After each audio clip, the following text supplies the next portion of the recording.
All right, good morning. This is the Colorado Oil and Gas Conservation Commission. It is October 12th, and this is our normal business agenda. We will start with a roll call.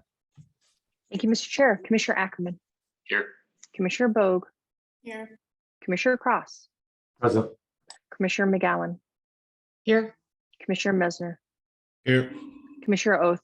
Commissioner Robbins. Here. Mr. Chair, you have 6 out of 7 commissioners present. Great. We will start with commissioner comments. This is the opportunity for commissioners to daylight activities, provide comments to everyone about things that are happening in our lives, etc. Does anyone have comments? Commissioner Ackerman. Thank you, Mr. Chair, and good morning. Just wanted to let the commission know that as we coordinate, as everyone knows, so frequently with Colorado Parks and Wildlife, I've worked with them to set up some quarterly coordination meetings as I'm the CPW liaison for the commission. So if there are commissioners that have any comments or items of discussion, please pass them forward to me. Excellent. Thank you for doing that. Appreciate that outreach. Further comments? All right, seeing none, we have a consent agenda that contains 3 recommended orders. We also have 1 recommended order, which we don't act on unless someone has a question about it. I do have a question about that, but before we get to that, does anyone have questions on consent? Seeing none, do we have a motion to approve consent? So moved. Second. Motion by Commissioner Ackerman, second by Commissioner McGowan. Any further discussion? Seeing none, all those in favor signify by saying aye. Aye. Aye. Any opposed? Motion carries. Consent agenda is approved. Hearings Manager Larson, if we could daylight Hearing Officer Thomas. On the recommended order, Hearing Officer Thomas, I just had one quick tidy up question. At one point in the order, it indicates that on September 23rd, so this is a payment of proceeds matter, and it is brought by the Monleys, and you're asking that it be dismissed, so everyone understands what the record is. At one point, it says on September 23rd, 2022, that the Monleys indicated it was okay to dismiss the matter. And then later in the now therefore section, it says there was no update or expressed desire to move forward from the Monleys. So I was just trying to get a sense of which way, what was the applicant saying or not? Thank you, Mr. Chair. Basically, what I was asking for is that the applicant submit the next step of information to move forward with getting this on the consent agenda, which includes the calculations of how much owed. And I was asking for repeated updates for that, or else I would be dismissing the matter. I did get a response from the Monley family assenting to the dismissal. So in the order, the therefore section that you're pointing out is really just an omission on my part. It should read that they did not respond substantively and provide the next information. They did assent that this be dismissed at this time as they intend to refile in the future. Okay. I'm not sure what the best appropriate method for sort of making that clear, but I don't need to undo this and can allow it to sit as a order, but you might make that clarification in the final order. Thank you. Yes, I'll be amending the order and resending it to the applicant with that change, just to be a little more clear. But I don't think I would, if it's okay with the commission, I don't think that needs to come before the commission again. And it'll just become a final order in the 20-day period. That's fine with me. And sorry if my lawyer spidey senses micromanaged it. So Not at all, Mr. Chair. I appreciate you reviewing and pointing out any of these issues. okay, great. Thanks. Thanks always for your great work, Mr. Hearings Officer Thomas. We do appreciate it. Okay, we did not have public comment, so no one signed up to present for public comment for either just in general, nor did we have anyone sign up for public comment on the two remaining agenda items, which are two OGDPs. So with that, we will move forward with consideration of the next docket number. That's docket 2109-00158. The applicant is Noble Energy, represented by Ms. Fulcher, and it is the OGDP number 3, Oil and Gas Development Plan. I think as we have historically listened to the presentations for these matters, we first, if Weld County is involved, we hear from Mr. Maxey or his designee. Do we know if we have Mr. Maxey with us this morning? Mr. Chair, we're looking for Mr. Maxey. Mr. Maxey did reach out to us and express his desire to speak this morning. So, oh, here he is. So we'll be bringing everyone in. Okay.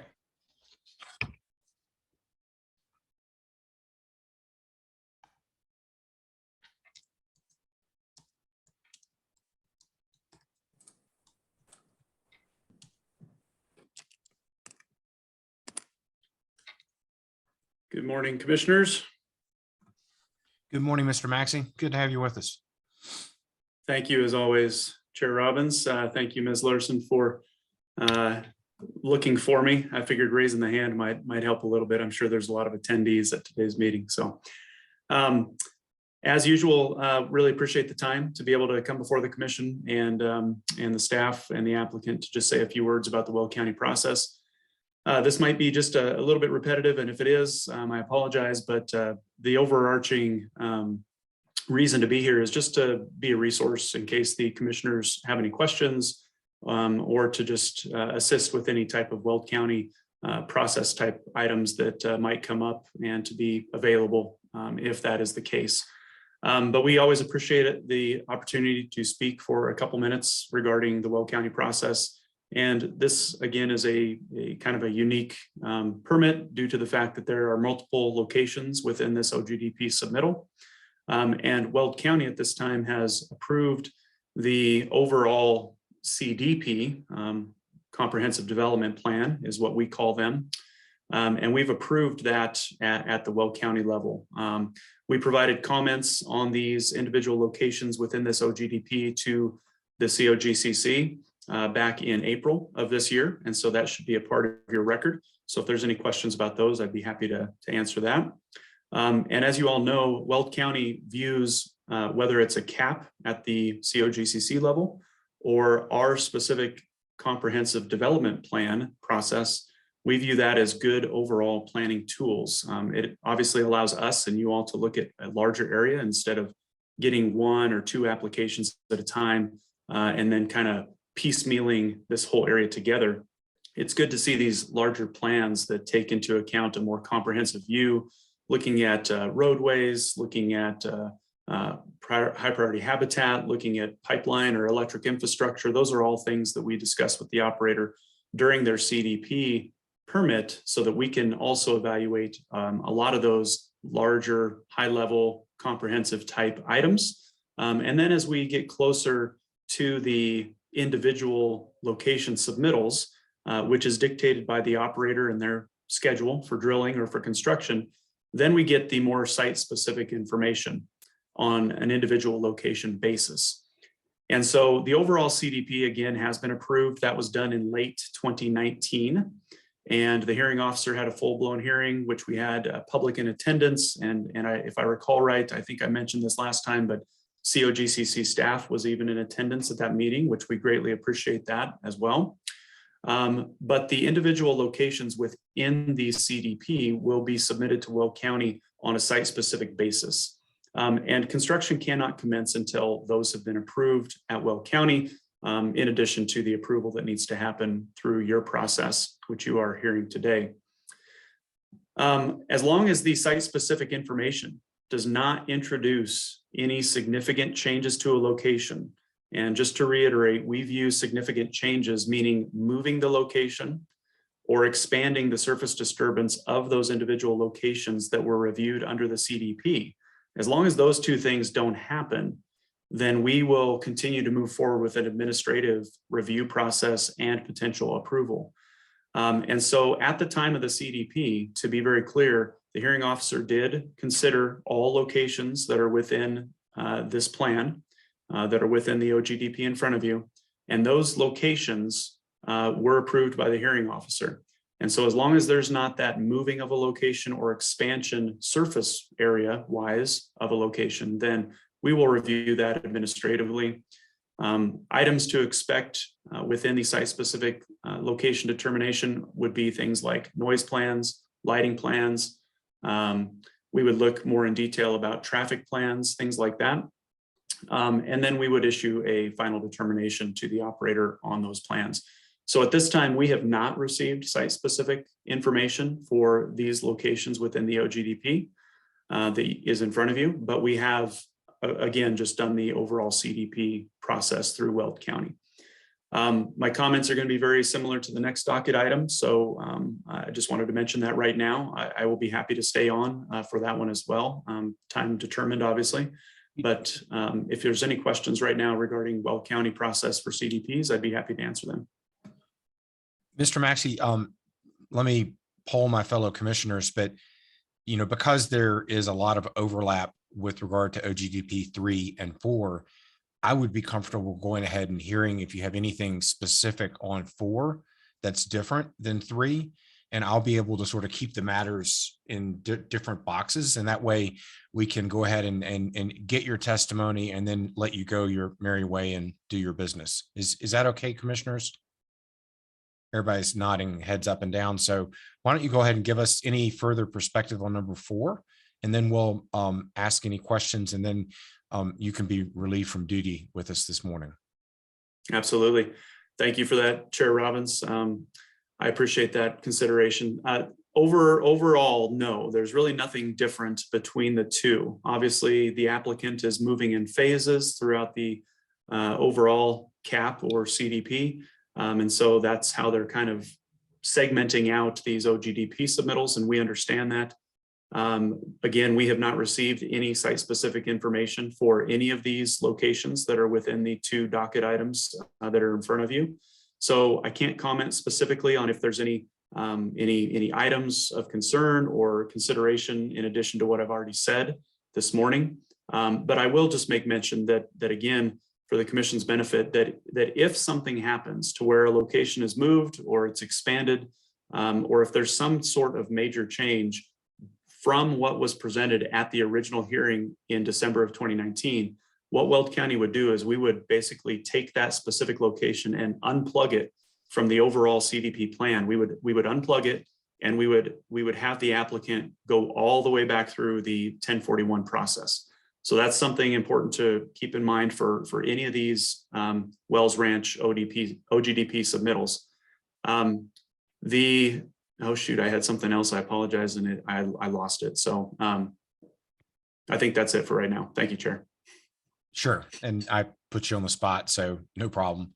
Are there any questions for Mr. Maxey on either of the 2 pending OGDPs before us? Commissioner McGowan? Thank you, Mr. Chair, and thanks for being here today, Mr. Maxey. It's just super helpful to try to understand the process that you all went through for this CDP. And I also recognize that this was under some old rules. And so I'm still trying to noodle through what the public engagement piece looked like and community engagement piece looked like for the CDP. And then and I may have asked you this last time, and I apologize. I'm just not quite sure I'm understanding what opportunities there will be then. I don't think there was, if I'm understanding, the community engagement piece was when the CDP was submitted to the county, and that was the opportunity for folks to comment about where locations were being proposed and what the overall plan looked like and potential impacts to homes or farms, locations, et cetera. Is that correct? Thank you, Commissioner McGowan. And yes, I'd be happy to try to explain a little bit better, again, for the commission, what our process is for Weld County. Oops. Don't know how that happened. Sorry about that. And the thing that I lost for a second there that I want to make sure I mention before I go into the notification is the fact that please remember that through Weld County's rules and through the CDP process at Weld County, these CDP applications that you all are reviewing as OGDPs for Weld County, as the code has changed over the years, which you all have heard from me before, and you know that we've had a couple different iterations of code. Those changes, in essence, I don't want to say they don't matter, but we do not exclude the new changes from the new site-specific information. And what I mean by that is that the operator in this case, with their 10-year time period that they were approved for with Weld County, if we go through another code change next year or the year after, those new code inclusions would have to be included with any of the subsequent submittals in this overall CDP for Weld County. So that's one important thing to remember at Weld County's standpoint, is that these are ever evolving, ever changing, and that they are held to the newest, latest, and greatest rules as written for that time. Now, as far as notification goes, Noble has, or Chevron has held 2 community meetings. One of them was prior to the CDP application hearing at Weld County, and one of them was just recently, just this last, a couple months ago. We encouraged those. We're glad that Chevron did both of those. From my perspective, I attended both, and they had good participation from the public at both. I think that that's a very good thing. So the applicant, from my perspective, is doing a good job at community engagement for Weld County residents, and we appreciate that, and we do encourage that. On Weld County's side, we noticed the hearing. And so the hearing was fully noticed. We did have public participation at the hearing. We did not have any dissent at the hearing. We didn't have anybody ask questions or pose any items of consideration in the negative light for this plan. So that was a good thing as well, because the hearing officer wanted to hear from the public, and there was no comments that would be considered as negative from the public during our process. Now, the fact that these site-specific submittals are administratively reviewed, if there's no major change or move, what we do is we do not notify the public of those site-specific applications. However, there are notice stipulations in our code right now, which again, the operator would have to adhere to. And those notifications are specifically laid out for not only the surface owner, but for any building unit owner within the 1041 WOGLA zone, which is 2,000 feet from each and every individual location. So the surface owner has notification requirements, the building unit has notification requirements that the operator would have to do as they're moving forward, getting closer to construction. So the general public around each and every one of these locations that you all are hearing today would have a follow-up notification that this has been approved and it is moving forward with construction. They would not have another chance to raise their hand if they had any dissenting opinions about it, because that happened back in 2019 with the overall CDP hearing. Okay, thank you. I think what feels a little different to me about the CDP process versus some of the individual OGDPs that we've been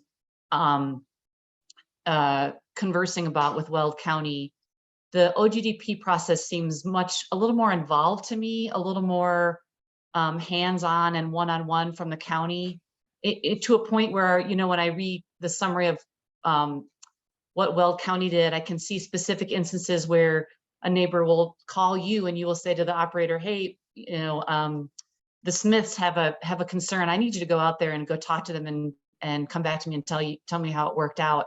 I don't kind of get the same feeling about the CDP. And so I'm trying to just make sure that, you know, that we're ensuring that there's been meaningful community engagement as part of this process. And these 2 OGDPs don't seem as complete to me as the other ones. And so I just want to make sure that you have confidence that there's been meaningful community engagement here. Yes, and I appreciate that and can definitely respect that viewpoint as well, Commissioner McGowan. from my personal opinion, and I know this isn't anything that I could point you to in our code, but the community engagement is very much so baked into every part of the Weld County process. And so again, when we receive a notification that we are going to be getting a site-specific application for one of these locations within this CDP, our staff reviews it just as thoroughly based on the required criteria in code as we do what I would call a normal 1041 WOGLA that you all are normally used to seeing me come before this commission and talk about. We review it the exact same way. We interact with the operator the exact same way. Literally, the only thing that is different is that the hearing has already happened for this overall plan, and there won't be a hearing for these site-specific locations. And I can see your viewpoint about how that might be a little bit of a negative. But knowing my staff and knowing our interaction with the COGCC, the CPW, our other agencies that we work with, knowing that we get routine calls from homeowners that are inquisitive about development around their area, I feel that organically, Weld County still addresses those types of items through our process, even though there might not be the formality of holding an actual hearing. So I know I'm just asking you to kind of trust that we are doing that because it's not outlined in code in black and white. I can't point you to a section, but I assure you that it does happen. I assure you that me living in the area, I know the Smiths, and I know you probably pulled that name and just used it as an example, but quite literally the Smith family has called me, asked some questions, I've interacted with them. I think that lends a little bit of credence to the Weld County process and what our department does here locally, which is a good thing. We want the community to call us. We want them to continue to ask us. And I have had residents ask, it's been a while since we heard from Chevron, what's happening with development? And I can tell them, well, here's where we're at with the Weld County process. Here's where they're at with the COGCC process. They have a hearing tomorrow. So it does happen. I cannot, again, point to something that says we encourage additional input from the public because at the hearing is the time that happened. And we not only notified the public, as you all know, we don't just notify homes, we notify property owners as well. And in the case of this CDP, we didn't just notify homeowners and property owners. We notified people that were on the defined haul routes at the time. So we notified above and beyond even what was code required. And so we feel like there was above and beyond allowance for participation at that stage of the game. And again, these are recorded, so they're of public record. And so if anybody moves into the area and they're looking for development in the area, they should be able to find the information that says this overall plan with these individual locations was heard and was considered. So there's a lot of factors. I try to be respectful of time here and not pontificate too much about our process and what we do, but hopefully that rambling tells you a little bit more about how we review them specifically, and also some of the things that were included back in 2019 when we reviewed this. Yeah, thank you so much for your feedback and your input. It's appreciated. Thanks. Further questions, Commissioner Cross? Thank you, Mr. Chair, and thank you, Mr. Maxey. I just wanted to kind of follow up on one of the things that you mentioned, in that you have had some rule changes yourself in Weld County, but a lot of it, I believe what you've said in the past is still very similar. With respect to the alternative location analysis, can you tell me a little bit, again, for the record, how that has changed since the initial application came in, and a little bit about the ALA that you did? Thank you, Commissioner Cross. Can I just ask a little clarifying question? Are you asking kind of what the Weld County process for alternate siting was at the time of submittal? Correct. Okay. So with every CDP that we receive, the alternate siting analysis, we call it again a little bit different than you all. Yours is alternate location, I believe. Ours is alternate siting. Same thing. We evaluate that as part of the process moving up to the CDP hearing. And so a lot of that is done in the prior stages before we get the application. A lot of that is done during the notification period. And when we receive the application, that conversation happens more at a staff level. A lot of times if we get to hearing and the hearing officer doesn't have any questions. Let's say there's no homes within the 1041 WOGLA zone, or there's no high priority habitat, or there's no other culturally sensitive type of things within that location. The hearing officer has the ability to either ask more in-depth questions about that location, or to say, you know what, there's really no considerations here. And so I'm willing to accept that the alternate location analysis that was done in the application and the information provided satisfies me. I don't need to ask questions about it. And for this one in particular, again, I'm having to go back in my memory bank a little bit here because that was almost 3 years ago. But in this one in particular, the hearing officer took the overall CDP and had comments similar to what I just said for a lot of the locations. But there was a handful. And I want to say it was close to a dozen. And again, if memory serves right, it was closer to the southwest portion of this overall plan, because there are a little bit more homes in that area. He pulled those out, and there was more definitive discussion about that. There was more questions about how will we mitigate noise, how will we mitigate traffic, lights, etc., because of the proximity to homes. So he has that ability to either dig into them a little bit further during the hearing.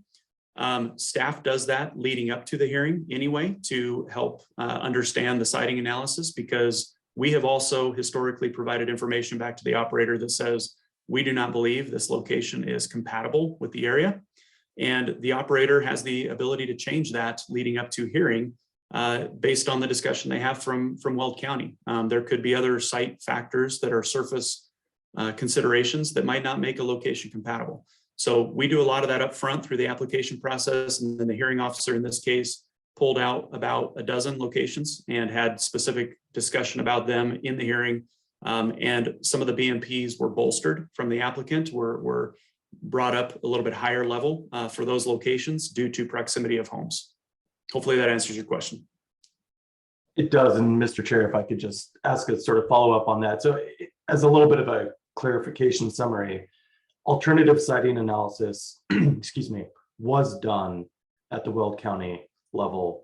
And you did look at proximity to residential units, proximity to high priority habitat, et cetera, correct?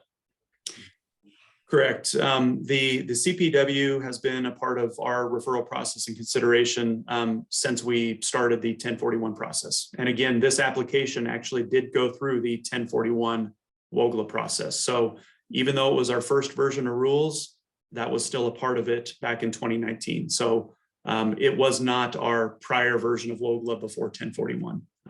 So just to be clear on that, it did go through the 1041 process. Yes, and through that process also, alternate siting was looked at. We considered the operator's development plan, as you all are doing as well. I know you're going to hear from the operator about their drilling plans and where they plan to go north, south, east, west, and how that factored into their location specifically. And that obviously was part of what we looked at as well. And we look at that for every application, no matter if it's a CDP or if it's an individual 1041 WOGLA, because we believe that around the area that they're trying to develop, there could be alternate sites that make more sense. And so that conversation is a part of every discussion, whether it's one or multiple, as in this case here. But yes, even in late 2019, that was a part of our process and it was incorporated into our consideration. Perfect. Thank you. Further questions?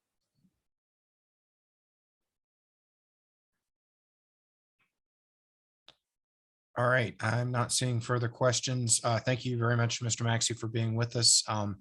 We will acknowledge your comments for OGDP number 3 and number 4, and you can stick around if you like, but I think we're done with you for right now.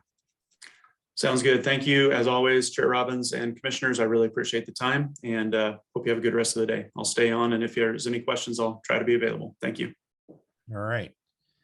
Okay, with that, we now turn to a presentation from Noble Energy. Ms. Fulcher. Thank you, Chair, and good morning, commissioners. Just give us 1 second here. We'll start our screen share.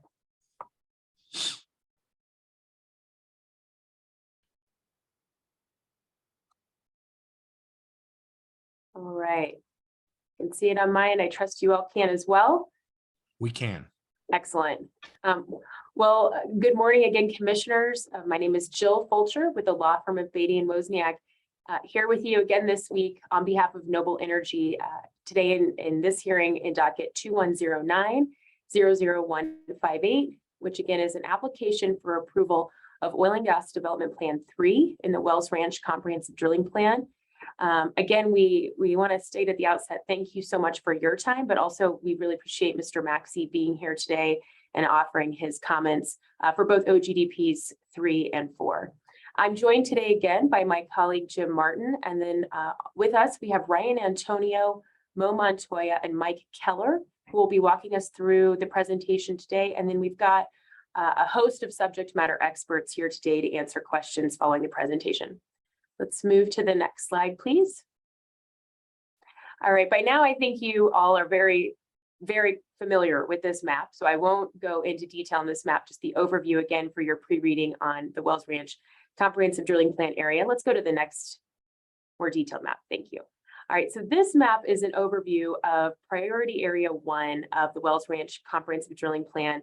And just as a reminder where we've been and where we're headed, OGDP 1 you see here in blue, that was approved by this commission a couple of weeks ago as part of the first hearing on this matter. We've got OGDP 2 that's labeled here on the map as well in pink. That was approved last week by the commission. Today's docket that we're discussing right now is OGDP 3, which is just adjacent to OGDP 2. And then finally, what will round us out today is a discussion of OGDP 4. So a lot of the testimony, again, is going to carry over. And Commissioner McGowan, to some of your questions to Mr. Maxey, we do want to reiterate that the same CDP process, the same notice procedures, the same community outreach and consultation that you've heard about now for 2 weeks running is applicable to this OGDP here today, OGDP 3, and then will be also applicable to OGDP 4. And we will have some testimony to this effect as well, but likewise, many of the same facility designs, the operational corridor approach to development, retirement of legacy wells, all of that will also carry over to these two OGDPs today. So of course, we're going to provide you with specific testimony, but do want to state at the outset that the same procedures do carry over in nearly identical, if not identical means as the first two OGDPs. So again, some of the testimony might be truncated a bit for that purpose, but did want to just mention that for the record based on the discussion that just ensued. So let's move to the next slide, please, Patricia. All right, so here is an overview of OGDP 3 and a map of this particular docket before you today. Again, this oil and gas development plan requests approval to develop 2,720 mineral acres covering all of sections 35 and 36 of Township 7 North, Range 64 West, and all or portions of sections 2 through 4 of Township 6 North, Range 64 West. OGDP 3 proposes developing this acreage with 16 new horizontal wells within 2 existing and approved drilling and spacing units from 2 multi-well pads into a single central production facility. Again, you've heard me say that now, I think 3 weeks now in a row. Same idea of an operational corridor approach to development, where we're looking to consolidate pads as much as possible, and then again, minimizing the facilities needed to minimize any disruption or impacts to residents, to the environment, and to wildlife. Just like OGDPs 1 and 2, OGDP 3 does request modifications to downhole setbacks with respect to the treated intervals. Evidence has been included in the record on that request. We won't present on it here today, but did want to note that staff supports those requests as well. Each of the proposed locations you see before you trigger one or more criteria under Rule 304B. So an alternative location analysis was conducted as part of this siting process. And of course, we'll be ready to discuss that with you today, and that's all been included in the record. Each of the proposed locations does come within 2,000 feet of one or more residential building units. However, none of the locations in this oil and gas development plan are within 500 feet or less of any of the proposed locations, or within residential building units, excuse me. So informed consent was not required under Rule 604A4. We do want to note that each of these locations, again, is part of the Wells Ranch Comprehensive Drilling Plan. So as the director has indicated as well, each of these sites are cited in accordance with 604B2 properly. What you'll also note, just like last week's hearing, is that the entirety of OGDP 3 is within high priority habitat for pronghorn. So we will be discussing, I know the wildlife considerations again here today, but did want to state at the outset, we can't avoid being within that high priority habitat, again, based on the prevalence of that habitat in this area. Just like OGDPs 1 and 2, as I mentioned, OGDP 3 will yield positive cumulative beneficial impacts because it will allow the accelerated plugging and removal of 48 legacy wells. That will reclaim approximately 72 net acres of land, returning that back to original vegetative state and decreasing potential habitat fragmentation in this area.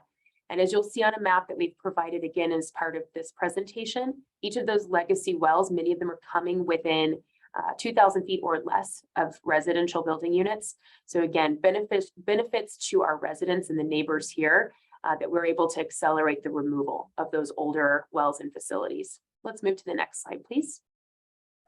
Again, speaking to notice of OGDP 3 was provided to all interested parties in accordance with Rule 303. That would include all of the residents and tenants within 2,000 feet of the proposed locations, and no petitions against this OGDP were filed. We do want to note that public comment was open for a total of 60 days. In this case, we had 2 comments that were made by members of the general public. They raised concerns related to wildlife resources, water resources, and proximity to homes. But we do want to note that those commenters were not residents within 2,000 feet, again, based on our information, just members of the general public. We did respond to those comments, as did staff, and no further follow-up was required. Also, with respect to notice, I do want to just emphasize that, again, the same notice process that was undertaken for OGDPs 1 and 2 in the CDP was carried over here. And not only was that same identical notice process undertaken and the same notice requirements as any OGDP within the Weld County's process carried over here, but really we've gone above and beyond, because within the CDP process, notice was also given to all residents within the CDP, regardless of proximity to the proposed location. So where your rules would constrain notice in piecemeal OGDP development, with the CDP process, all residents within that 41,000 acres were brought into the discussion. Again, we heard from Mr. Maxey on Weld County's position here approving the location, so I won't reiterate that. Appreciate his comments. Did want to mention again that these locations are not within 2,000 feet of schools, child care centers, high occupancy residential building units, public water systems, or within disproportionately impacted communities. And again, we have a director's recommendation for approval in this case, with the finding that Noble has, that this OGDP complies with the rules, that the locations meet with citing requirements of Rule 604, and that the proposed plans and BMPs will reduce and minimize impacts. Let's move to the next slide. At the outset of the hearing today, we did want to address some of these conditions of approval that we've discussed now with this commission for the last couple of weeks. We've got the language included up here on screen. We want to just state for the record at the outset that if the commission would deem it necessary following today's hearing to include these same conditions of approval, Noble will not object to that, would support that. So we've included this identical language that's been carried over in the 2 OGDPs thus far that we would propose including here for OGDP 3 if the commission believes it's necessary. Again, that first is a revisiting of the BMPs. If drilling operations are not commenced by October 1st of 2025, that language was included in the first 2 OGDPs. If the commission deems it necessary, we would support that being included here, would just ask that the language mirror what's been approved. For a variety of reasons, I think it benefits everyone not to have to track multiple iterations of language here. And I think that the same intent carries over to OGDP 3. The next would be plugging and abandonment of legacy wells operated by Noble. And this has been a conversation that we've had with Commissioner McGowan. Again, we would support inclusion of that language here. And it's identical to what was approved in the last 2 weeks of hearings. And then the final would be the stipulation regarding timing limitations or avoidance of drilling within those winter concentration periods for pronghorn. Again, this was discussed at last week's hearing. And so because those same concerns permeate here in OGDP 3, for purposes of priority area 1, we are, again, supportive of this language here for this particular OGDP. I know that that was a commissioner question. We just want to state at the outset, we're comfortable with that same language carrying through. We would note that the director's recommendation included this as a recommended condition of approval, but it looked like the language to us was just a little bit different than what was approved by the commission last week. We're not sure if that was just inadvertent, but frankly, it was very, very similar to what was approved last week. So we would just ask the same language carry over. And again, that starts with avoiding construction, drilling and completion operations during that time period. And then if that cannot be avoided, then obviously a consultation is necessary with the director and CPW. I believe last week, Commissioner Ackerman wanted to make sure that CPW was included in that text, and we have no objection to that as well. So we've noted that CPW is included here, just as they were last week. And then I have one final slide to discuss with you before I kick it over. This again is additional conditions of approval that were noted in the director's recommendation. And again, we just want to state that we will commit to each of these as well. We don't take issue with this information being required. With respect to the ALA data sheet, we did provide that. We have provided that to staff. We understand that they maybe haven't had a chance to internalize it yet. We get that. We also provided that in request to commissioner question. And with respect to these others, we don't have any objection. Just wanted to note that for the record. So with that, I will hand it over to Ryan Antonio, who will walk us through community outreach and alternative location analysis. Thank you, Jill. Good morning, commissioners. Good to see you all again. Ryan Antonio, Surface Land Manager for Chevron, and I'll again be covering the community outreach and alternative location analysis portion of the presentation. To start, I just want to say that I appreciate Commissioner McGowan's comments and emphasis regarding community engagement, and I would like to highlight Chevron's extensive community outreach efforts in the area. As mentioned previously, planning efforts began for OGDP 3 back in 2018. Once the recommended locations were identified and selected, Noble held 2 open houses at the Eaton Community Center in June of 2019, which was done prior to the Weld County hearing, and then again recently in May of 2022, prior to this hearing process taking place. All residents, as Jill mentioned, inside the entire CDP area were invited, which of course includes all residents within 2,000 feet of the recommended locations of OGDP 3. Again, Noble did mail out invitations to each resident and took an additional step by contacting each owner to encourage attendance. And then follow-up calls were made to those who are unable to attend to address any outstanding questions or concerns. Overall, the community was very supportive of this project due to the plug and removal of the existing legacy wells and facilities in the area. And overall, we have strong support for this project from the community, as this high level of communication and engagement has resulted in 0 applications for intervention and petitions opposing the project. Also, we included slides demonstrating our engagement with residents within 2,000 feet of OGDP 3 in the appendix of this slide deck. And as a follow-up to a commissioner question regarding the discrepancy of 11 RBUs to 18 RBUs within 2,000 feet in the application, that's really due to the fact that some of the owners listed own multiple structures on their property. So I hope that answers that question. Next slide.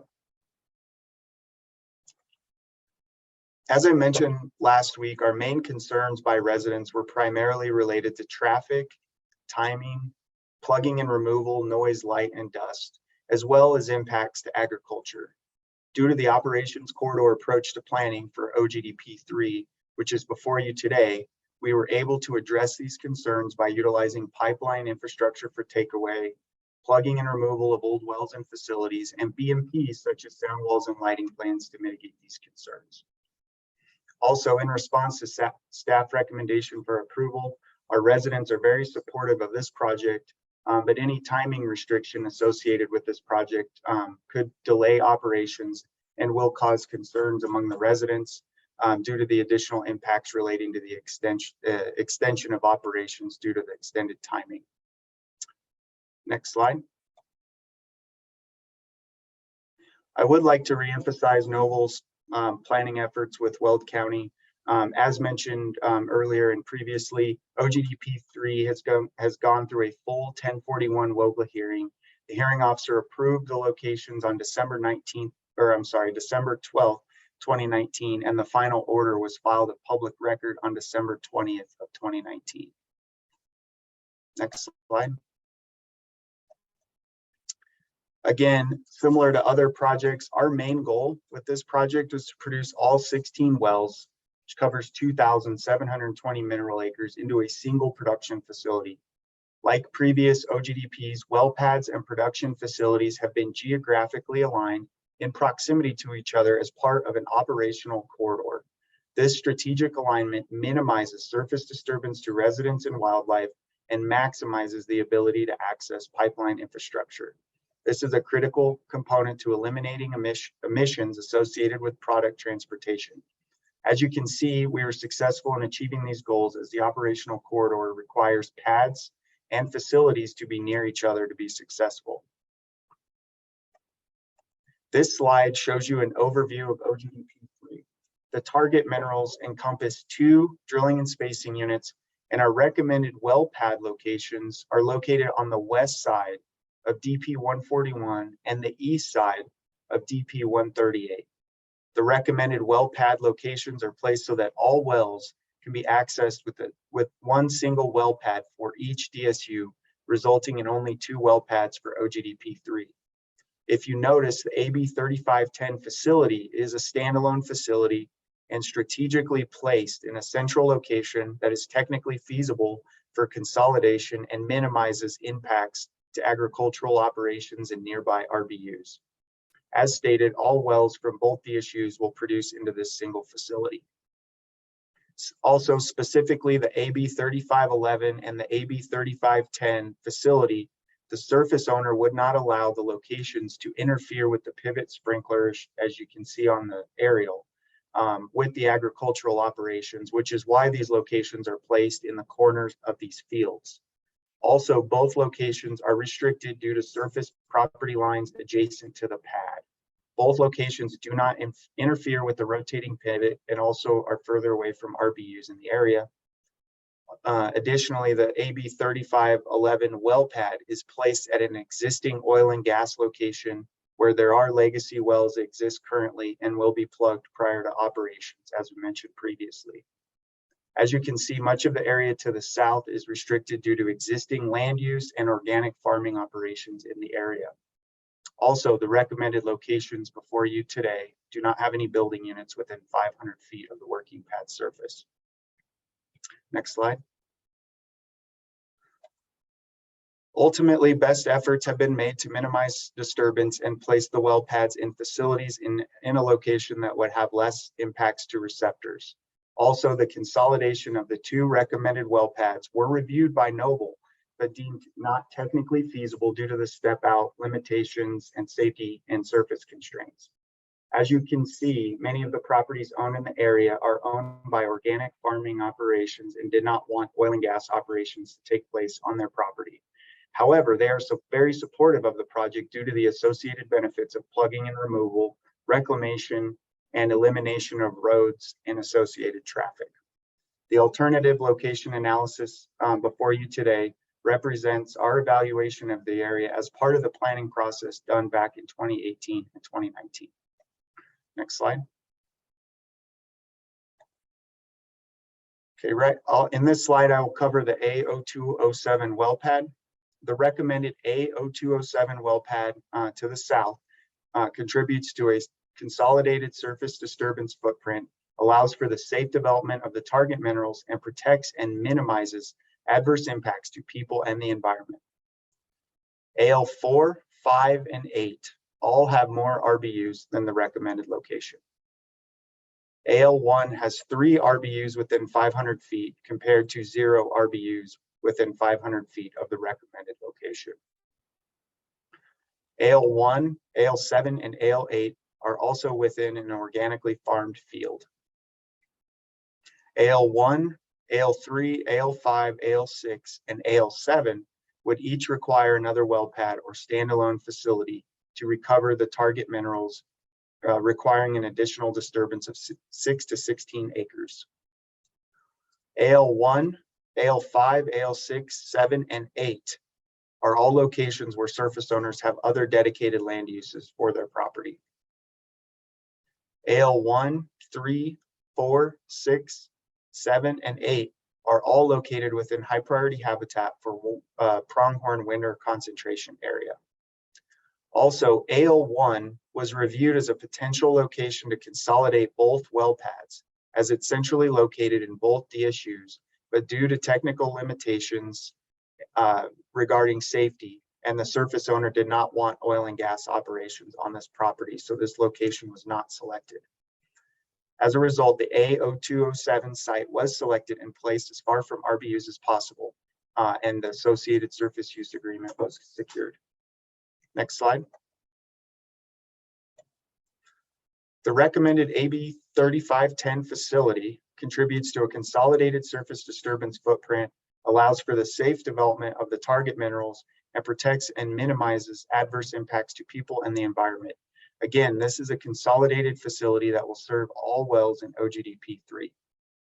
AL4 and 9 have more RBUs within 2,000 feet than the recommended location. AL1, 2, 4, 10, and 11 all have RBUs within 500 feet, where the recommended location has 0 RBUs within 500 feet. AL1, 7, 10, and 11 all require longer flow lines and more surface disturbance of up to 25 acres or more. The distance of either AL2 or AL12 to the associated well pads exceeds safe operational limitations of flow line length and would require an additional standalone production facility and another 6 acres of surface disturbance. All of the ALs are within high priority habitat for pronghorn winter concentration area. AL9 and 12 are also within high priority habitat for mule deer winter concentration area. AL1, 2, 7, 11, and 12 are also within an organic farmed field. Next slide. AL2, AL4, AL7, and 10 and 12 are located within sensitive areas to water resources. For example, AL2 is surrounded by water features, wetlands, and lakes. AL10 would also require 2 flowline bores under the Eaton irrigation ditch. As a result of our analysis, the AB 3510 was selected due to its central location for consolidation and minimal impacts to RBUs. Next slide. The recommended AB 3511 well pad contributes to a consolidated surface disturbance footprint, allows for the safe development of the target minerals, and protects and minimizes adverse impacts to people and the environment. This location is near a small reservoir used for irrigation purposes and is up gradient from the reservoir and has been placed in the corner of the pivot sprinkler at an existing oil and gas location and will not impact the reservoir or the irrigation system. AL1 and 9 have more RBUs within 2,000 feet than the recommended location. AL1, 2, 10, and 11 all have RBUs within 500 feet, where the recommended location has 0 RBUs within 500 feet. All of the ALs are within high priority habitat for winter concentration area. AL9 and 12 are also within high priority habitat for mule deer winter concentration area. AL1, 2, 11, 12, and 13 are also within an organically farmed field. AL1, 9, 11, 12, and 13 are also locations where the surface owners have other dedicated land uses. AL1, 9, 10, 11, and 12, and 13 are not technically feasible for consolidation and would each require a larger well pad or an additional well pad of 10 acres of surface disturbance to safely recover the target minerals. AL2, 9, 10, 12, and 13 are located within sensitive areas to water resources. For example, AL2 is surrounded by water features such as wetlands and lakes. Ale number 2 is also located in an area where there's overhead utility lines that restrict the surface siting availability. And as a follow-up to commissioners' questions, the access road will come off County Road 74 to the south of the AB 3511, which runs east and west. The road will be placed along the edge of the pivot sprinkler to the AB 3510 facility, and then the access road will then extend due west from the facility location to the AB 3511 pad. After considering all the alternatives as part of the analysis, Noble believes that the consolidated configuration of the 2 recommended well pads into 1 central production facility for OGDP-3 is the most protective of public health, safety, welfare, environment, and wildlife resources. The recommended locations allow for the development of the target resources covering 2,720 acres with minimal surface disturbance. The recommended locations have also been sited away from organic farms, schools, towns, and subdivisions while taking into consideration local agricultural operations. Now I'll turn it over to Mo Montoya to discuss facility design. Thank you. Thanks, Ryan. Good morning, commissioners. My name is Mo Montoya. I'm the Regulatory Compliance Manager for Chevron's Colorado assets. Comprehensive planning and design. The facility design and improvements that we've spoke about for OGP1 and OGP2 will be the same for this OGDP. So I'll focus these slides on and discuss substantive differences to our facility and electrification. Next slide. The information on this slide, as you guys have seen for the last 2 weeks, will be the same. But I did want to remind you of a few key points on our new facility design, which is on the right. We'll have no production or water tanks on site. We'll have electrified compression. We'll use bulk and test separation. And we've completely eliminated the need for flares and enclosed combustors. Instrument air will be used to power pneumatics, removing additional methane sources. The facilities are equipped with extensive automation safety systems that continuously monitor operations on site, and all locations are monitored 24/7 from our control room in Greeley. Next slide, please. So what does this mean for OGDP-3 versus our existing operations today in the same operational area? When OGDP-3 is developed, we will reduce our total oil and gas footprint from 72 acres down to 16.5 acres. We will consolidate from 8 legacy production facilities down to 1. And again, at the end of this development, we will have lowered our emissions by 90%. Next slide, please. We've given testimony in 2 consecutive weeks on our production flowback progression, and my testimony on this issue is the same as it was in OGP1 and OGP2. The only reminder that I'll add is that all temporary trucks and equipment are removed during our production flowback phase. Again, so no trucks, no flares, and no temporary equipment on site as we do our flowback. Next slide, please. Electrification. As we've stated in the past, we're doing everything we can to electrify our operations. OGDP-3 is 100% within Poudre Valley REA service area. We've partnered with them extensively on this project, and we're happy to report we have full confidence that both the production facility and the drill rig will be electrified. Next slide, please. Cumulative impacts. Thank you. We've given this testimony in the past, and again, we have 3 driving forces in our cumulative impact discussion: the plugging and removing of existing operated and non-operated wells, the implementation of technologically improved sites and facilities, and ecosystem and habitat restoration. Next slide. The removal of legacy wells. OGDP-3 will remove 48 legacy locations along with their emissions and a land footprint throughout the total approved CDP. This reduction will result in 49 tons of VOCs and 18.81 tons of NOx. Next slide, please. Emissions reduction with the elimination of trucking. This facility will be designed using our operations corridor philosophy, and this new facility with its pipelines and 0 production tanks will result in a reduction of over 222,000 truck trips and 5 million miles traveled. That will result in a reduction of 15,000 tons of CO2 reduced. Next slide, please. Ogdp 3 development and reclamation represents a threefold increase in land return.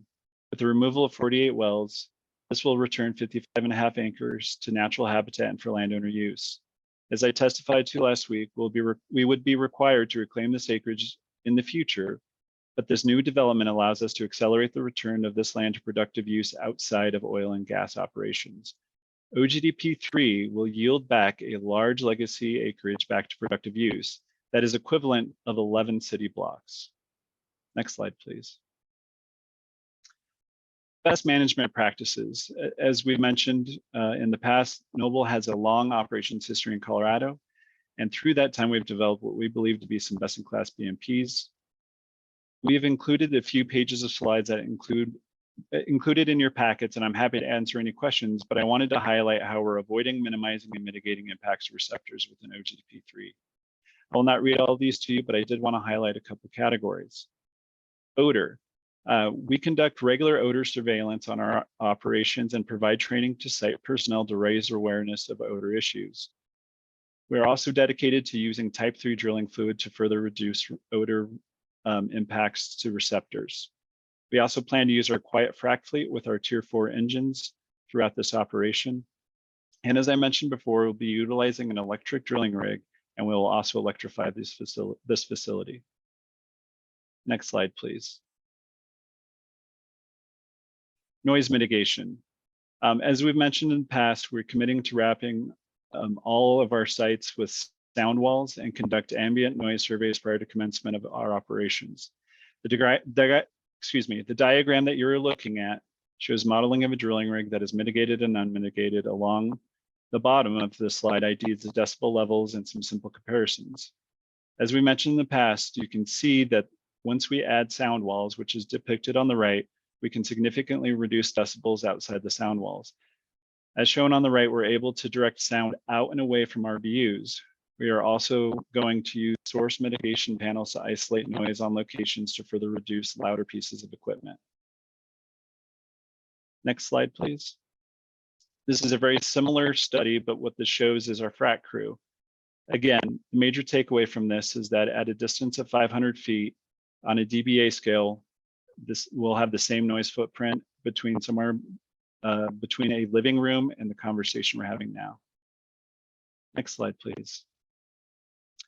Light mitigations. I wanted to just remind the commission that we use light modeling to ensure that we're keeping our production and pre-production lighting compliant with written regulations. This is a model that shows sound walls and the light requirements for drilling operation. You can see that the lights modeled are contained within the sound wall, and we try to account for light and avoid having adverse impacts to receptors and receptors surrounding our operations. All of the light sources, with the exception of the derrick lights, are shorter than the sound walls and will be contained therein. The derrick light, while taller than the sound walls, will still be contained within the sound wall footprint. Next slide, please. As I testified to last week, we use a minimum of 3 air monitors on all drilling and production operations. We set those monitors 60 days before we commence operations, and they remain on pads out to 6 months after drilling and completion and production has commenced. And again, we transmit these data to the CDPHE monthly. Next slide. And now I'd like to turn it over to Mr. Mike Keller to discuss our CPW consultation and wildlife issues.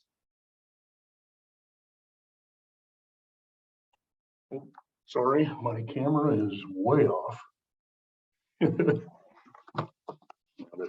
Anyway, thank you, Mo, and good morning to the commission. My name is Mike Keller. I'm the lead environmental specialist supporting Chevron's Colorado assets. I appreciate the opportunity to provide an overview of Noble's OGDP3 environmental conditions. The slide before you is just to demonstrate the significant consultation interaction that's been initiated for this project. We are always appreciative of the partnership we have with Colorado Parks and Wildlife, COGCC, and I have to throw in Weld County and Mr. Maxey. the support of those agencies throughout this collaborative process have made this successful. So thank you for that. As you can see, I'm not going to go through all these, but there are 18 specific consultation milestones documented on this, just to demonstrate that it really is a robust interaction process, and we thank you guys for that. Next slide, please. So this slide just outlines the overall regulatory status of the OGDP 3 project. It's situated entirely within high priority habitat for pronghorn winter concentration area pursuant to Rule 1202 D4. Noble submitted wildlife mitigation plans for all the recommended locations. Noble has engaged, as I mentioned, with CPW and COGCC for multiple pre-application consultations, basically over a 15-month period. And I should mention for the wildlife mitigation plans, because it's such a long consultation timeline, there were several iterations of the plans throughout that history. So I want the commission to be aware of that. An independent professional wetland scientist reviewed the locations and determined that the recommended pads are not within 500 feet of an aquatic resource per Rule 1202A3. Now, some flavor on that, final offset measurements were determined over multiple consultations with CPW. CPW did confirm ultimately that all these were outside of the 1202A3 offset, and Noble will provide updated layout drawings documenting these distances and not needing waivers to these, and we will provide those to the commission. Per the recommended language for the COAs, so Noble is committing that whenever practical, we will avoid the pronghorn winter concentration area timing stipulation between January 1st and April 30th. And that's for construction, drilling, and completion activities. However, this is a single rig line that we are going to have under the CDP.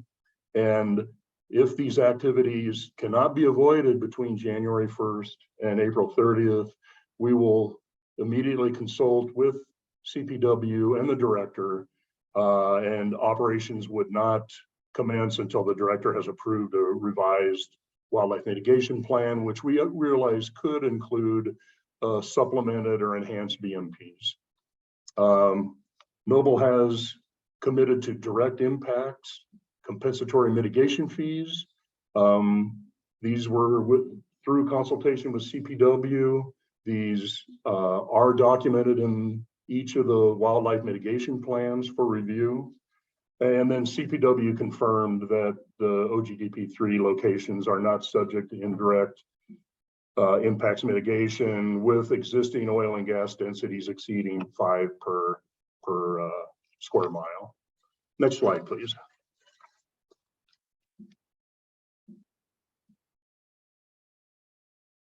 Thank you. So this is just a great slide. It just shows the pronghorn high priority habitat in relation to OGDP3. And as you can see, it completely covers the project area except for the extreme southwest corner.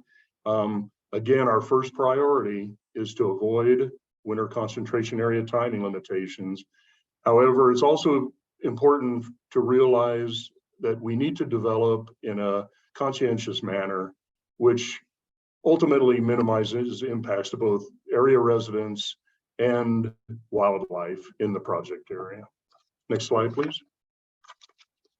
So this has been touched on several times, and I just want to kind of reiterate this.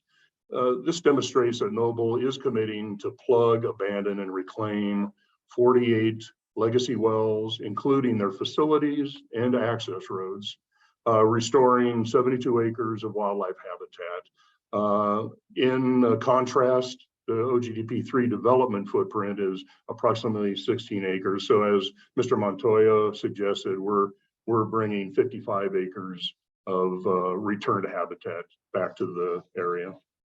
Next slide. You've seen this is similar to a previous slide, but it is just showing, it kind of encapsulates the benefit and efficiency of Noble's energy corridor or row concept development. In contrast to the legacy well abandonment and reclamation areas shown in red, again, 48 wells. It's just an effective visual showing the advantage of abandoning older, inefficient legacy locations while developing on an extremely small disturbance footprint. Next slide. And this is just a follow-up slide. It just shows all of the restored habitat and then our ultimate development footprint for OGDP3. And next slide. So you've heard many BMPs being discussed. I wanted to describe kind of multiple BMPs that are committed on the environmental side in support of OGDP3. So this slide provides a description of the wildlife mitigation plan committed BMPs specifically for Pronghorn. So that is the first row up top. Those are specifically in the protection of Pronghorn and their habitat. The second row of these are applicant committed measures that we employ as a company for all development. I encourage you to look at these. You know, this is our standard process of operating, and we're proud of the energy we put into protecting the environment, and that's all I have. I appreciate it. I will pass it back to Jill Fulcher for our closing slide. Thank you. Thank you, Mike, and thank you very much, Chair and Commissioners. Just a few closing remarks for me before we hand it over for any questions you may have. Again, OGDP3 complies with all procedural and substantive rules and protects and minimizes impacts to public health, safety, welfare, the environment, and wildlife resources. And is approvable under Rule 307. We appreciate the time that staff has put forth within this project for the weeks and the months leading up to this hearing, and then in issuing a director's recommendation for approval under Rule 306. Again, this application was noticed to all interested parties. Again, and the notice was published in the local paper. And the CDP itself brought in discussions with all residents in the entirety of this OGDP and the CDP wide. So really going above and beyond a very transparent, robust process over this last 3.5 years, and then in this year leading up to the hearing. Each proposed location is cited in accordance with Rule 604. Just like OGDPs 1 and 2, Noble has had numerous engagements with the residents that are coming within close proximity to these particular locations. And we've got those appendices summarizing those engagements for you. And again, the response has been very overwhelmingly positive from these residents for the reasons you've heard. And I think that that's underscored again by the fact that we don't have a lot of public involvement at this point in the process. I think it's due to the fact that the public has been so engaged so early on in these discussions. Again, speaking to these benefits of comprehensive planning. The locations in the facility will serve to minimize and protect impacts to neighbors, to the environment, and to wildlife.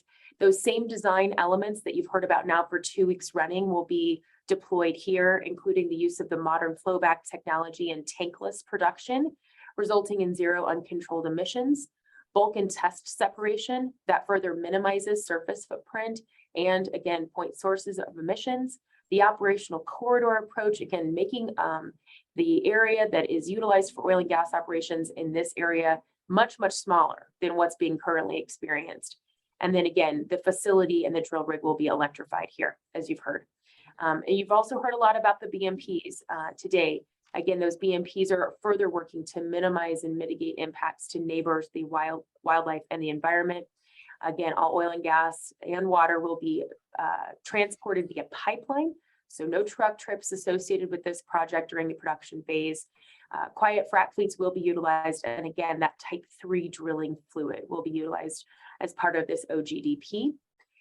You also heard again a lot about the accelerated retirement of those legacy wells. And as we stated, we will commit to that condition of approval that this commission has looked at in previous weeks regarding the commitment to when the plugging and removal of those wells will occur with development. Finally, we do want to note for the record that this development plan is not only consistent with your rules, but also with the CDP that was approved by this commission back in 2020. These were the locations that were brought forth to the public at that time, and as was this mineral development. So it's consistent with both aspects of the CDP and your rules to date. We appreciate the comments again from Mr. Maxey, indicating again that Weld County has approved these locations as part of the comprehensive WOGA process. And then again, that Noble will come forward with the site-specific administrative planning closer to operations.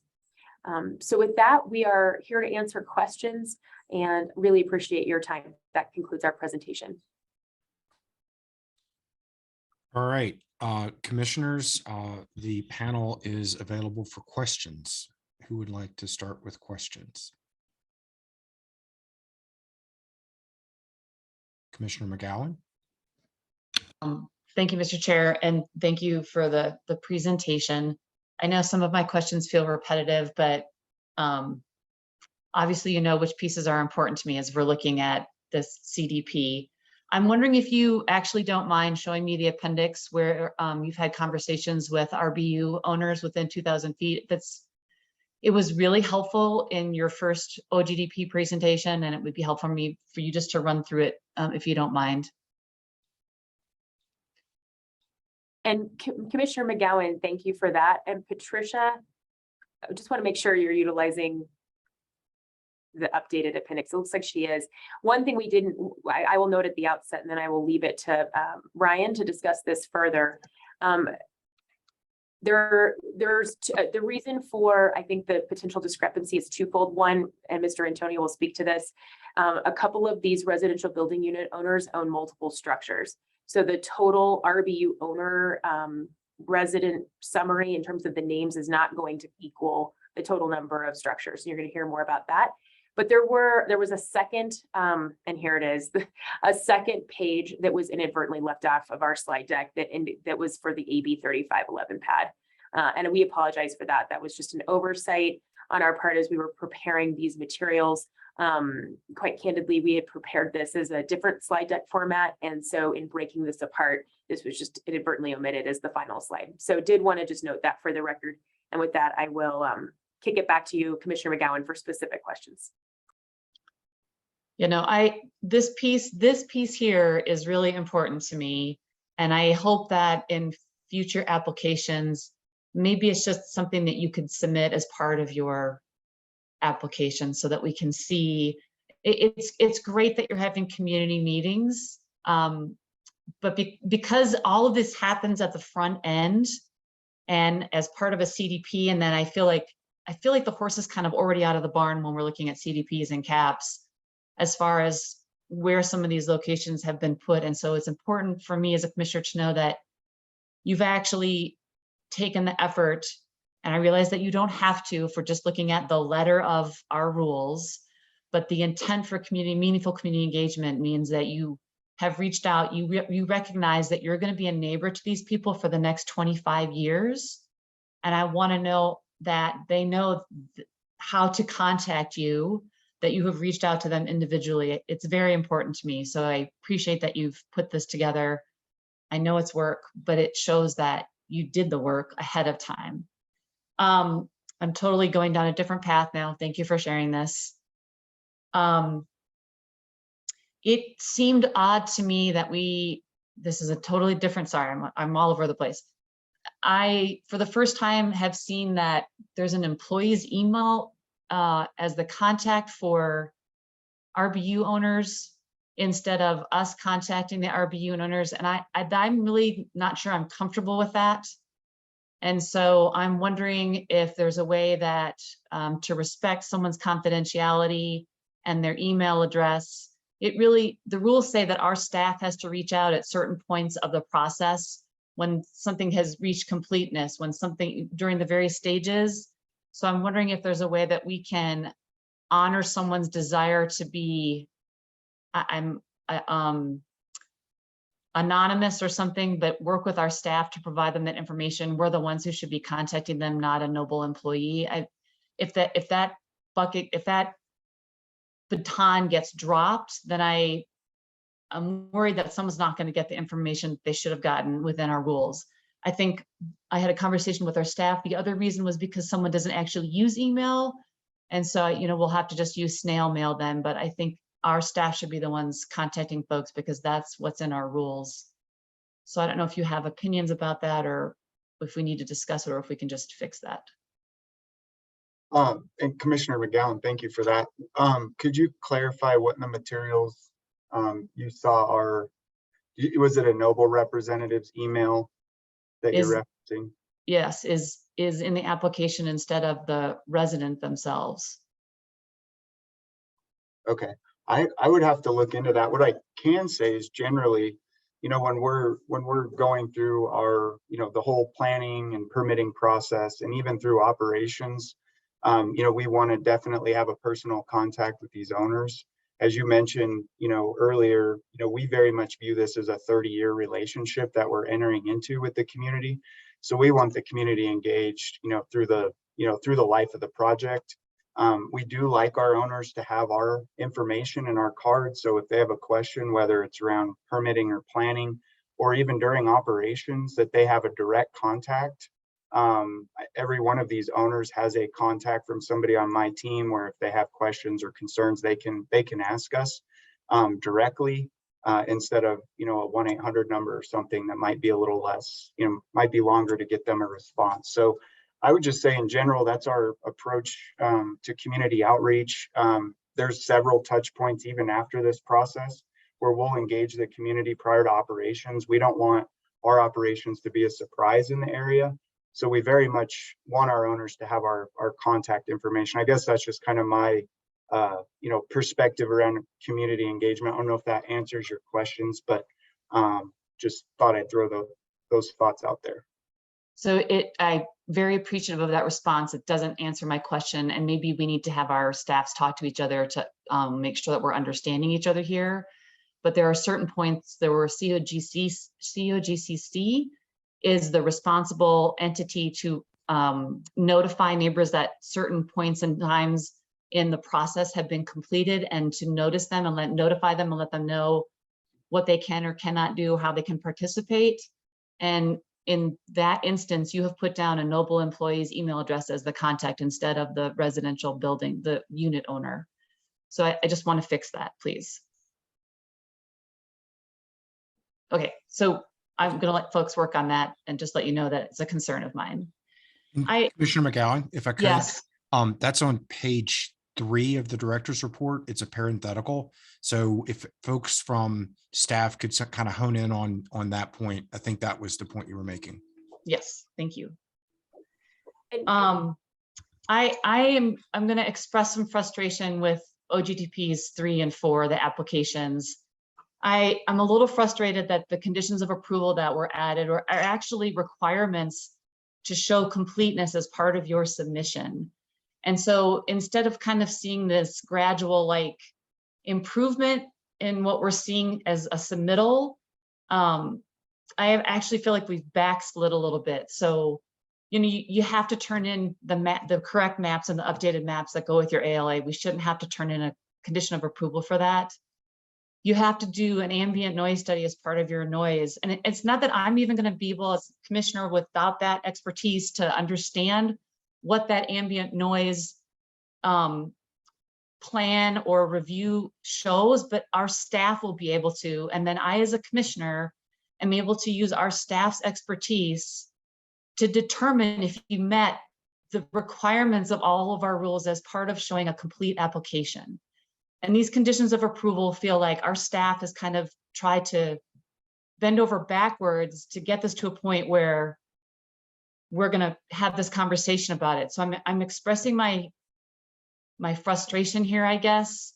I don't feel that this application actually was complete when staff sent it to us. I feel like they had to do things to try to make it complete, and then things are going to be decided afterwards, or I don't get to contemplate them or see them or have our staff's expertise on them at this point in time. It's going to happen potentially after we might approve this application, which I don't think is what we meant by part of our process. And so I guess I want to know if you feel like this is actually a complete application that was turned in. Commissioner McGowan, thank you for that question. I think I can at least kick us off there. So I do think that one thing that I do want to have the commission realize is that OGDP 1 and through OGDP 4 were all submitted at the same time. So these weren't subsequent submissions that came in where we had 1 go through and then we looked at 2 and then looked at 3 and then 4. These all were submitted as a package and kind of have been tracking along this the same line. So, you know, those potential issues that you're seeing that you'd want to see progression, we're definitely taking care of those for future submissions. For the ambient noise survey, I appreciate that comment as well, but you know, what we want to do is we want to make sure that the ambient noise surveys that we do are compliant with the rule, as well as when we're going to be starting our operations. So we try to do that closer to the operations time window. So as noted in the rules, we try to do that closer to the operations, and that's why we're fine with the condition of approval. And what I will say is on future submissions, that will be part of the noise monitoring plan, included as to when we're going to do it, so we don't have to directly address that. So I appreciate that comment as well. And yes, you know, one thing I do want to note is we are very responsive to any requests that we have from staff to return information, and we have I would say made best efforts to do all of those things. And what I will say is that the applications for 3 or 4, I do believe are complete. And there's always questions and comments that kind of come late in the game, and we're very happy to accommodate those, whether they come from staff or commissioners. But I will say that as we have worked through this process, we're working on, okay, so how do we make sure that we don't have these going forward? So as you see future OGDPs, you will not see that. Thank you. Is this the OGDP? Sorry, they're very similar, both of them, and kind of my questions for both are very similar. Is this the OGDP where we seem to have some confusion between where I think it's a temporary diesel something and a mud truck are going to be located, and whether or not it's within 500 feet or not within 500 feet? Is that this one, or is that OGDP 4? Thanks, Commissioner McGowan. That is the issue that's come up for this OGDP for OGDP 3. And, you know, Mike, if you want to shed a little bit more light on why there's a perceived discrepancy and that we're confident we've got the final tally correct, that 1202A3 does not apply. That was also confirmed by CPW. And again, I think staff's looking for an updated layout drawing, which we will commit to providing, but Mike can provide a little bit more color on that issue, Commissioner. I can, and thanks, Jill, and thank you for the question, Commissioner McGowan. So obviously, per my presentation, the process on this started quite a while ago. Initially, when we calculated the 1202A3 offset for the OGDP3 pads, we were using edge of pad disturbance. And so because of that, 2 of the pads, the 0207 and the AB 3511, both of those were considered needing a waiver. So they were submitted in that form to CPW. Brandon reviewed them and gave us the waiver. So we got a waiver back in January of this year, early January. We had a follow-up meeting, obviously many meetings, but the one in September with that included your staff, Rebecca, Sabrina, and John, and Brandon. We kind of looked at that, and it was determined, hey, we need those measurements straight from the staging area for that chemical or fuel. So I followed up, I gave them those, and it actually kicked these 2 out because of the pad dimensions. They're fairly, you know, it did not reach the 500 mark. They were beyond that for those 2 pads. So because of that, Brandon said we do not need a waiver for those two. So, and I apologize for the, kind of the conflicting information on those, but it has been confirmed by CPW. And we will get you, as Jill said, we will get you those updated drawings. Okay, so I think our staff had concerns because the drawings actually show those locations within the 500 foot of the watermark, correct? So if once you show, I think what I'm hearing is it's actually not within the 500 feet, and you're going to update your drawings so that our staff can see visually that that's not where that equipment's going to be located. According to our measurements, we basically measured off for the fuel staging, diesel fuel, and chemical storage, and they were not within 500 feet of the aquatic receptors. And Commissioner McGowan, I'll just offer this, and perhaps Mo and Mike want to follow up. The materials that were submitted never indicated that those tanks were within 500 feet.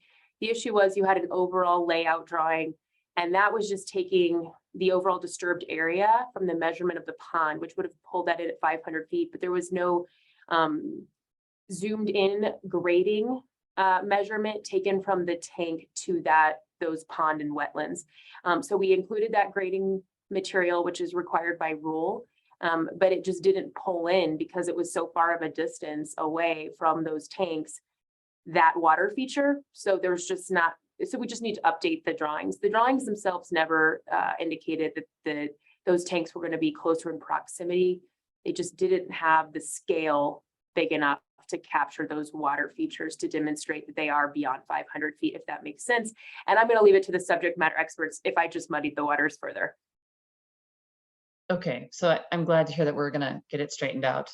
I have questions about wildlife, but I'm going to let Commissioner Ackerman take that part because I'm going to guess he's going to ask all things I have questions about and get them answered. So thank you for your feedback. Commissioner Messner.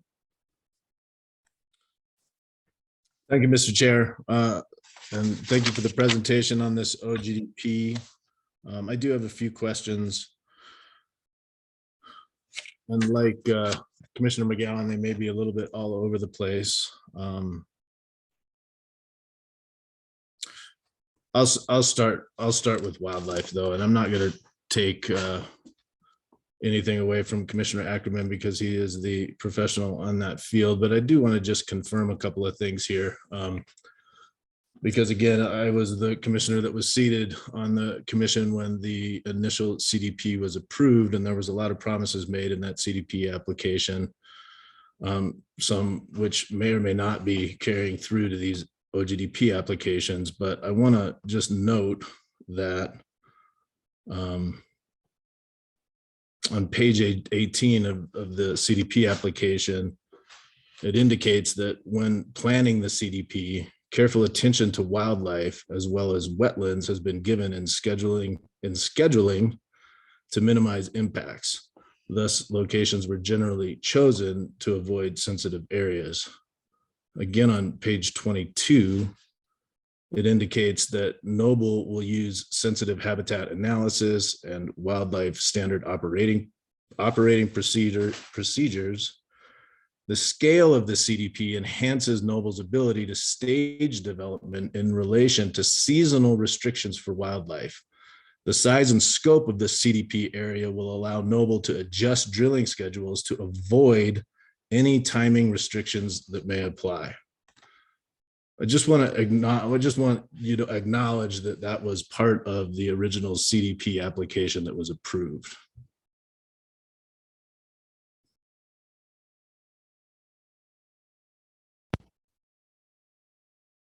Ms. Fulcher.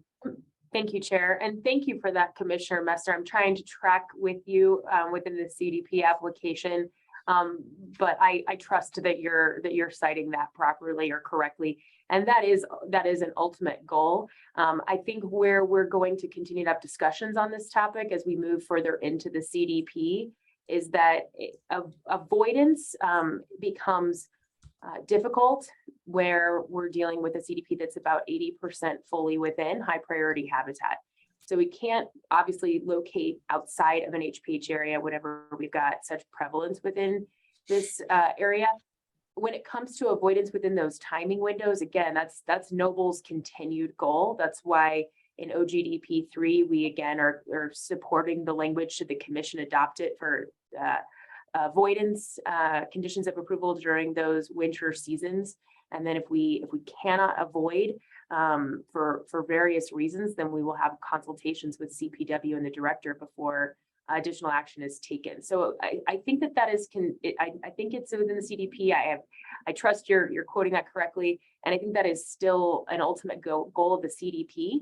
I think where we also have and we'll have probably more discussions about this for OGDP 4 and so on, but where we also have to balance avoidance of those timing restrictions is also adhering to other concerns related to protections to the residents, and those protections extend to getting in and getting out as quickly as we can and not prolonging time on site from operations.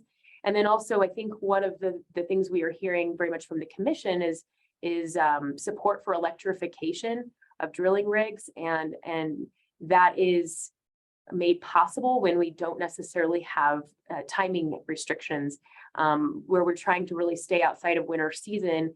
That becomes difficult when we only have one rig that you can power electrically. So there's just a lot of competing concerns, and I think those will continue to permeate throughout the CDP, but I think avoidance is still the goal here. So I will opine that that avoidance for wildlife, that consideration of the comprehensive nature of the CDP plan that was provided for approval by the commission at the time, clearly indicated that one of the advantages of the CDP and the timing associated with it, which was a 10-year window, would allow for consideration and scheduling of all of these things, including electrification, including impacts to residents, including avoidance and timing restrictions associated with wildlife. These are the promises that I'm talking about that were indicated when the initial CDP was presented to the commission that may or may not be carrying through to some of the OGDPs that we're seeing. And so I'll reiterate that it doesn't say in the CDP application that you'll avoid wildlife timing restrictions as practicable, but it does say that the size and scope of the CDP area will allow Noble to adjust drilling schedules to avoid any timing restrictions that may apply. So I think that's important to consider as you're looking at your wildlife mitigation plans and your timing of these things, is that the whole goal of the CDP as it was approved was to create the time necessary for all of these considerations to come into play, including scheduling. And Chair, if I may, Commissioner Messner, I agree, and I think Noble agrees, and I think something to think about here in the time that's lapsed since the CDP was approved. Again, we've said it before, but this is an evergreen document, and what it's really meant to do is take into consideration, changing regulations at the time. Whenever the CDP was adopted, of course, we didn't have the benefit of these updated layers of HPH that were enacted as part of the 800, 900, and 1200 series rulemaking. So, of course, that factors into the permitting aspects of development that we're undertaking now. And again, I think 10 years, it sounds like a long time, but I can't believe it's already been almost 3. And so, it takes a long time when you're looking at something of this size and scope to actually get the permitting process to this point. And so that's the only other comment I'll make there, is just time goes quick, especially right now in this weird paradox of time that we've all found ourselves in the last couple of years. But I think the goals still hold here. And if you have specific questions too on that point, but I just wanted to make those two points about where we were whenever the CDP was approved and where we are now. Let me ask again then a question about the CDP approval. And again, I have in my notes that on page 12 of the CDP application, that the evergreen framework, and this is coming from the CDP application, that the evergreen framework of the CDP will ensure continual adoption of new regulatory requirements to protect public health, safety, welfare, and the environment. And so it does clearly acknowledge that evergreen nature of the application and the contemplation of new regulatory requirements. The other piece in here, and I'm just curious because this is where there is perhaps a little, well, I'm trying to combine old rules with new rules here because on page 31 of the CDP application that was approved, it indicates that Rule 604C, old Rule 604C, that talks about mitigation measures and overall CDP mitigation efforts, does indicate that mitigation measures to oil and gas locations that are within the old buffer zone setback of 1,000 feet will be addressed during the individual 2A process for the applicable locations. And that permits submitted within the CDP will include BMP language providing for continuous emission devices within 1,500 feet, that they'll comply with all applicable federal and state regulations, and will consult with COGCC staff on specific mitigation measures. But then I went back and looked at in the old 604C rules around the buffer zone setback, just to make sure I understood what that said. And it said no well or production facility shall be located 1,000 feet or less from a building unit until the operator certifies it has complied with Rule 305A, 305C, 306E, and the Form 2A or Form 2 contains conditions of approvals related to site-specific mitigation measures as necessary to eliminate, minimize, or mitigate potential adverse impacts to public health, safety, welfare, the environment, and wildlife resources. So understanding that, my question to you is, do you feel like you've met the obligations of old Rule 604C as contemplated in the approval of the CDP?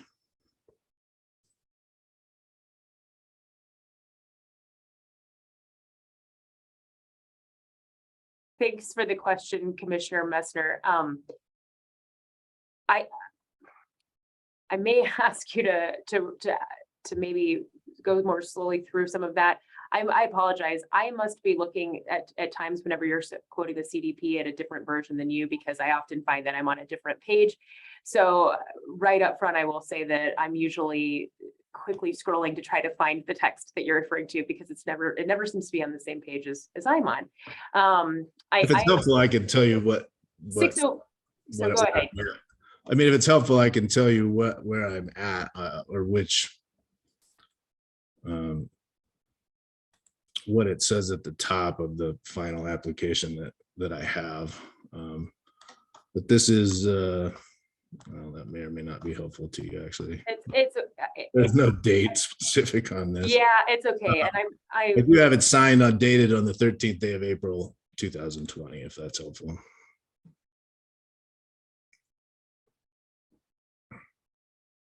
And it does indicate it's the final application.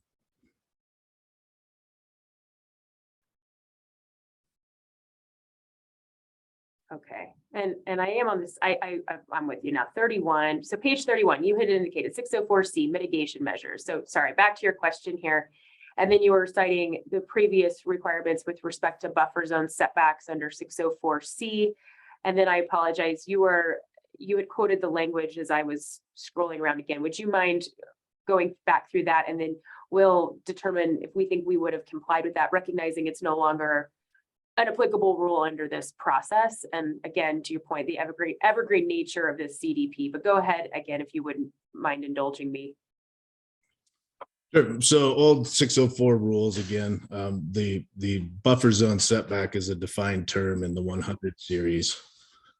And it indicates no well or production facility shall be located 1,000 feet or less from a building unit until the operator certifies that it has complied with Rule 305A, 305C, 306E, and the Form 2A or Form 2 contains conditions of approval related to site-specific mitigation measures as necessary to eliminate, minimize, or mitigate potential adverse impacts to public health, safety, welfare, the environment, and wildlife. And so that's what it indicates.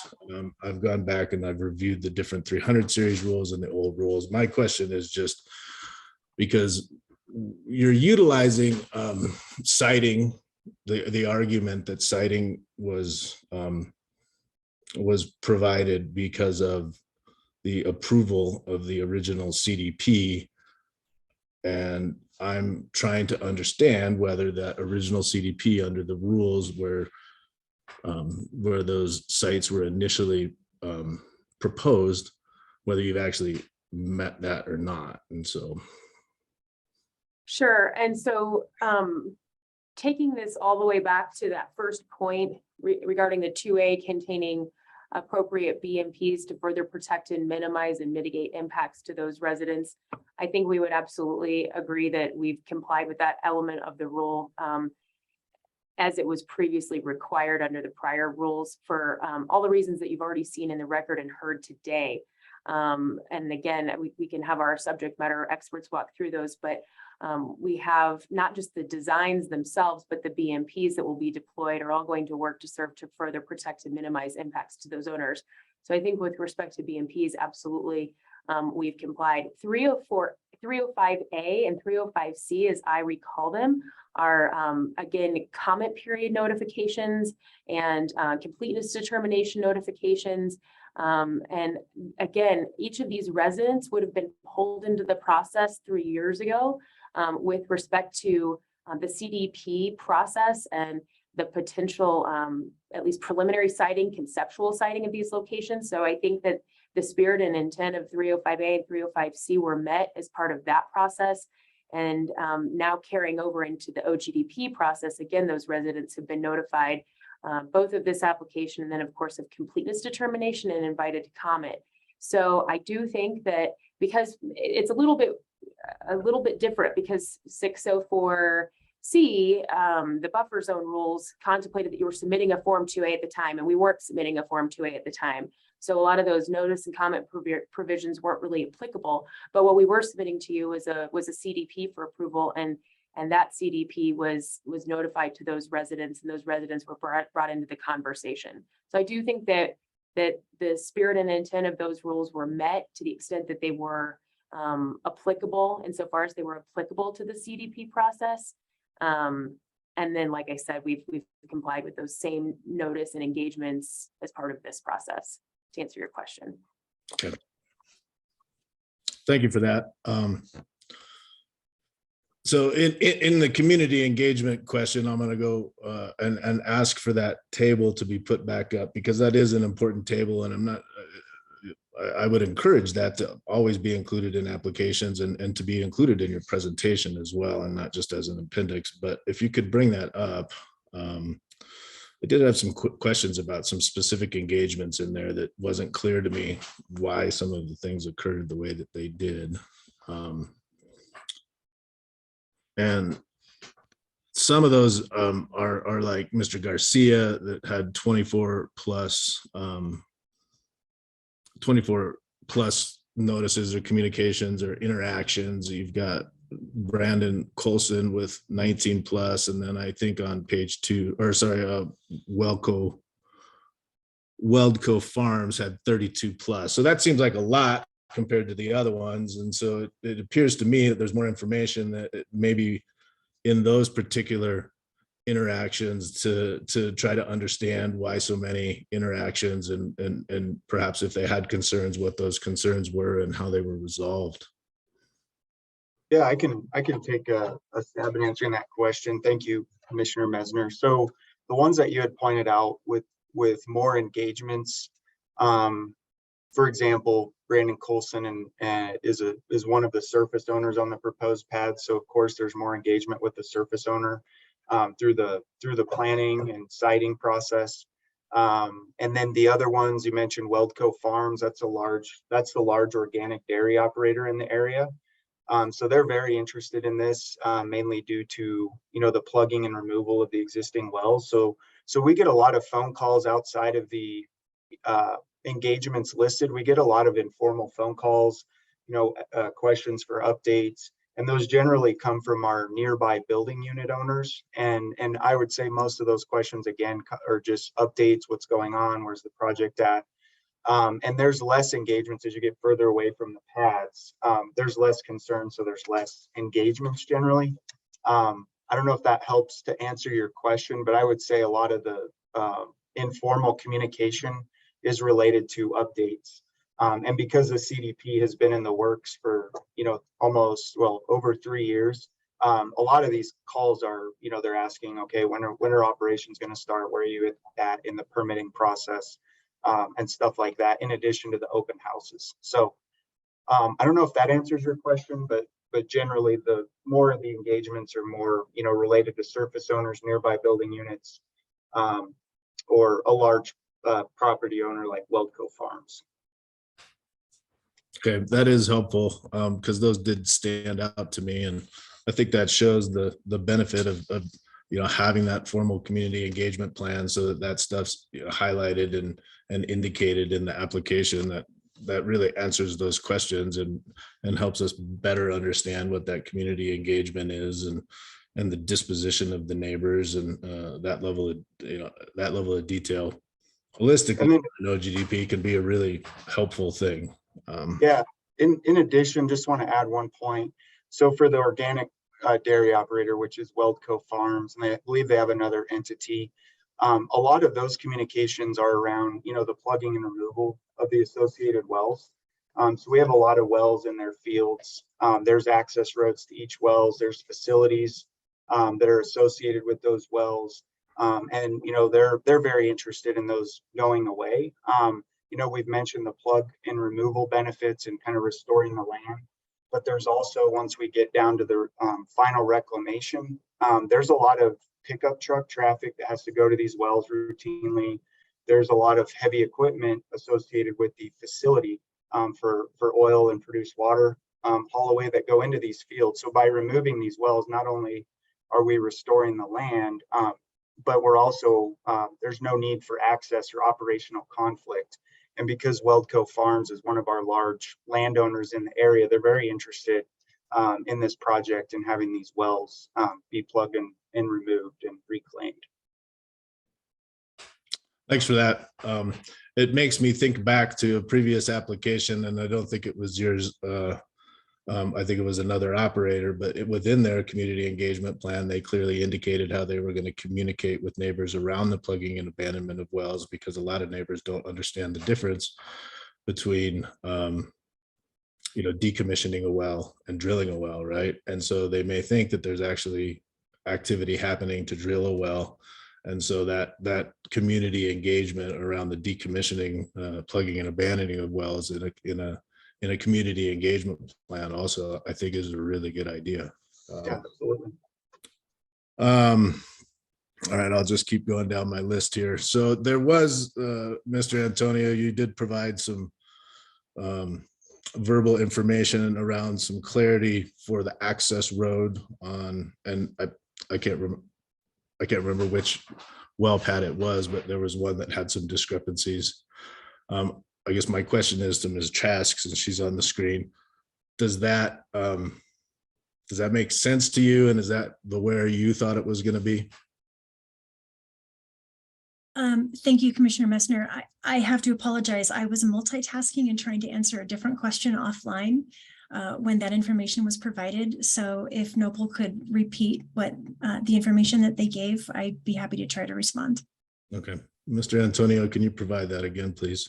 Yeah, absolutely. Patricia, would you mind pulling up the Ogdp 3 overview with the aerial image?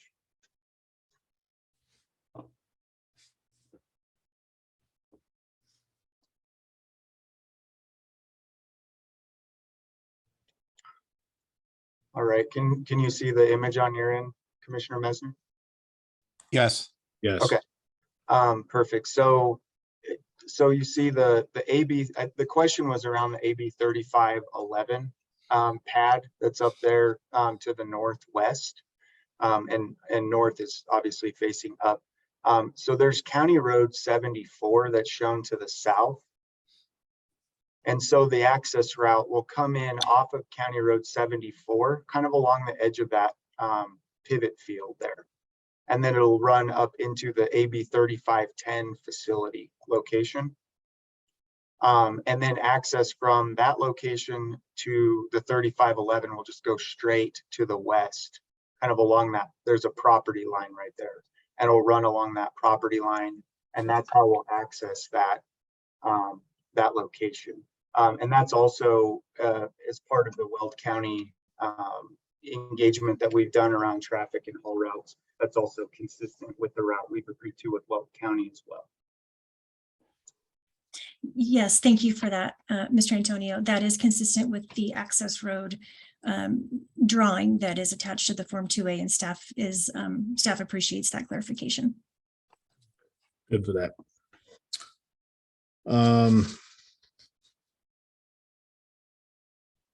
I'm going to pause there for a second and let other commissioners ask questions, but I will have a couple of additional questions. Thank you. Thank you, Commissioner Messner. I don't think we are nearly through commissioner questions. And so what I want to do is take our morning break and return at 11:06.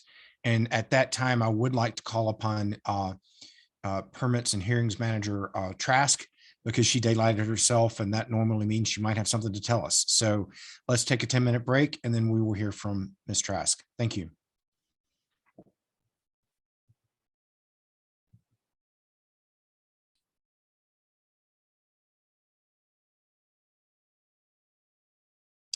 All right, we are back. It is 11:06, and I would like to recognize Ms. Trask. Did you have something that you wanted to bring to our attention or comment? I know you've been listening in on all the Q&A here. Yeah, I did want to comment. So thank you for that, Commissioner. Let me just reintroduce myself. My name is Sabrina Trask, and I'm the Planning and Permitting Manager. I wanted to circle back on the question about Rule 1202A3. The rule language specifies that operators will not situate new staging, refueling, or chemical storage areas within 500 feet of the ordinary high water mark of any river, perennial, or intermittent stream, lake, pond, or wetland.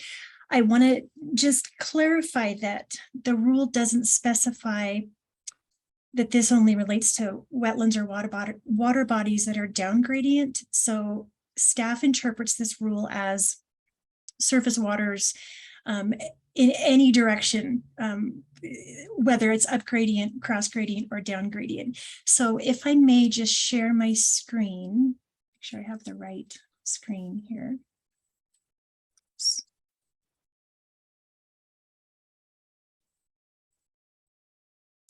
Are you able to see the layout drawing?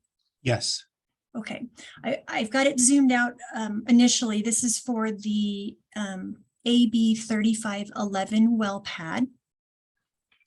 This is currently attached to the Form 2A.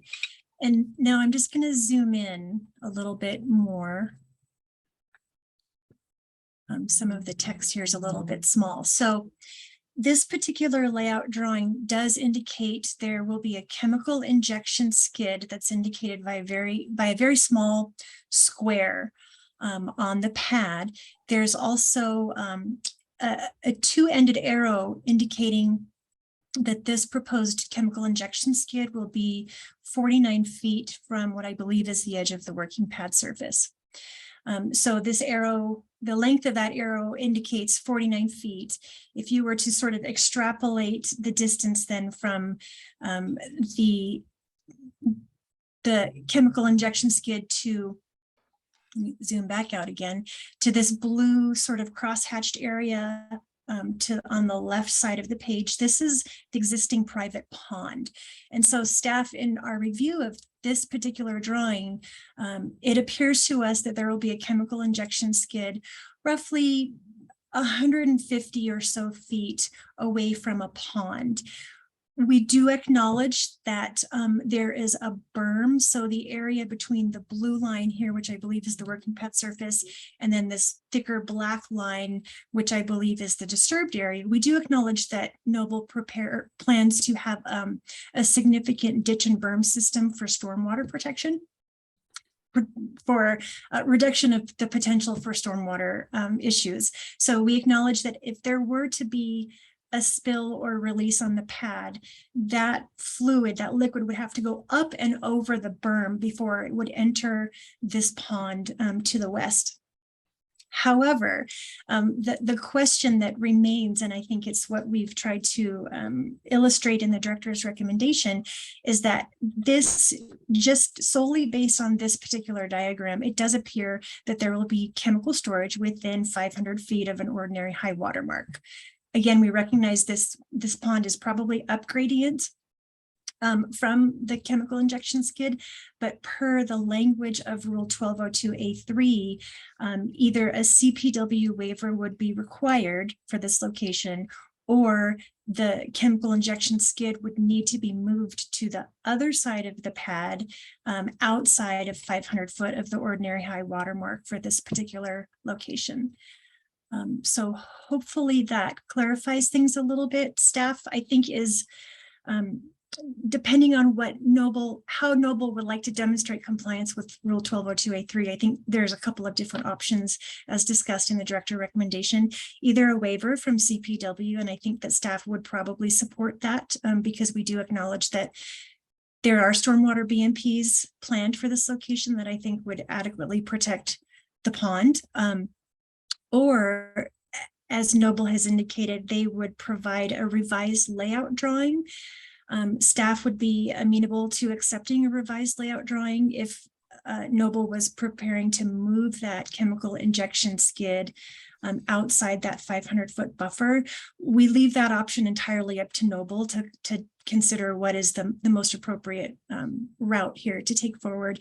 We do ask, though, that depending on which option Noble pursues, that staff is given some additional time to conduct additional technical review to ensure that whatever route Noble provides to us, we have the time and the means necessary to make the determination that it is fully in compliance with Rule 1202A3. Thank you, Ms. Trask. Ms. Fulcher, number one, are you and your client in agreement with this interpretation that 500 feet is 500 feet, irrespective of gradient? And number two, how does your client plan on getting into compliance with the rule? And number three, I'm just going to echo back to Commissioner McGowan's frustrations with the applicant on this proposal. You know, this is not something that we ought to be debating on the day of the hearing. This is something that ought to have been fleshed out during review. And I'm getting a sense that, well, I'm just getting frustrated because what I'm seeing is like the applicant here, and Mr. Montoya, I get it. You did all these all four at the same time and you pledged process improvement, but I'm just getting this sense of like, I'm just going to kind of maybe just meet the standard and I'm not going to give more. I'm not going to prove why this is in compliance with the CDP, as Commissioner Messner noted, or why, staff ought to be getting this information, period.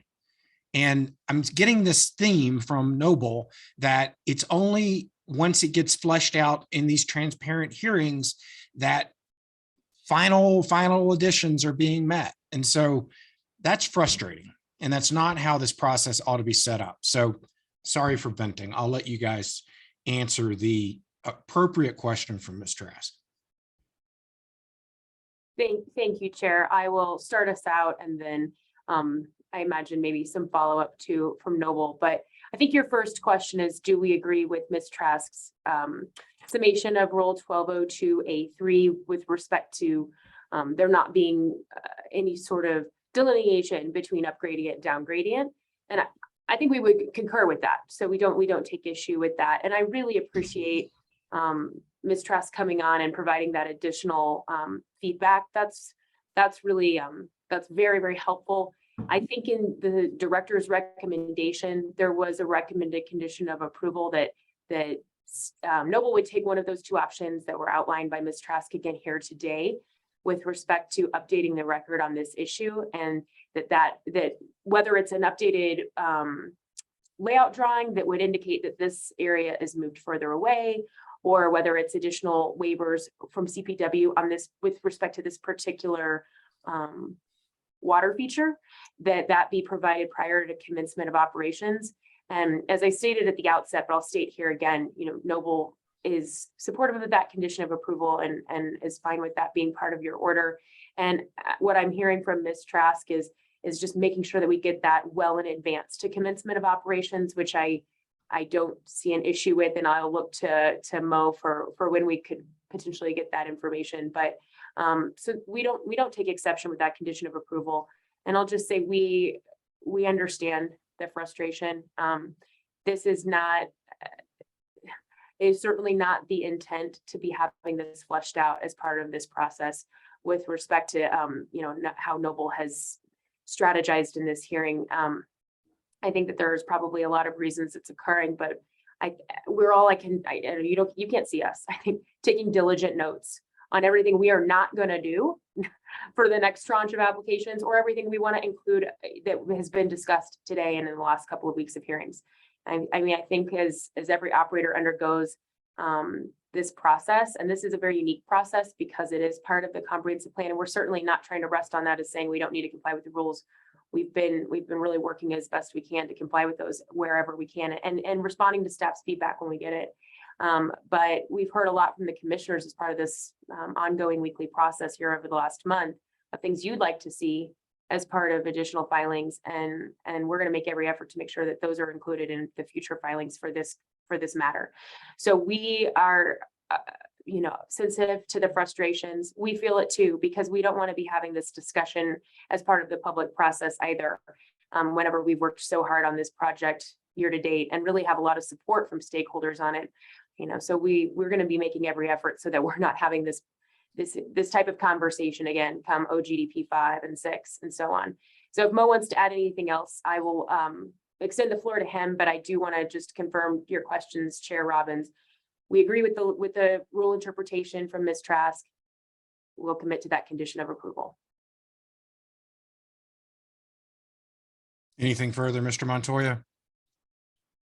Thank you, Mr. Chair.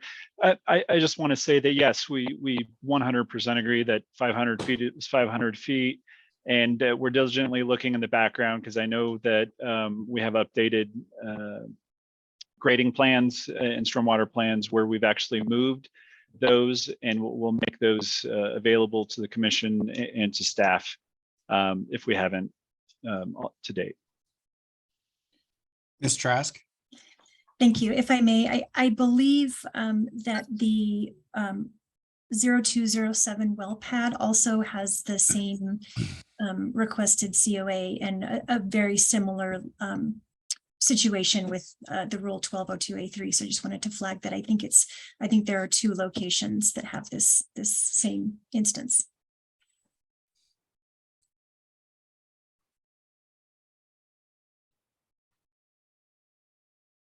Mr. Antonio, I see you showed up. Did you want to? Oh, no, I accidentally clicked my video off. Sorry about that. Be careful when you visualize yourself, because I will acknowledge you. All right. All right. Well, with that, I think we're still in commissioner questions. Are there further questions from commissioners? Commissioner Ackerman? Thank you, Mr. Chair. I appreciate that, and I appreciate the discussion that's taken place so far. I wanted to acknowledge the considerable environmental and wildlife expertise of Commissioners McGowan and Messner, and appreciate their comments and appreciate them asking many of the questions that I had as well. Many of the points that I have are addressed, and I apologize a little bit in advance for piling on, but I also wanted to state my concern with the completeness of this application. And just to speak frankly, it's actually very difficult not to remand this back for further action for lack of completeness. I do appreciate the work of staff and the responsiveness of the operator as we've tried to work through these conditions of approval and the discussion that's taking place here today. That said, I also believe it's fair to point out Noble's efforts here in the substance of what you're trying to do with this OGDP and with the CDP in general.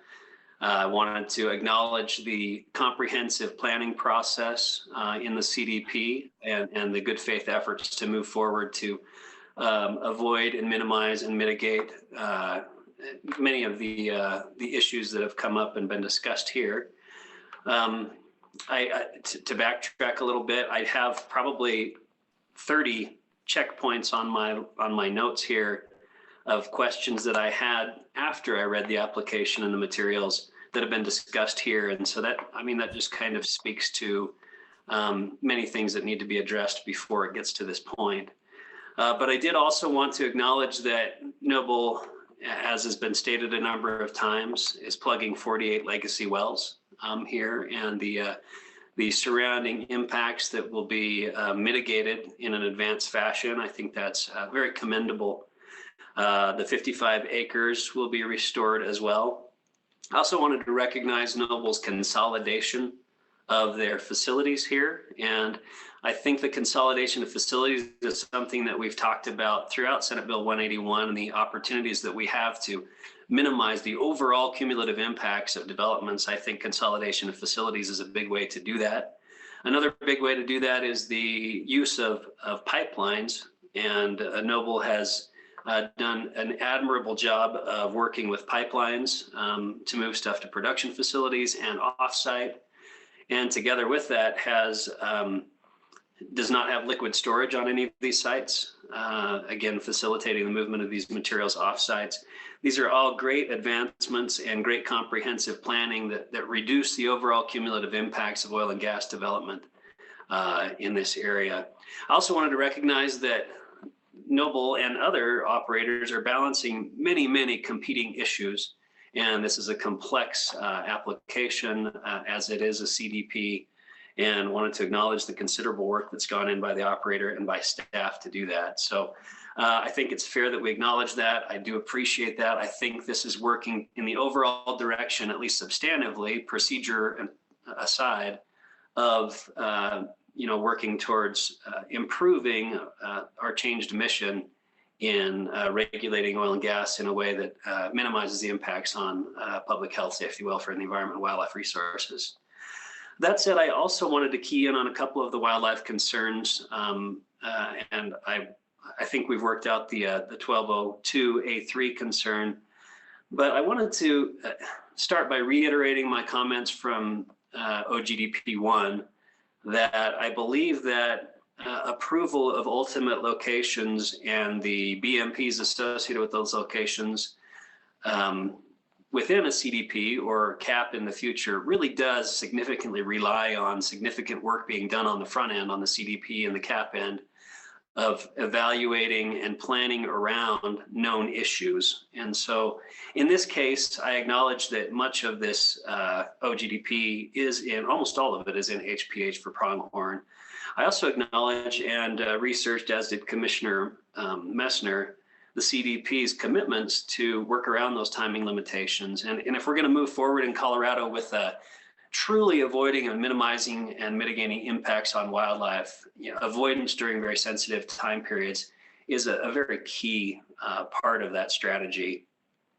And so while that's stated, I think, and I'll just speak for myself, but I'll venture that it might extend out beyond myself, that we want to be reasonable, and we want to, if there are things that are anomalies that can be done in a wise way, I think we want to provide opportunities for that. And I think that's what COA number 5 is intended to do. And as Commissioner Messner pointed out, we believe the CDP expectation is to avoid the timing stipulations, period. Even though it was an evergreen document, we believe the will is a commitment to avoid those timing stipulations. I also believe that the language in this OGDP is intended to have that expectation, as written by staff in the COA, that it says Noble will schedule and conduct construction, drilling, and completeness activities outside the winter Pronghorn, or the Pronghorn winter concentration period from January 1 through April 30th. And that the exception is then included later on. And to me, I just wanted to be a little more clear about where I think that bar is. I think that if that exception is to be used in the future, to me, the standard of expectation that the director should expect is that Noble should acknowledge that they did everything that they could to conduct these activities outside of those timing periods, that they were in a realistic schedule, scheduled outside of this timing period, and that Noble should demonstrate why that changed.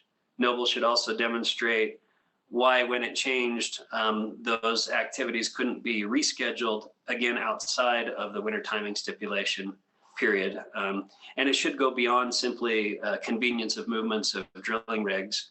And it should be able to demonstrate that there was a schedule that was set forth that was workable and usable, that sets forth the true intent to avoid these sensitive areas during the winter timing stipulations. And that Noble should demonstrate, in conjunction with consultation with CPW, if that exception is to be used, how Pronghorn will be protected, not just maybe additional BMPs, but evaluation of pronghorn prevalence in certain areas, maybe an opportunity during some warm weather periods where pronghorn have moved somewhere else, and significant work should be done to, again, avoid impacts to pronghorn. That said, as I mentioned during OGDP 2, I don't take lightly the approval of these activities during the timing stipulations. Now, that said, I think it's important that we recognize Colorado's a big state. There's a lot going on. Animals can move back and forth, and that's true.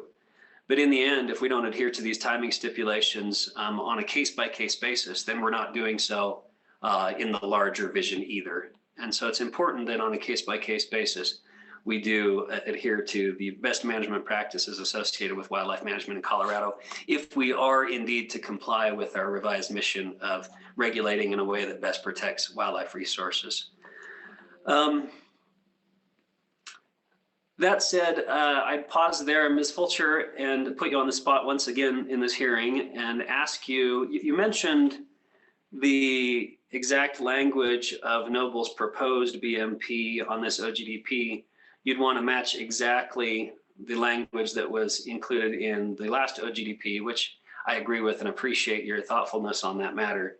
But it was a little unclear to me where that language deviates from the COA number 5 that was proposed by staff in this particular OGDP. Are you prepared to kind of point us through the differences there? Absolutely. Thank you very much, Commissioner Ackerman, for the question and also for your comments. Really helpful to get further understanding of where you're coming from, your expertise with CPW as a commissioner on what avoidance really looks like. And I very much appreciate that, taking notes on that as well. Patricia, would you mind putting up our slide with our language from last week? That might help.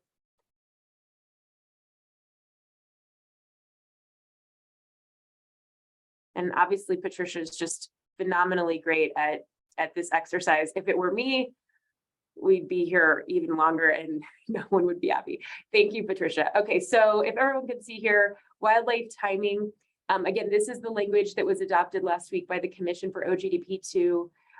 We would like for this to carry over to today's matter following your deliberations if you vote to approve OGDP 3.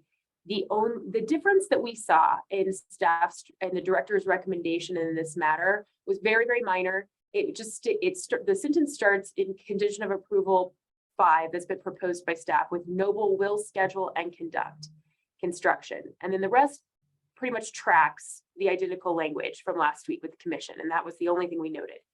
And what we stated last week is the operator will avoid construction, drilling, and completions. Again, the goal here, just like the commission has said for OGDP 3, is avoidance wherever possible. The concern we had with the language in particular was that Noble will schedule all of those operations outside of that time period. We will endeavor to schedule those operations outside of that time period, I think, to your point, Commissioner Ackerman. But I think you also said that this does need to be looked at on a site-specific basis or a case-by-case basis, I think were your words. And I think we would agree.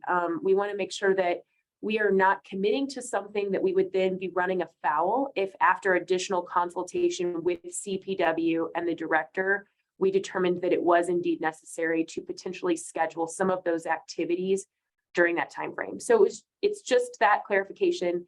Again, the language still operates the same way as we see it, where avoidance is the premium, and then following additional consultation, we'll potentially find ourselves on a case-by-case basis needing to come in during those time periods, again, after revisiting BMPs and potentially a wildlife mitigation plan update with the director and CPW. Again, the rules, as everyone knows, allow for that process whenever it's deemed necessary. So here we would just not want to, again, commit to something here that we're then running afoul later following additional consultation. I would be guessing about what those situations could be, but there could be a situation down the road where we find that we need to schedule operations during that time. And we need to have those consultations with CPW and the director determine if that's appropriate with additional BMPs or mitigations. Thank you, Ms. Vulture. I appreciate that response. I want to be clear that I may have misspoken if I did say that, but I do not believe that this issue needs to be looked at on a case-by-case basis. I believe that avoidance is the blanket stipulation that's being laid out here, both in the CDP and the OGDP.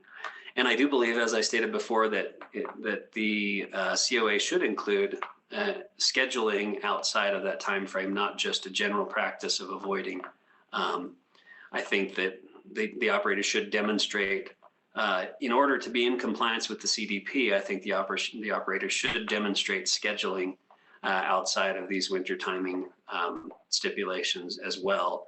When I mentioned, being able to have some flexibility and the stipulations that I was setting forth, my intent was that if that schedule needed to be modified and there was no way to schedule outside of the winter timing stipulations and still comply with the CDP and the timing for drilling, then there are a lot of considerations that need to go into where that goes from there. And so I hope that's clarifying in the statements that I was making there.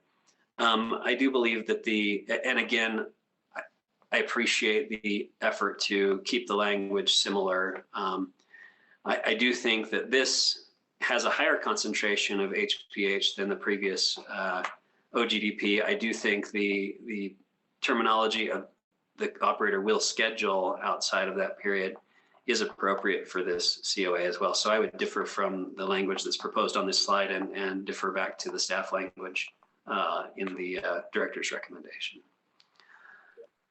Commissioner Ackerman, if I may, just brief follow-up, and I appreciate that. I apologize if I misunderstood your comments before, so I appreciate the clarification. And I think we are ultimately aligned and coming to the same place that the commission came last week with this language. Again, I think that in your follow-up, you mentioned if the scheduling needed to be modified. And I think that that's where we're going to. And so we just wouldn't want to find ourselves potentially in violation of language because the scheduling needed to be modified following consultation for various purposes. I think that's where we're going here, is we just want to make sure that we're in full compliance, including if a schedule modification needed to happen, recognizing that the goal is, again, avoidance, to your point. Thank you, Ms. Fulcher, and not to get into a back and forth, and I do appreciate and acknowledge your point, and it makes sense to me, but I do think that that the number 2 exception is implicit in either direction, whether number 1 includes the word schedule or whether it doesn't. I think it clearly sets forth a potential exception to number 1, and just wanted to be clear that I do believe every effort should be made to schedule, and that. And not just every effort, that a initial construction drilling and completion schedule should be set forth that's workable and is outside of that time period, and that if things move forward where we need to have some discussion, where the director needs to have some discussion with UNCPW, that there are a lot of steps that need to be taken in order to achieve director approval of rescheduling outside of that timing stipulation. I think those are all my points for now, Mr. Chair. I appreciate that. I agree with the number 4 COA continuing to be included, just to ensure that either there's a CPW waiver or that there is movement of those chemical facilities 500 feet away from aquatic resources.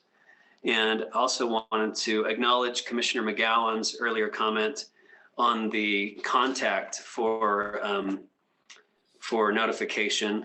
And I would ask that maybe our assistant AGs take a look at that as well to ensure that whether we need an additional COA, that we maintain compliance with our regulations through the notification of I believe it's the director's recommendation and the notice of completeness.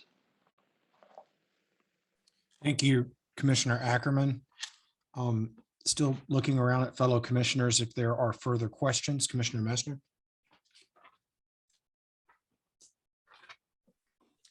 Thank you, Mr. Chair. Appreciate the comments of my fellow commissioners. I did have a couple additional follow-ups or questions from some of the topics that Commissioner Ackerman had discussed. Understanding that the CDP that was approved, talks about comprehensive planning and landscape level planning. And again, on page 22, it indicates that the scale of the CDP enhances Noble's ability to stage development in relation to seasonal restrictions for wildlife, and the size and scope of the CDP area will allow Noble to adjust drilling schedules to avoid any timing restrictions that may apply. And I don't think I saw it, but I wondered, is there a CDP wide drilling schedule that has been developed on a landscape level that these OGDPs are tying into? And along those same lines, is there a landscape level CDP wide wildlife management plan that these particular OGDPs are tying into?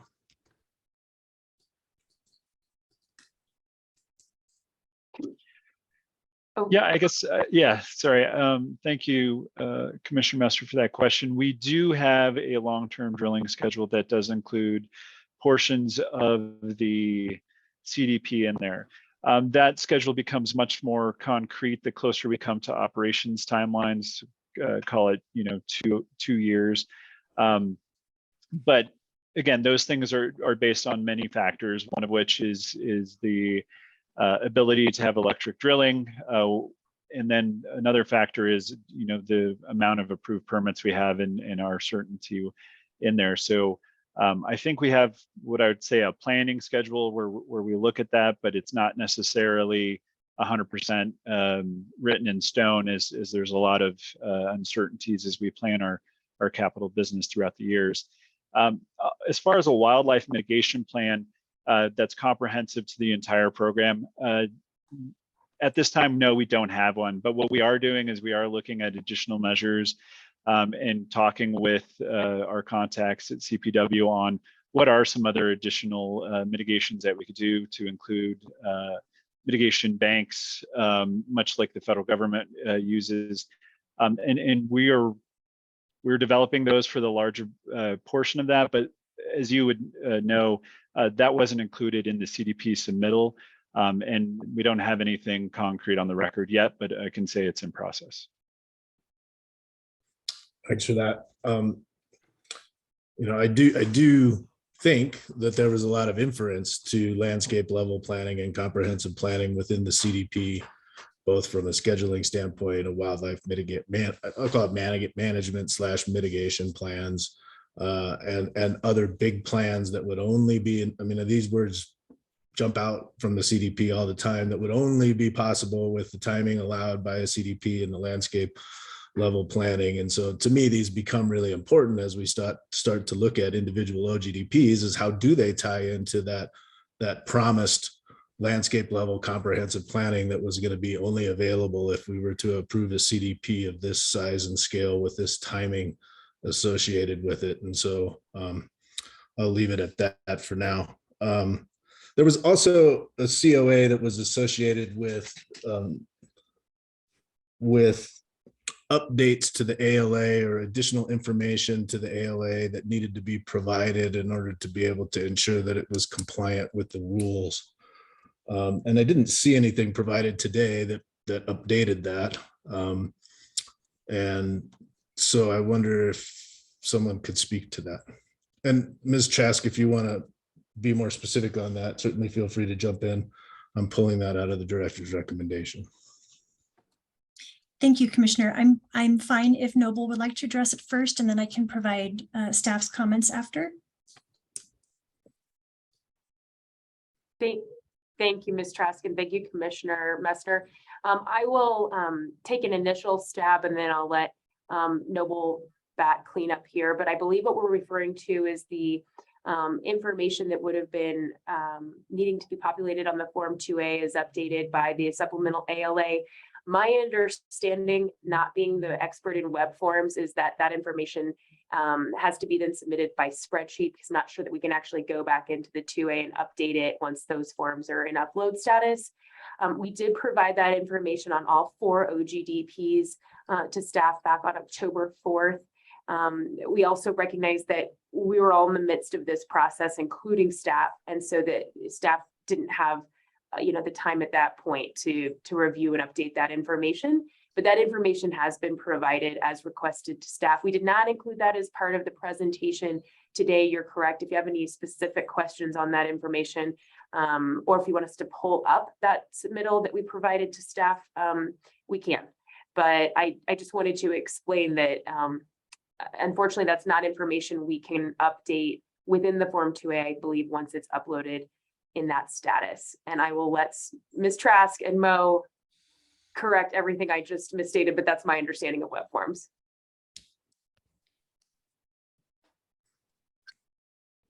Thanks for that, Ms. Fulcher. Yes, we did receive updated, I'll refer to it as the Form 2A data fields for the ALAs.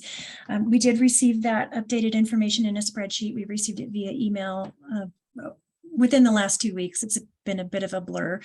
And we have reviewed that information as provided to us for OGDPs 1, 2, 3, and 4. Generally, the information is acceptable. It doesn't entirely and precisely match all of the information that was provided in the updated ALA data sheets and ALA narratives. There's a few minor, I think, typo level discrepancies, nothing significant that staff is concerned about. So I think all in all, the data that was provided is acceptable to us. And Ms. Fulcher is correct.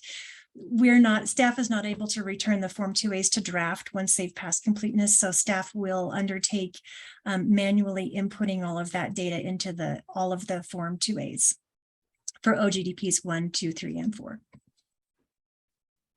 Okay, thank you for that.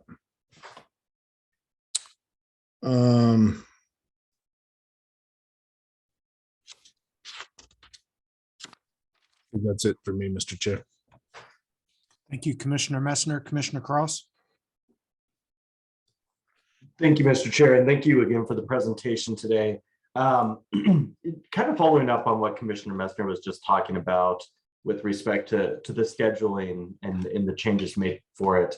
I know that in the recommendation it did have the proposed schedule for OGDP3, and it included that Q1 of 2025 would be the drilling of those wells. Given the discussions that we've had, has that been updated in your kind of planning schedule that you mentioned, Mr. Montoya?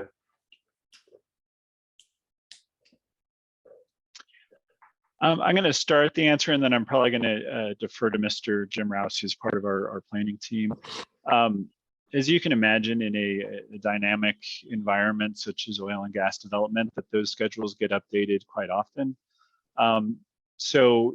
But I do say is that, we provide that quarter because it's around the time that we're planning on right now. As you can imagine, when we do operations, we're not just at the whims of our wants and desires. There are lots of other externalities that push schedules, some of which are rig availability, weather, and those things. So what I want to be very clear is that the commitment that we're making is to try to avoid those stipulations. And then where we can't, to Commissioner Ackerman's point, is to come with a valid reason on why it's falling short or outside of there. So given that, I'll let Jim kind of discuss if it's been updated from then, if we're actually going to be in that 1Q. Good morning, Commissioners. Commissioner Cross, to further expound on what Mr. Montoya was discussing. Yes, in the planning stages, we do have multi-years out there. Some of them are just sticks at this point because, frankly, our permits beyond 2023 are very much in flux. So with that noticed, we're working towards that end. Yes, we try and incorporate timing steps.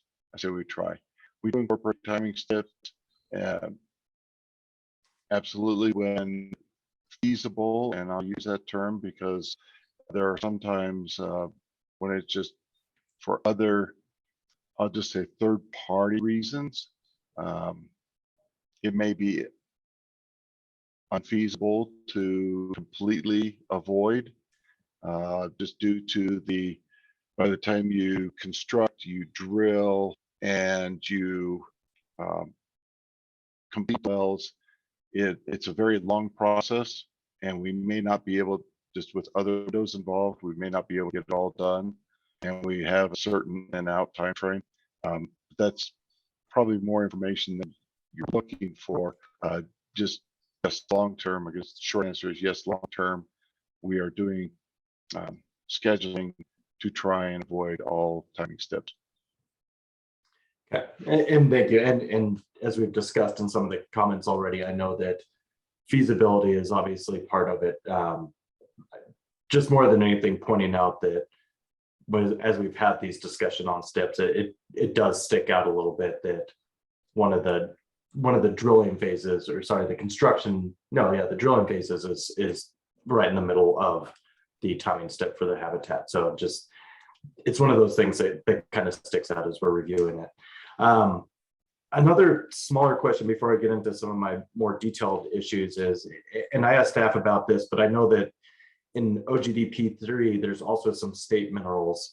Have you had any input provided from the state with response to the development plan, the state land board, when it comes to this process?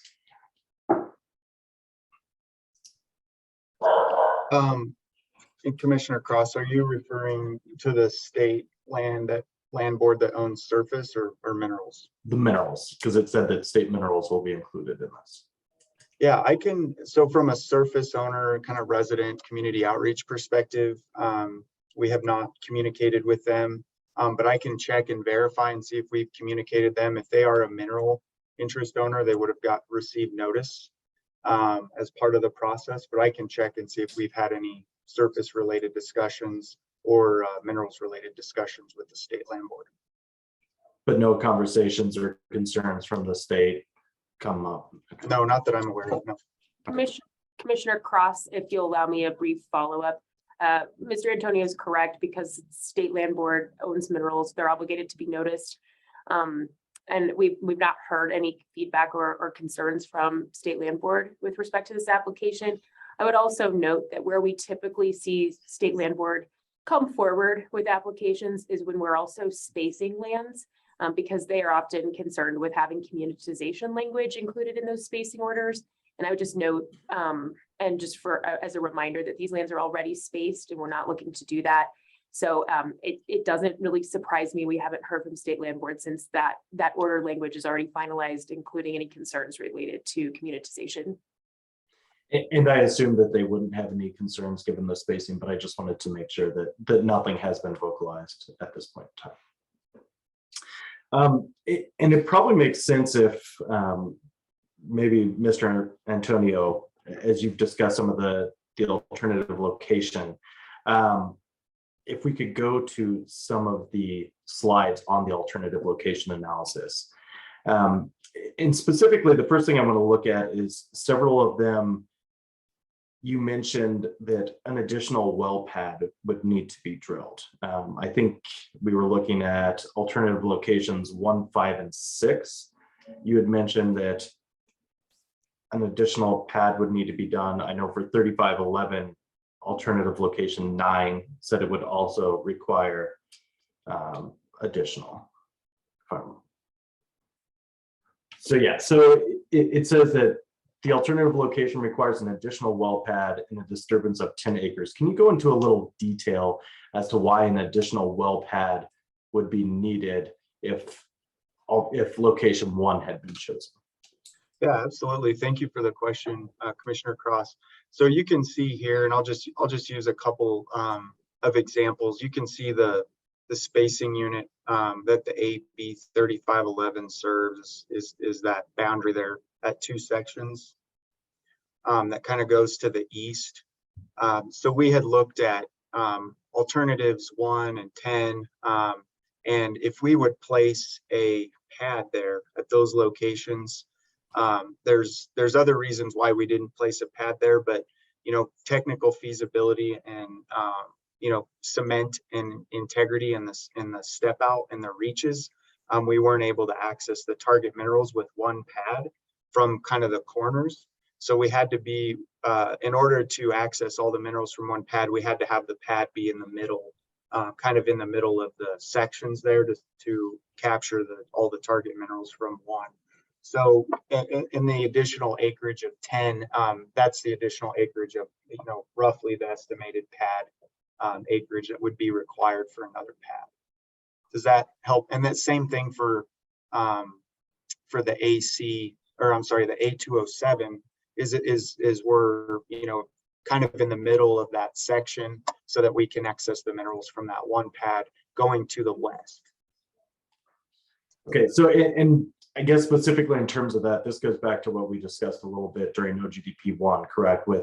In terms of feasibility, it's Yep. not that you couldn't drill it, but you start to worry about the casing issues when it comes to concrete and making sure there's no leaks or spills out of the casing when you have a step out of that way. Yeah, correct. Okay. And I guess if you go back to the 3511 as well that you just had up. So I also wanted to look at number 9 specifically, because number 9, it also had mentioned that an additional well pad would be needed there. Could you explain why an additional well pad would be needed there? Is it because could you not go out both directions with that being more centrally located? Yeah, so you would have additional, so if you're, roughly kind of in the middle of the target minerals area, it would require double the wells basically, right? So for where we're able to develop all the target minerals with 8 wells, if we were to locate at the 9 and drill to both from the, to the west and then to the east, that would require double, 16 wells to develop those target minerals, increasing the size of that pad. Okay. So this one is not for the feasibility reasons for that. It's more so of trying to keep the consolidation of the overall number of wells, emissions, et cetera, as low as possible. Yes, that's correct. And then there's also with these alternatives we're talking about, there's other issues associated with those locations, but that is definitely one reason. And I think, and I'm trying to remember if it was the 3511 or the 0207, you had also mentioned that alternative location 1 had technical issues for safety. Could you go over that safety concern that you had? Yeah, so we looked at AL number 1, and we had originally looked to see if we could develop, and what I mentioned in my testimony, we could develop the entire area from that 1 pad. Again, the technical feasibility came into play because of the step outs would be over a mile, which far exceed our safety parameters. And then there's also other issues associated with that. Particular landowner, has other plans and uses for that property and wasn't interested in oil and gas operations there. So there are several issues, but we did look at that at an initial pass, but deemed that we needed to split up the pads to most efficiently develop the target minerals. and I appreciate these answers as I have with the previous ones. I think that it could also be helpful providing just that little bit of additional analysis kind of moving forward as well. I know that it makes complete sense as to why, you know, having a kick out of over a mile, because I think in OGDP 1 you mentioned if we go further than 3,100 feet, that's where you start to have some of the casing issues with it. And I think just some of that, you know, providing that extra sentence of, instead of just saying additional needed for feasibility, kind of explaining that makes it a little bit easier, not just for us as we're reviewing it, but also for anybody in the public that starts to look at it as well, so they start to understand it as well. Because I know that you guys put a lot of thought into the alternative location analysis, the initial planning stage of it, et cetera, because I know that far before you even submit these applications, you're looking at some of the different feasible places, locations, abilities to get all the minerals in the most efficient manner, as you mentioned, not having to have double the amount of wells.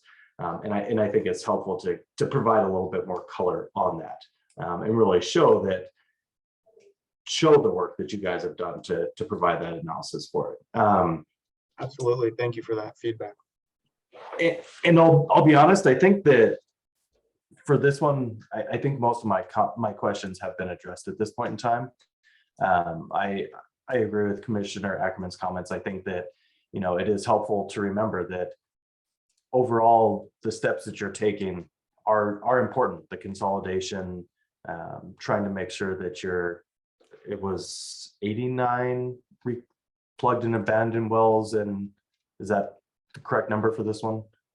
And facilities being decommissioned, is it 89? 79. 79.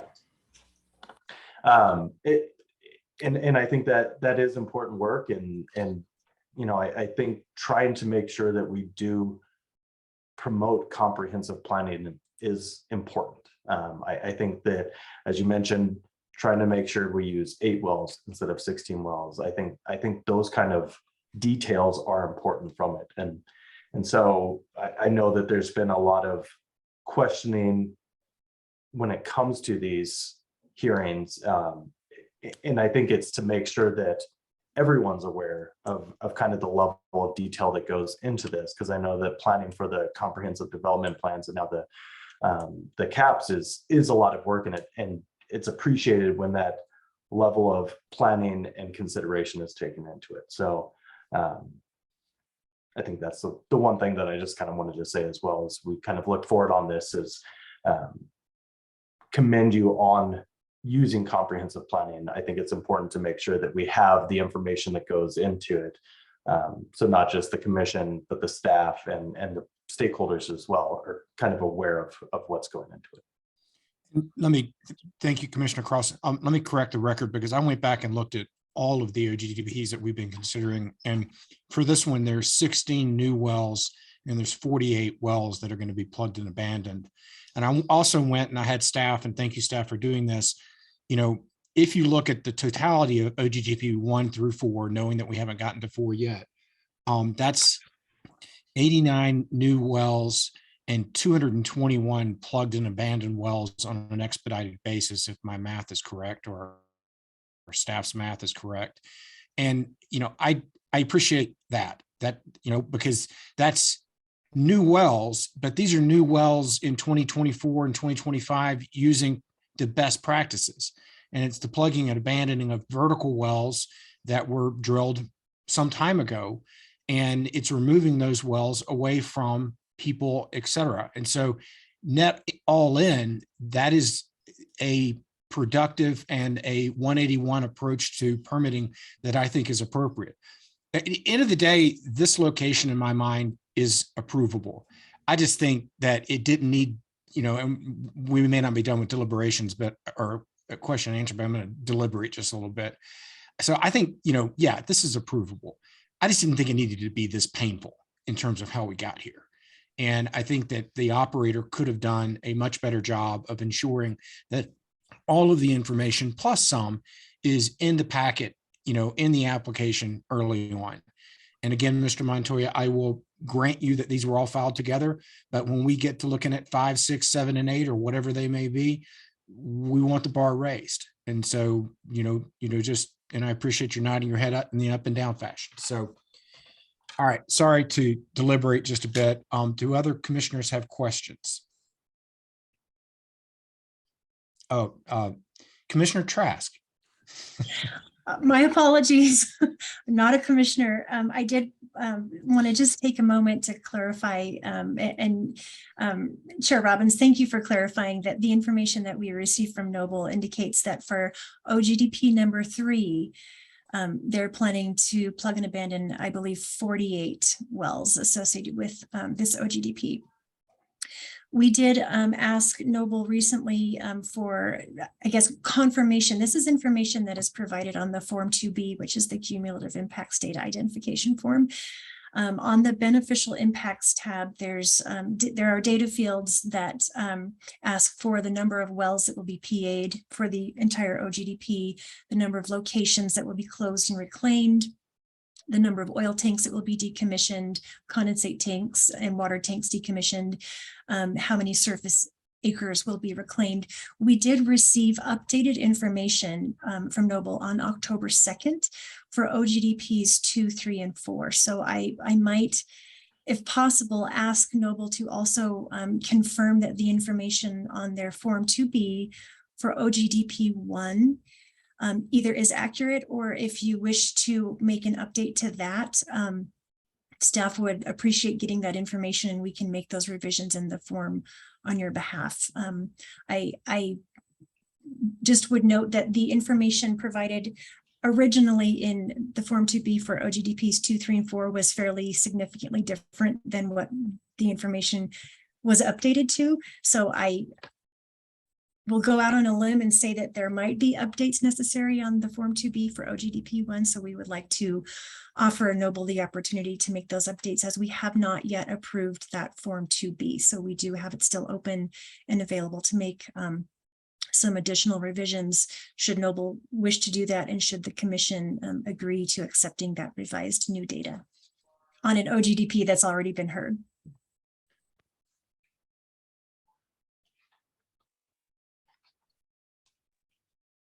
Mr. Montoya? Yeah, absolutely. If we've provided updates on 2 through 4, and there's additional updates on 1, we'd be more than happy to provide that information. Is this based off of the COA that was, or is just update? This is just based off email correspondence with you, I think, and some of the other Noble folks over the last couple of weeks. Well, yeah, about 2 weeks ago, as we were working on the director's recommendation for OGDPs 3 and 4, we identified some discrepancies in the information provided on the Form 2B. And so we did receive some updated information for the Form 2B on OGDPs 2, 3, and 4. So I just wanted to let you know we haven't yet approved the Form 2B for OGDP 1. I haven't looked at those data yet to determine if it looks like it might need an update or not. I leave that to Noble to determine if it's approvable as is, or if you would like to make some revisions at the last minute. Thank you. Yeah, we'll definitely take a look, and if there are updates, obviously we'll be happy to provide those. Okay, thank you. And also just to flag, I think that some of the information we received on October 2nd may also be different from information Noble provided to CPW with those P&A counts and location, possible surface acreage closure counts. So there may be circle back with CPW as well. Absolutely. Thank you. Okay, thanks for clarifying that. Further questions from commissioners?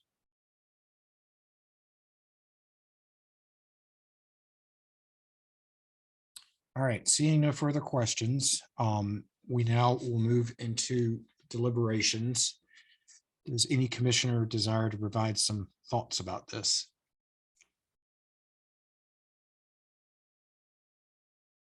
Commissioner Messner? Thank you, Mr. Chair. So I guess two different things. So I mean, I can provide my comments on the OGDP, generally, and I have some thoughts on that. I think, but to start, I guess I have a deliberative question. I'm really struggling with an OGDP application that's in front of us that has COAs associated with it that would do two things. One, it impels the applicant to provide the most basic information necessary in order to be able to have a complete application in front of us. And two, through those COAs, removes the commission as a review body on a particular OGDP and creates an administrative approval of an OGDP because of the process.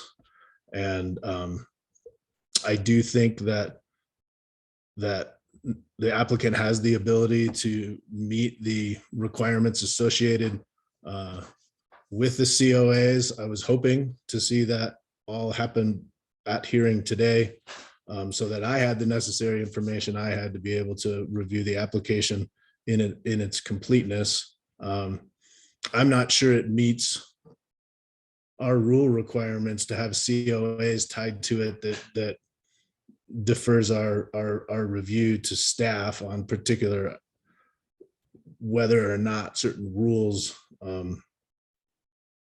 have been adhered to. And so I don't think it would take much for this applicant to be able to provide the necessary information to staff and to create staff the wherewithal to be able to review these. And so I'm struggling with actually having my deliberative thoughts out there as whether or not this is an approvable location versus whether it's necessary to stay this application, remove those COAs and require those contemplated COAs to be accomplished before we make a decision on this. And so I throw that out there. Thank you, Commissioner Messner. In that regard, I'm kind of all across the board because I'm not quite sure what the full realm of the additional COAs is. And so that makes it kind of hard for me to get to a point of, is this approvable today or does it need to be continued? I wonder if AAG Davenport and/or Hearings Manager Larson might appear, and/or Ms. Fulcher. Can someone describe in the universe of the additional COAs/BMPs that are being contemplated? I know that you had some slides with some of them on them, Ms. Fulcher. Another thing that I might suggest, and this is just throwing it out there, it's lunchtime. If we wanted to get the AGs and Ms. Fulcher to huddle while we take 30 minutes and grab some lunch and come back, we might then be able to have a better, like a written work product of what it is that we're talking about. And I just throw that out as a potential. What do my other commissioners think?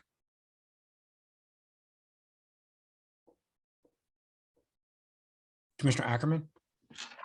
Thank you, Chair Robbins. To the first point, I just want to state that I'm in the very similar location that, I think that technically, we could approve quite a few COAs that then ultimately agree with the director's recommendation that this is a complete application and approvable.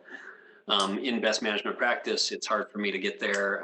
It's hard for me not to remand that back to, completing that application and having an opportunity to appear before us with it complete, particularly given some of the substantive issues. And to the second point, if the attorneys do huddle during the next hour, I just wanted to reiterate the importance in this particular OGDP for this commissioner of actual scheduling being included in one of those COAs, and that I would anticipate and expect that scheduling is done outside of the winter timing step. So if they do go down that road, I wanted to reemphasize that point. I remain in the camp of I'm on the fence. It's difficult to go forward unless we feel very clearly that all of these stipulations have been met through deliberations today.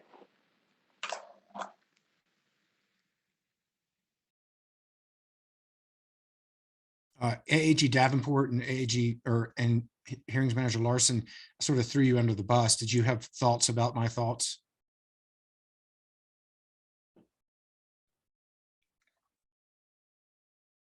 Mr. Hearings Davenport, manager. please go first. Thank you. I think we could certainly make an attempt to and I think get pretty close on COAs for discussion after the lunch break. That doesn't resolve, obviously, the issues raised by Commissioners Messner and Ackerman. Yeah, no, I agree, and I acknowledge their points. I just think we might be a closer position of understanding what the is, right? If we have that done.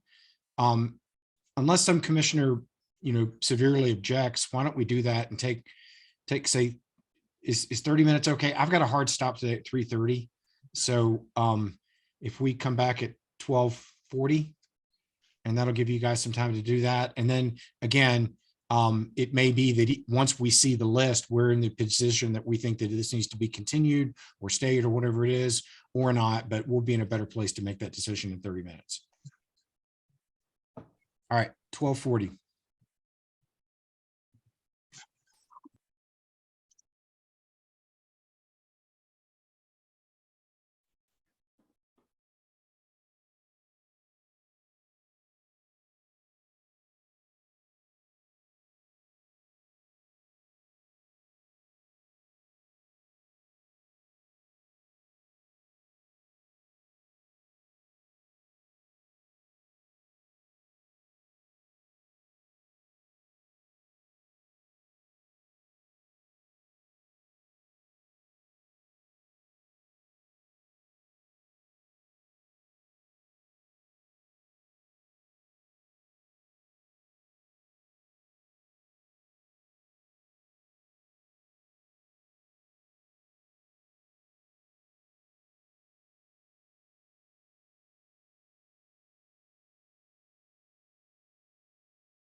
Okay. It appears that the commissioners are all present, and we've got an attorney from the applicant as well as our own AG. Who wants to provide us some perspective of what may have occurred over the last 45 minutes or so? With Ms. Fulcher's permission, I'm happy to summarize where I think we ended up. Go ahead. Thank you. Commissioners, Hearings Manager Larson, Ms. Trask, Ms. Fulcher and I worked together to try to put together a comprehensive list of what we think are all the best management practices that have been discussed. It's largely contained on 2 of the slides that Ms. Fulcher presented as part of the applicant's presentation today, which I think can be put up on the screen so you can see the language. There's a little bit of overlap between those 2 slides, but we endeavored to kind of try and put all of the various BMPs in one place, though unless Ms. Fulcher has had time to add to those slides, there's, I think, potentially one additional one in regard to surface owner information that doesn't appear on those slides. But this is the first slide, and I will let Ms. Fulcher take it from there. Go ahead, Ms. Fulcher. Thank you, Chair, and thank you, AAG Davenport. Perhaps the better place to start would be the next slide, Patricia, that we went over at the beginning of the hearing. So yeah, during our time together, we walked through the conditions of approval that were listed in the director's recommendation, and then what we also noted as part of the discussions here today. And I think where we want to start is by just reminding the commissioners that I think all but one of these conditions were part of, or excuse me, 2 were part of last week's hearing.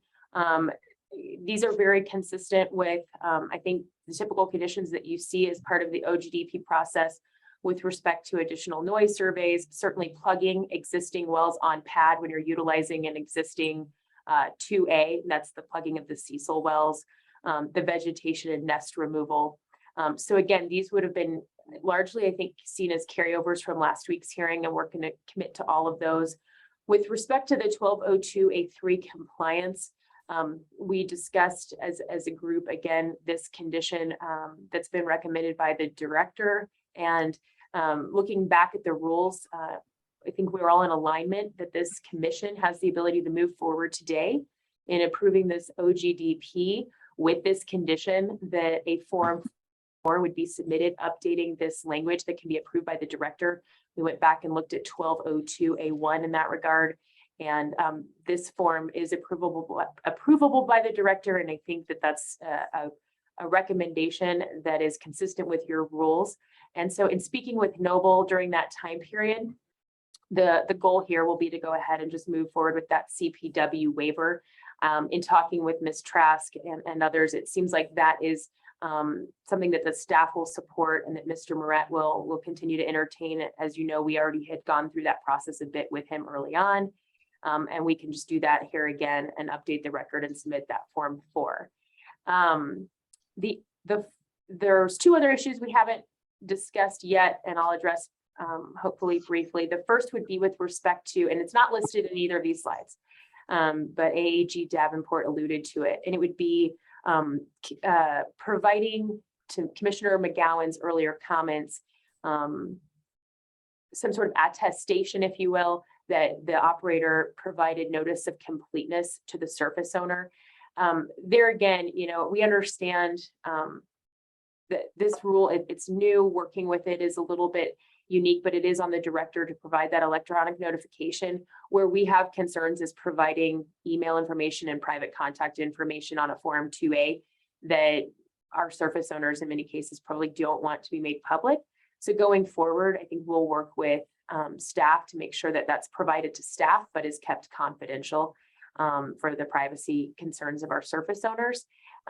In this case, we did notify the surface owner, and I think if we can just provide an attestation to that effect on a Form 4 that again we can keep confidential because we'll list that contact information. I think that we believe that that would satisfy, we hope that that would satisfy Commissioner McGowan's concerns, but we did confirm that contact was made with that surface owner, notifying them of the director's determination of completeness and of the recommendation as well. So completeness determination was made and that notice was given, and that was some time ago, but then the recommendation notice of that was also made. So we would just provide a supplemental record to that effect. And again, just ask that the contact information be kept confidential. We haven't worked out language to that, so that was a little clunky, but that would be in response to Commissioner McGowan's concerns on that point that were raised. Finally, with respect to wildlife timing, there's been a lot of discussion on this point, and there may still be yet more discussion. We've certainly heard the concerns from Commissioner Ackerman, but would really like for staff, or excuse me, for the commission to consistently apply the condition of approval language that was approved last week into a final order, should one be approved here today or at a later time. It's consistent with the language that was approved last week. Again, where we really feel concerns is where we are eliminating the ability, even in consultation with CPW and the director, to potentially schedule these operations during this winter season. We probably need to walk back to a discussion we were having about comments that were, or statements that were made in the comprehensive drilling plan about the landscape level approach allowing Noble to schedule outside of winter season. We're trying to do quick look backs at that document here, but first of all, we look back and when we looked at the sensitive wildlife areas that were mapped at that time, there was virtually no sensitive wildlife that was mapped east of I-25. So that would have been certainly, I think, for a very a commitment that we probably would have thought could have been made based on the mapping information at the time. Conditions are very different now. And as you've seen this map, about 80% of the CDP is mapped as winter concentration area for pronghorn. That means it's going to be difficult, if not impossible, to drill out the entirety of the CDP in the time remaining without on an OGDP by OGDP basis, or without on a pad basis, being able to drill within that winter season. The other concern we have, and we figured this would be a discussion that we would have carried over into OGDP 4, is that we don't want to be lost on this conversation, the impacts to delayed operations and what that does to residents. Because what we're talking about in many cases is potentially constructing the pad, moving off, coming back and drilling, moving off, coming back and completing, moving off. It ultimately prolongs the life of the operation for a resident. And what we consistently hear from our residents is accelerate the timeline, get this done so that you're done.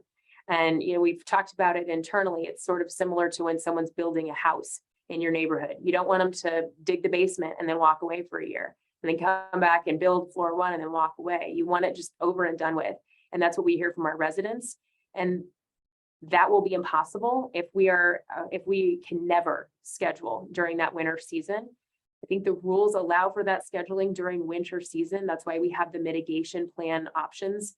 And again, avoidance is our goal too. It was the goal when the CDP was enacted.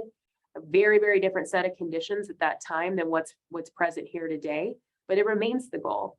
But not being able to schedule during those timeframes after we've had conversation or consultations and updated mitigation plans with CPW and the director is going to have negative consequences on our residents, and it will have negative consequences to the whole of the development of the CDP.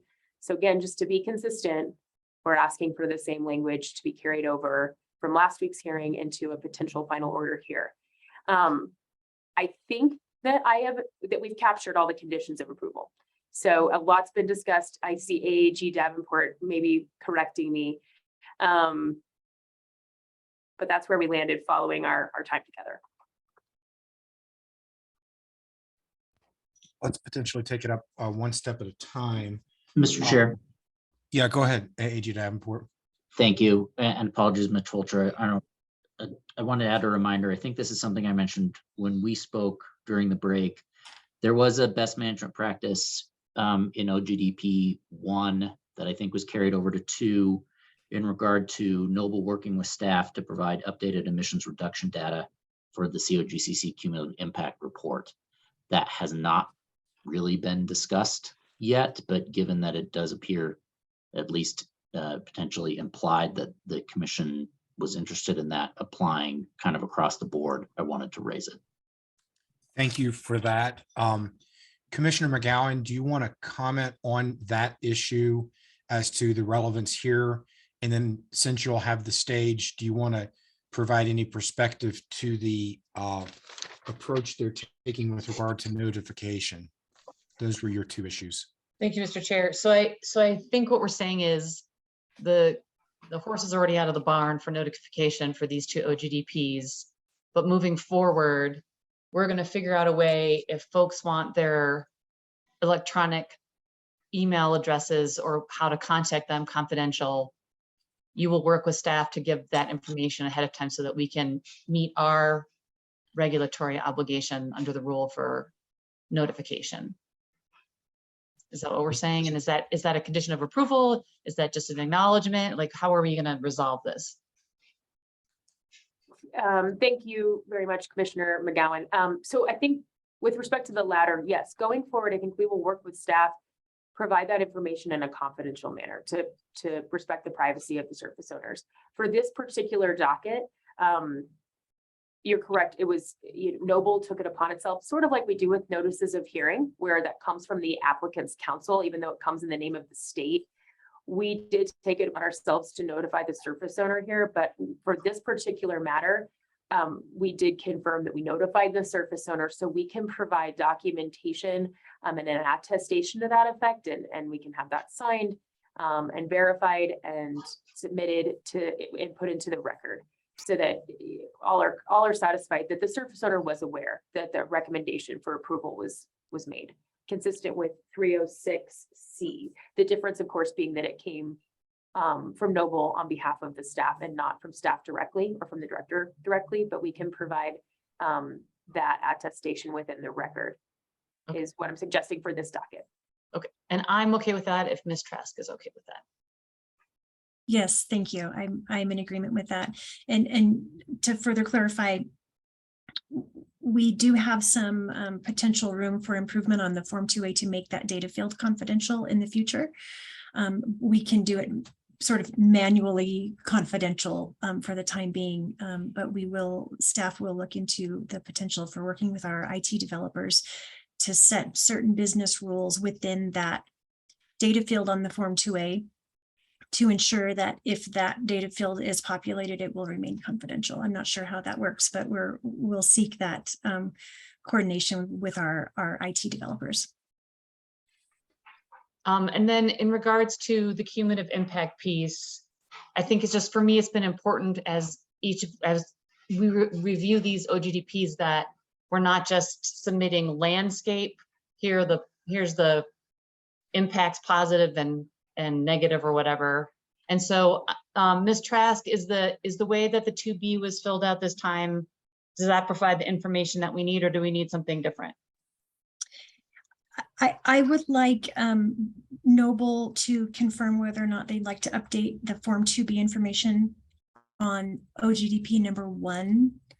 And then sort of a separate but similar instance, Commissioner McGowan, I think what you might be asking for is that COA language that we've developed with other applicants, other operators on other OGDPs, asking for, as Noble does plug and abandon these legacy wells throughout the future time period, for them to work with CDPHE and work with staff to determine some emissions reductions estimates. I think we have fairly standardized COA language from other OGDP applications that the Commission has heard and approved in the past, that we would be able to, with Noble's consent and the Commission's consent, certainly, we would be able to take that language that we've used previously and apply it here as well.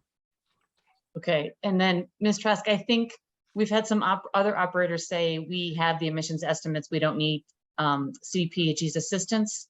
So if that is the case here, what we're just asking for is all of that information so that we can keep track of it in our cumulative impacts annual report.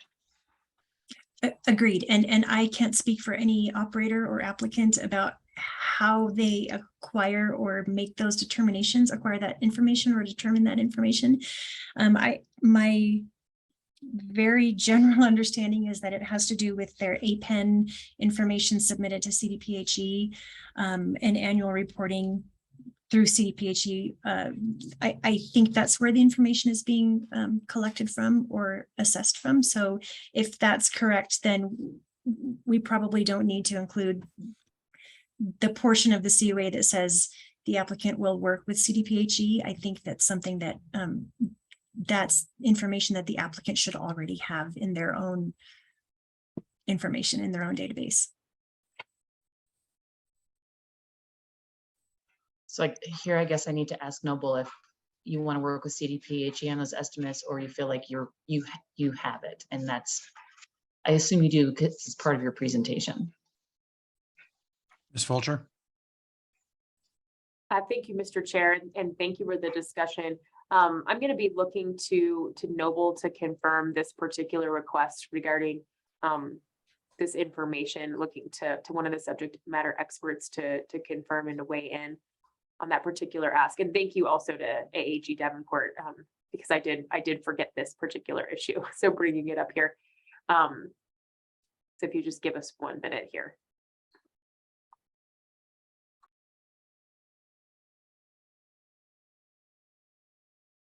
While we are waiting on Noble's answer on that front, giving you a heads up, Commissioner Ackerman, that I'm going to call upon you next to perhaps provide some perspective on the approach on the wildlife.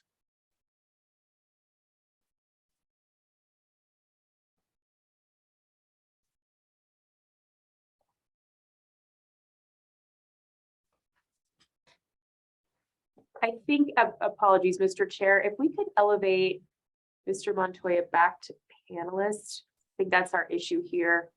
He might chime in on Commissioner McGowan's question. Okay, lost Ms. it. Amaro, Ms. Larson, if we could elevate Mr. Montoya. There he is. Thank you very much.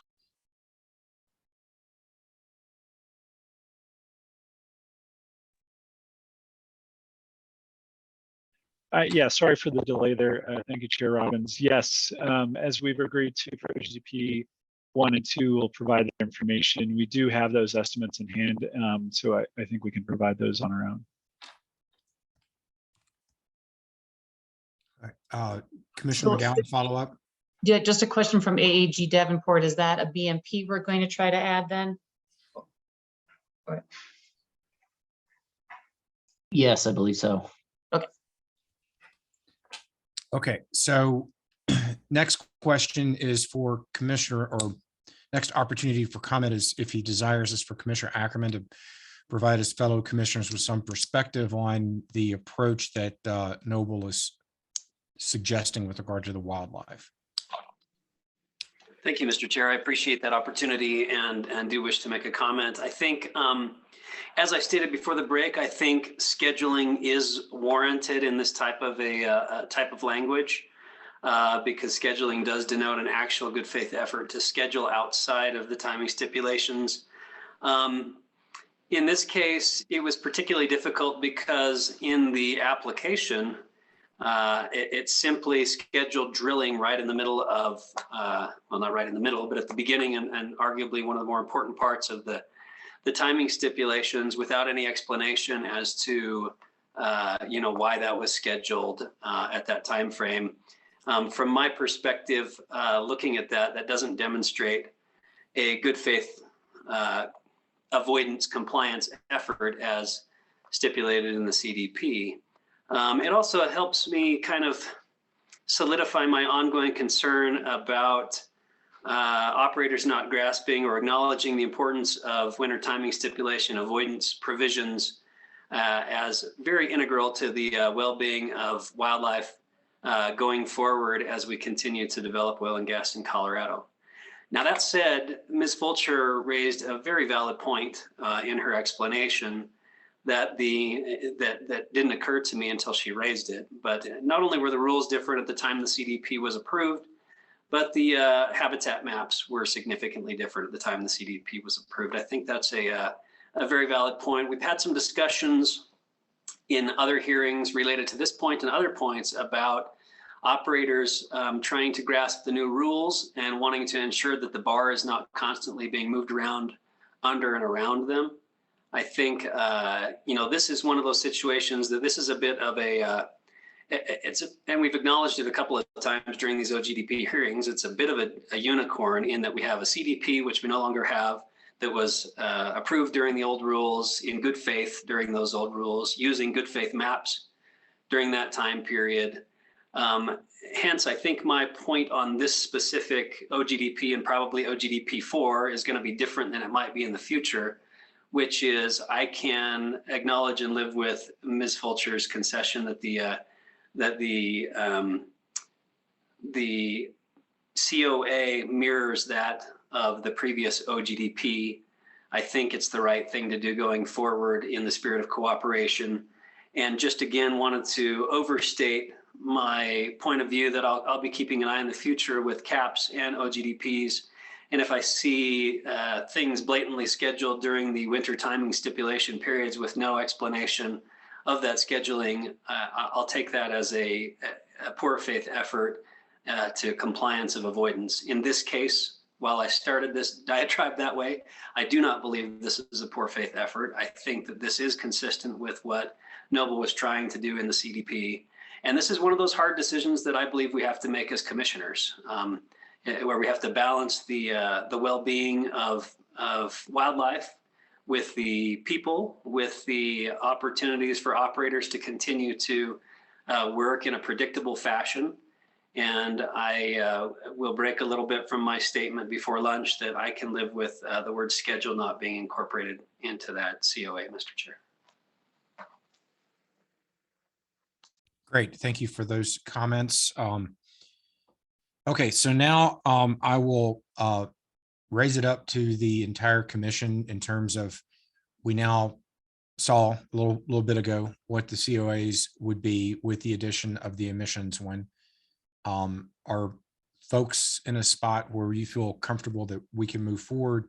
I think we've heard from our AGs as well as Ms. Trask that there's a comfort level on the part of the director of moving forward, but it is our call. Commissioner Messner. Thank you, Mr. Chair. As I sat and listened to this conversation after lunch about the clarification of COAs, it reinforced my opinion that this application was not ready to come to the commission, and there was not the necessary information, and that we're trying to slap COAs on this in order to be able to get it to a place where it is even possible to be reviewed by the commission. And so I still struggle with that. I think it's sloppy, and I think it's inappropriate, and I think it sets a bad role modeling for what we've seen from operators in the past, which has been very, very good applications for the most part. And so I'm not sure how to do this. I mean, sure. I mean, there is a path forward here. I think it's inappropriate to utilize that path forward, but I think there is a path forward. But I guess I'm struggling a little bit with, reviewing the CDP again, having already approved that at one point with a lot of promises that were associated with the CDP approval. And I still feel like a lot of those promises are not necessarily being fully realized in the OGDP applications that we're seeing. And so I don't know as I have a ton of confidence that, continuing to,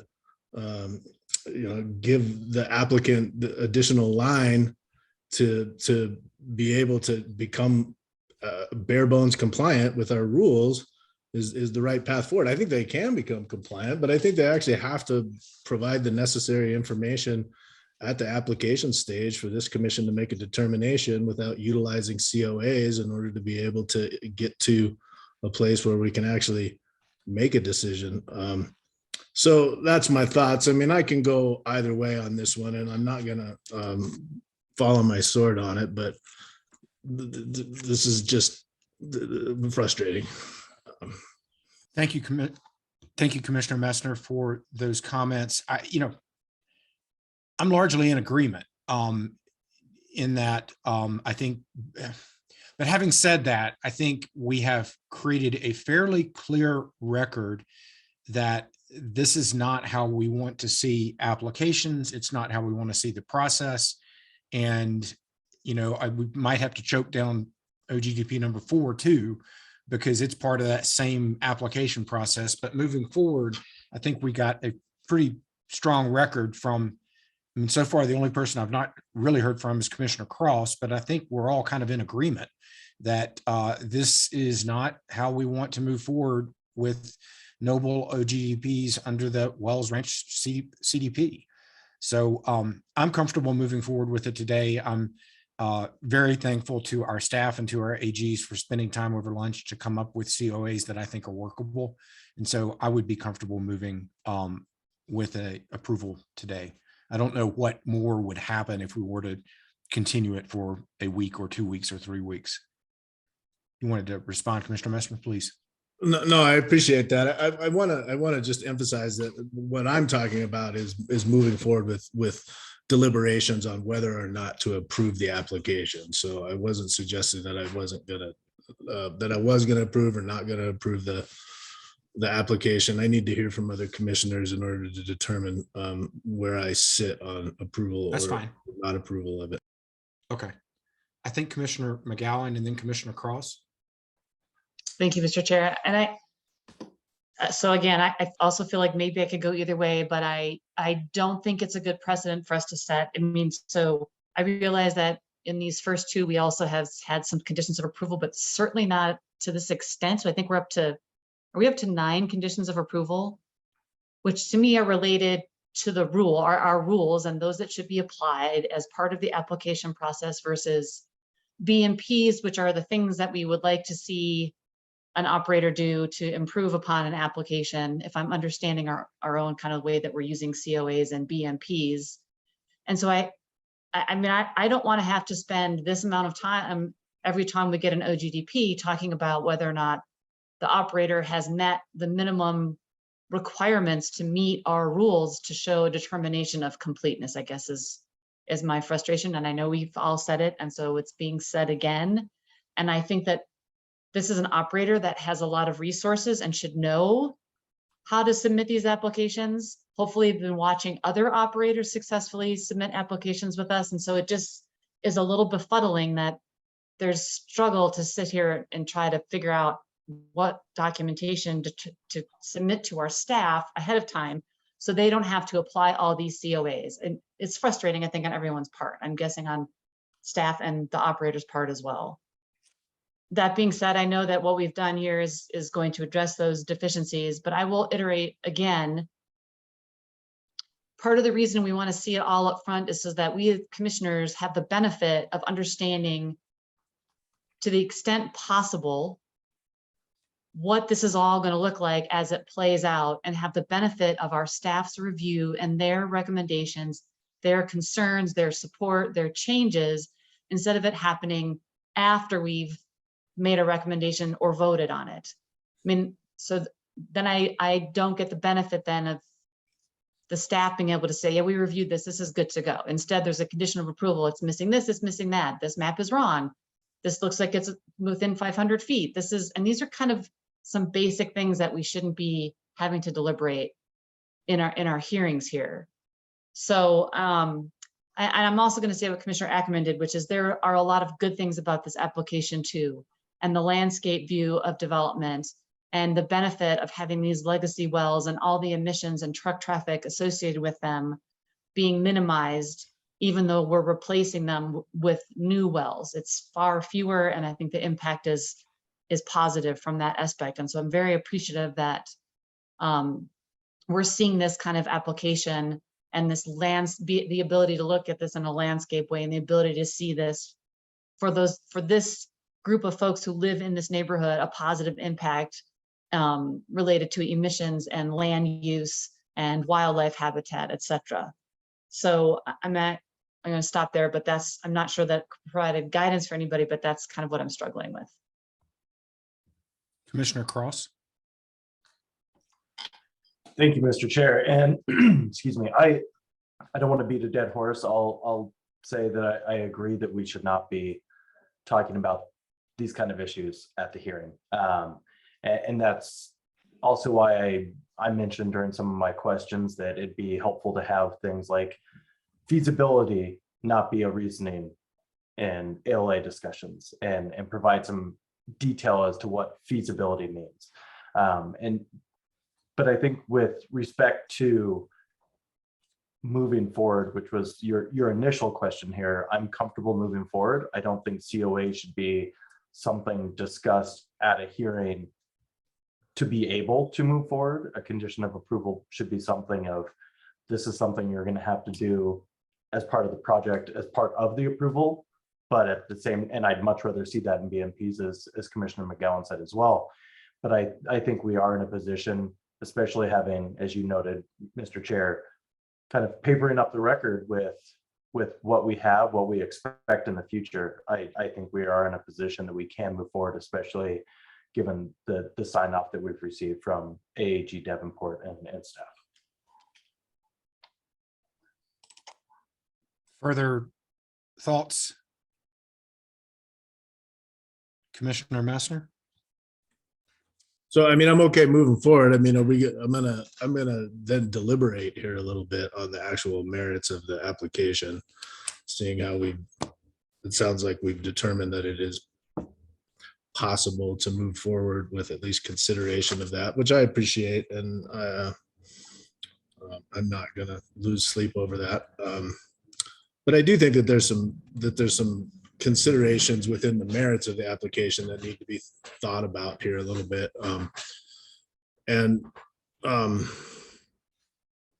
It's actually hard to review this in this OGDP with some of the comments that I'm going to make separate from the next OGDP that we're going to review, but I'm going to try to focus the majority of my comments on the initial OGDP here. But like I had indicated before, I was sitting on the commission when the CDP was approved for these locations. The CDP application and the presentation that was given to us, I mean, in a lot of respects, really excited the commission at the time, as we were, always excited to see landscape level and comprehensive planning, and a lot of the elements that were incorporated with the CDP were kind of groundbreaking and exciting proposals that were being put forward by Noble. And so, I remember it being pretty well thought of and commissioners being pretty excited about it. At the same time, it made a lot of promises, and a lot of those promises revolved around the fact that the time that was given by a CDP and the 10 years associated with us ensured that that Noble had the time and the breadth of the CDP process, that they would be able to comprehensively look at the landscape of the application lands, implement numerous comprehensive avoidance, minimization, and mitigation strategies that would only be possible by the granting of the CDP and the 10-year timeline that was associated with it. I think it was indicated at the time that wildlife, public health, and environmental issues would be dealt with in a way that only a large-scale comprehensive planning would accomplish. And I think where I'm struggling here is that those promises made, and now that we have an opportunity to review some of the OGDPs, that have been in process for the last 3 years, that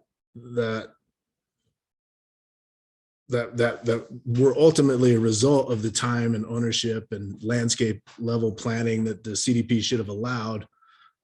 I'm just not sure that the applicant has lived up to the promise of that CDP approval in the applications that are coming forward. I mean, the OGDP application that's been presented, doesn't seem to grasp the intent of the comprehensive nature of the CDP. Avoidance, minimization, and mitigation strategies seem to be narrow in focus. The application materials, even with the time that was allotted by the granting of the CDP approval, were not particularly thorough, didn't appear to utilize the years of time that were allotted for planning, as they had a number of different discrepancies, missing information, inaccurate information, and were being continually updated even as late as, over lunch.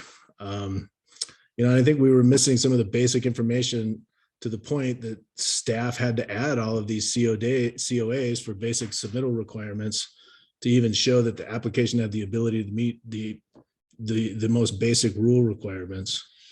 I think when the CDP was approved, I believe that the most compelling part of the application to the commission at the time was the applicant's promise to meet any future rule requirements by the evergreen nature of the application, and to ensure that any OGDPs that followed were the most protective that they could be.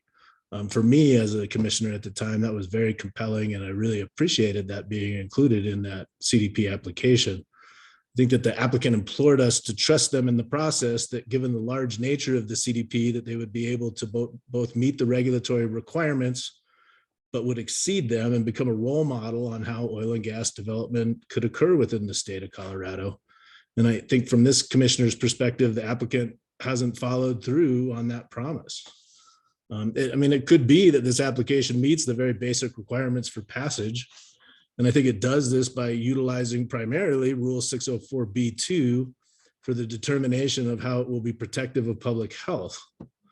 I think Rule 604B2 in this instance, and in this commissioner's opinion, assumes that the CDP approval that grants this off-ramp has been followed, and that the applicant has embraced the evergreen nature of the CDP approval and has taken the necessary steps and provided the necessary submittals to ensure protection of public health, safety, welfare, the environment, and wildlife resources. I think Rule 301A explicitly states that the commission shall only approve applications if they can be shown to meet these protective standards. I think from this commissioner's standpoint, the applicant bears the burden of proof to show that they have met these standards. And while it is possible that the applicant could meet these standards, I'm not sure at this minute that the application has met that burden.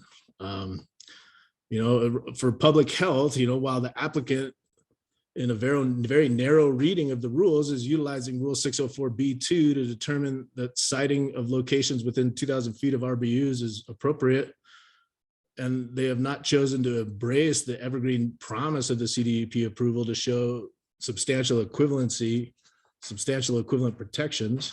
And while this may meet the basic elements of the 600 series rules, I believe it must also be viewed through the lens of 301A, and this commission must determine that locations within the OGDP meet the basic standards of protection of public health, welfare, and safety.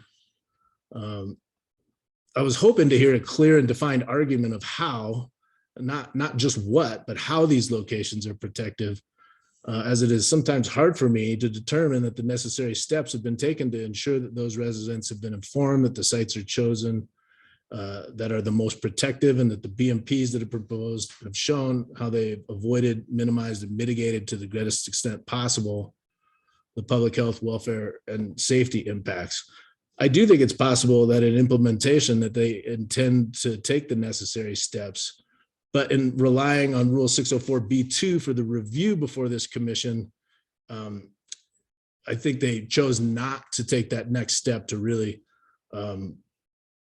flesh out that burden of proof that they're being protective. And I think that's unfortunate, because I think they do have the ability to make that determination. And I think from the wildlife perspective, it's clear to me that the promises made in the CDP application included avoidance of timing stipulations for sensitive wildlife. It's clear that it was promised that the time and landscape level planning provided by the CDP would enable scheduling to ensure avoidance of timing stips. It also indicated that landscape level planning for wildlife would occur, which is, to me, clear at this point that that hasn't been done yet. There hasn't been landscape or CDP wide wildlife management / mitigation plans that have been done. I understand the inclusion of the COA. I'm actually fine with the language that has been utilized in OGDP 1 and 2. And that it does require CPW and director to consult. I do want to point out that construction, in my opinion, is the most impactful for wildlife in these particular environments versus habitat fragmentation caused by additional legacy wells. I think it's great that the legacy wells are coming out, and I think that's a very, very compelling piece of this. But that the result of the consultation with CPW and the director around the timing steps could very well be that the timing steps need to be adhered to. And I think the argument that the HPH habitat has changed falls flat to me, because the applicant has indicated within the CDP that it was an evergreen document, and they were willing to abide by whatever rules that would be in place when the OGDPs were reviewed, and in fact are using those new rules for siting within 2,000 feet of RBUs, i.e. 604B2. So in my opinion, the rules associated with the current HPH maps do apply. I think if they wanted to construct during timing steps, they could have made a clear proposal within their application that they do plan on actually constructing during these timing steps, worked with CPW to determine the appropriate mitigation fees that needed to be paid, both direct and indirect, and move forward on that clear path. But I'm not sure that that's been accomplished here.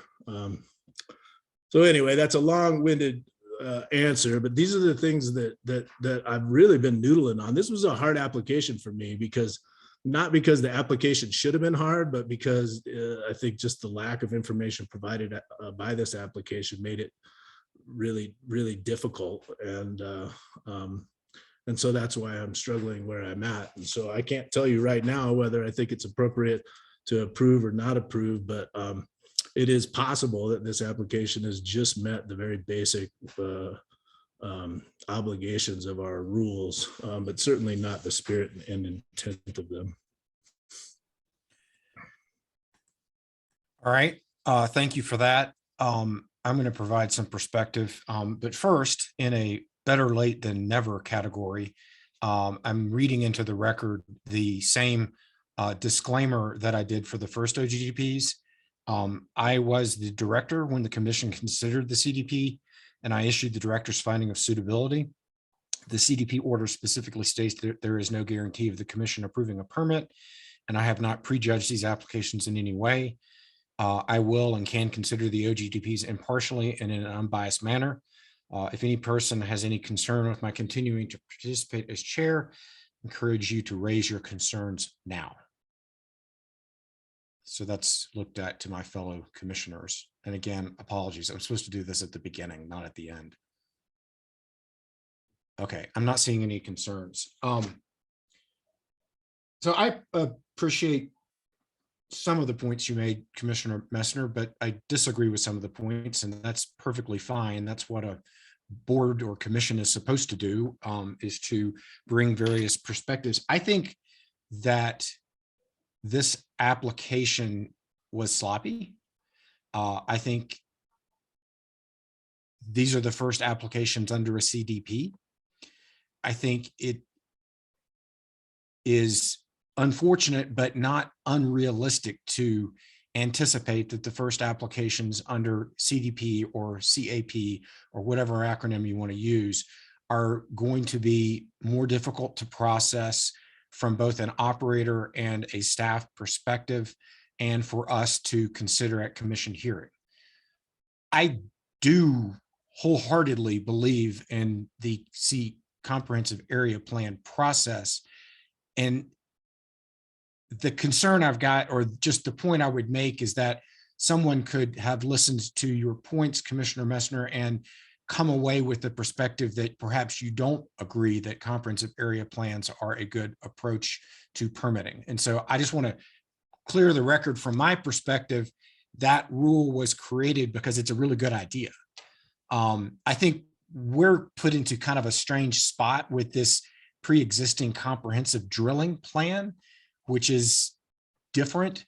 And I think and I'm sorry I approved the finding of suitability, frankly, but it is what it is. And to the extent that we passed a rule 604B2 that says that they can use that rule to cite things within 2,000 feet, I believe they've got the opportunity to do that. And I don't think we can foist upon them undoing that rule with some form of greater public health, safety, welfare, environment analysis. I think that's what the rule is. And I think if we've got a grave concern about that, we ought to revisit the rule. But having said all that, I thought that I thought that the applicant, I thought that our staff, and I thought Commissioner Ackerman did an outstanding job of sort of articulating all of the things that this CDP is allowing this operator to do from a comprehensive lens perspective. And I'm not going to re-articulate that because I wouldn't do as good of a job as Commissioner Ackerman did. You know, end of the day, I think this does meet the tenets of the comprehensive drilling plan.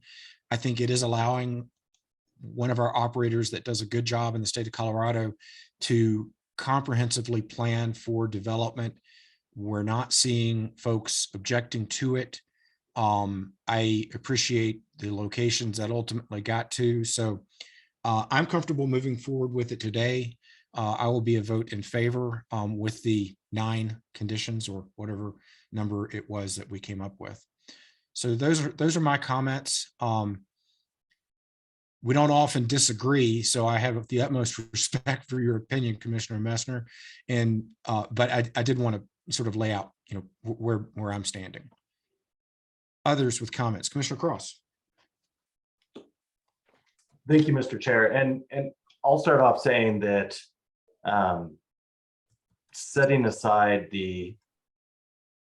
what we've talked about with respect to the quality of the application, I'm also going to respectfully disagree with some of the points that Commissioner Messner made, because I do think that the application as presented to us does show that the operator is taking steps to protect public health, welfare, safety, and environmental resources. When you look at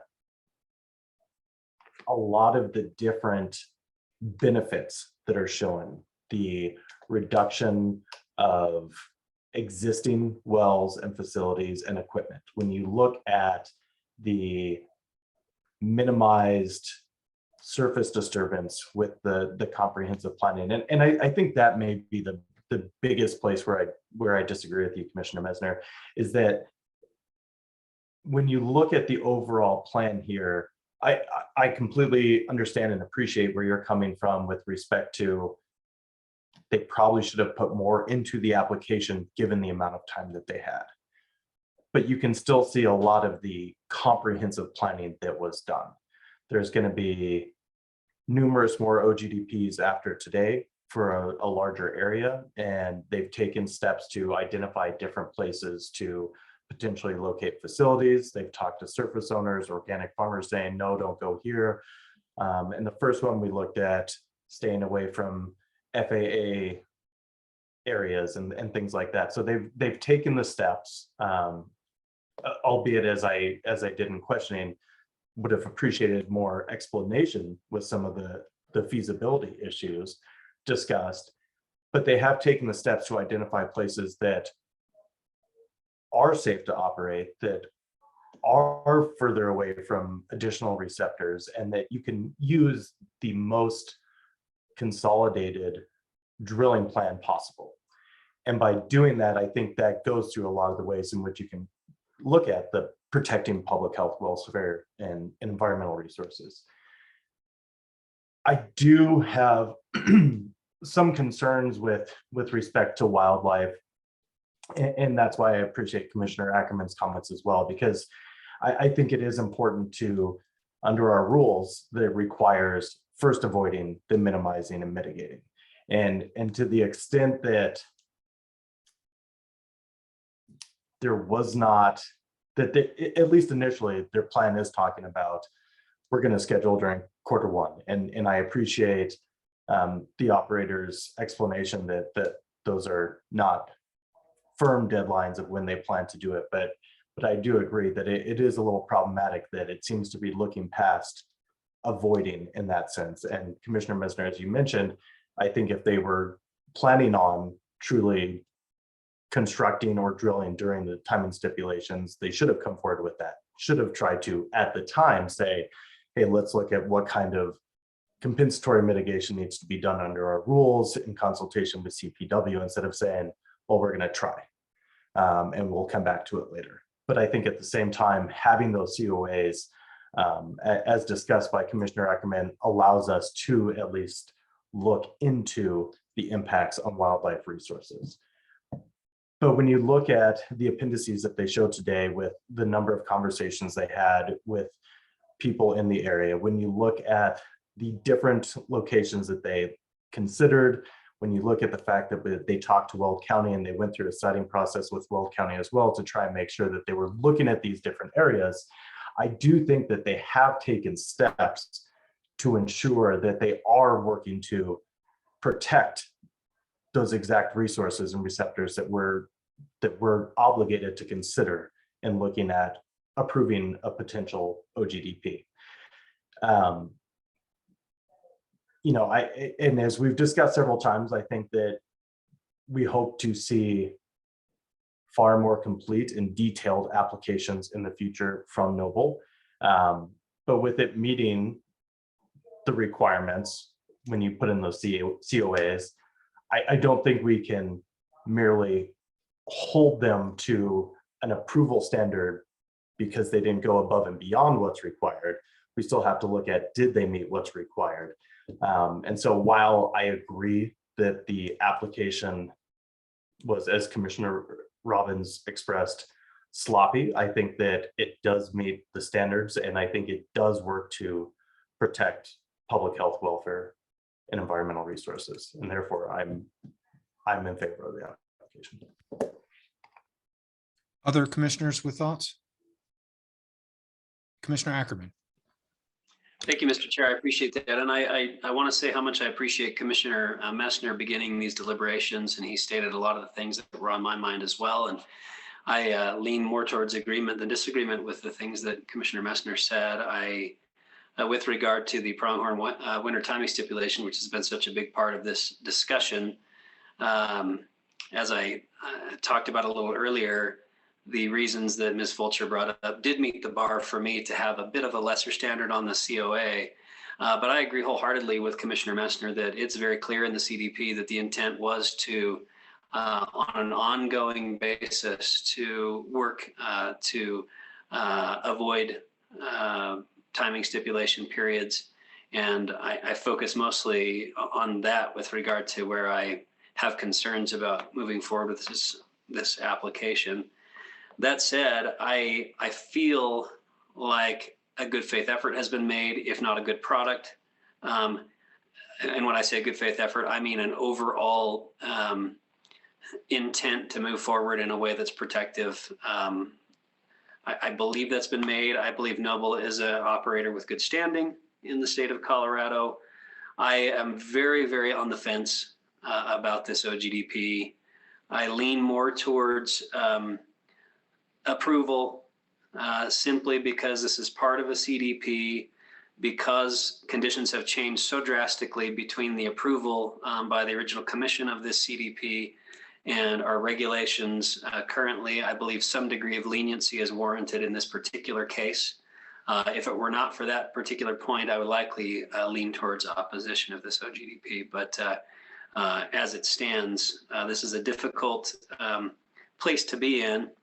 And I believe that the greater good here is probably served by continuing to move forward with this OGDP and going on record, as all of you have done so far, that this in no way is intended to set a precedent for the quality of applications going forward.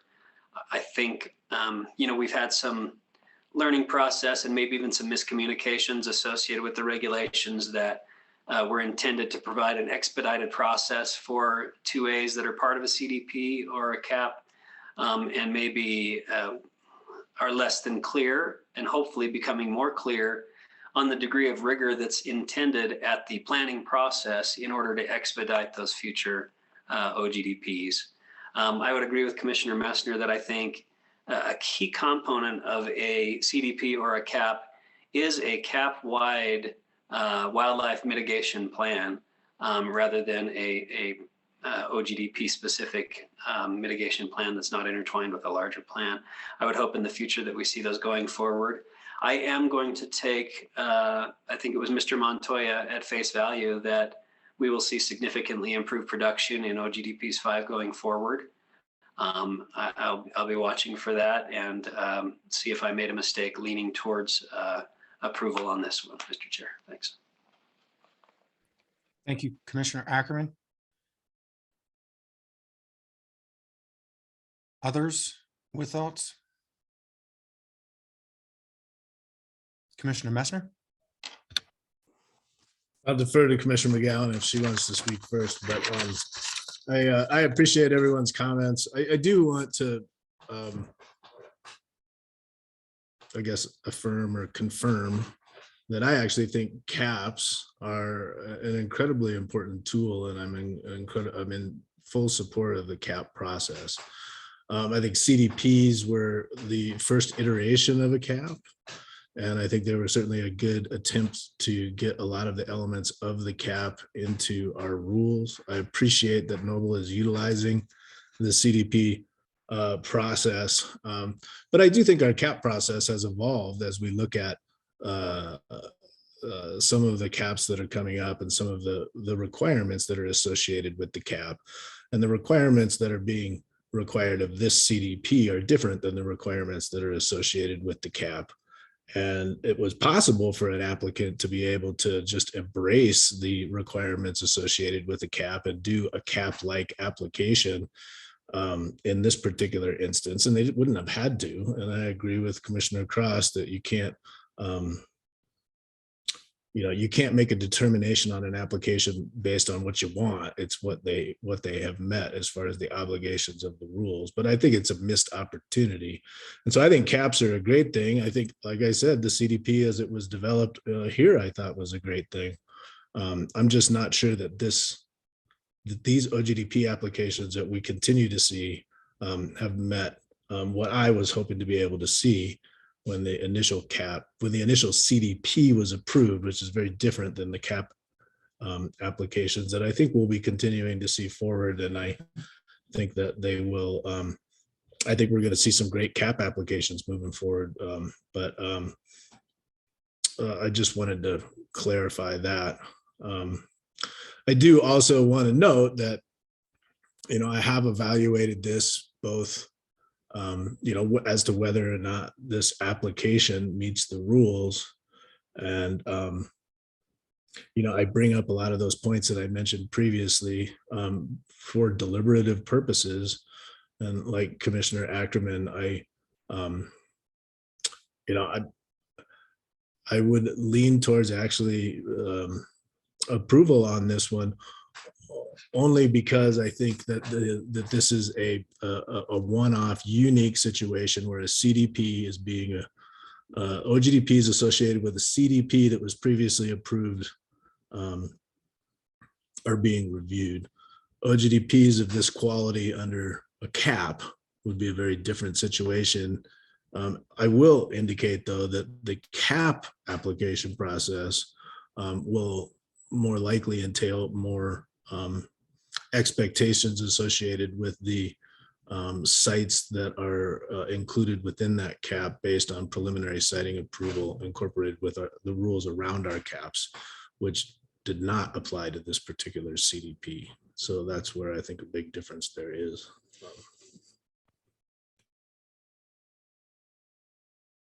Commissioner McGowan? Thank you, Mr. Chair. So I'm in agreement with most of what folks have said. I think, hindsight's 2020, and the rules are what they are. And the CDP is kind of a special little animal within the rules that we adopted.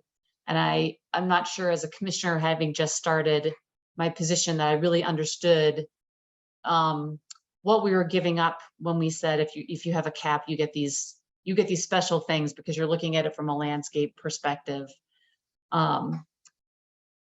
That being said, I mean, if we're talking about the attempts to, or the demonstration of protection of public health, they're committing to an electric drill rig and only an electric drill rig, and I think that's a big step. We're piping all liquids, so we've really minimized not just the physical footprint, but vehicle miles traveled, things sitting on a site that had the potential to leak or to vent or spill. And I think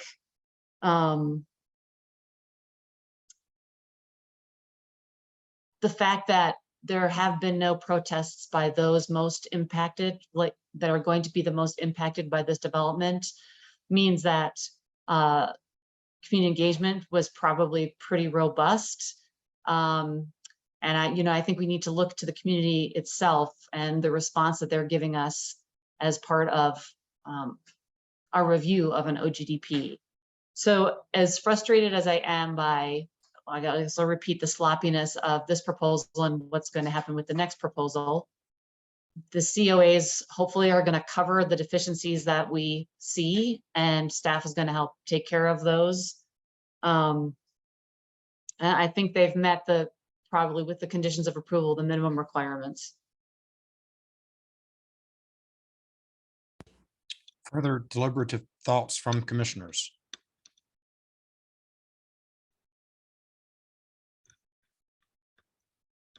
Does someone want to make a motion?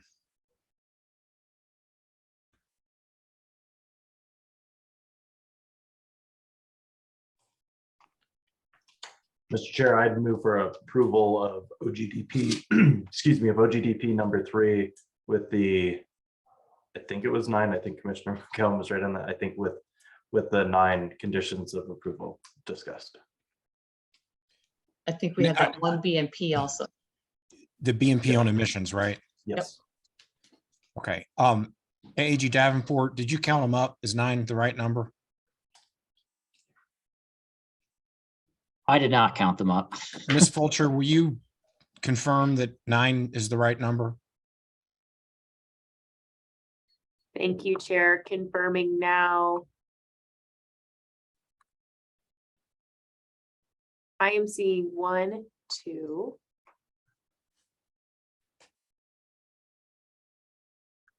I'm counting 8, which would be all of the conditions of approval that we put on screen, along with the condition related to notification for the surface owner.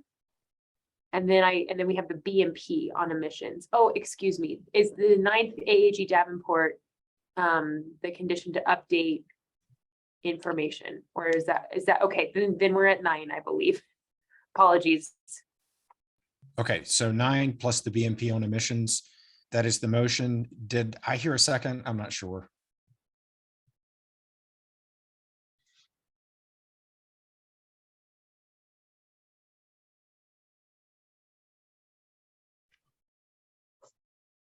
AG Davenport, am I allowed to second something?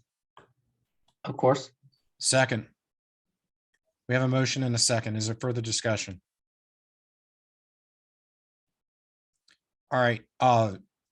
Seeing as how I'm not sure what the vote is going to be, let's do this via roll call.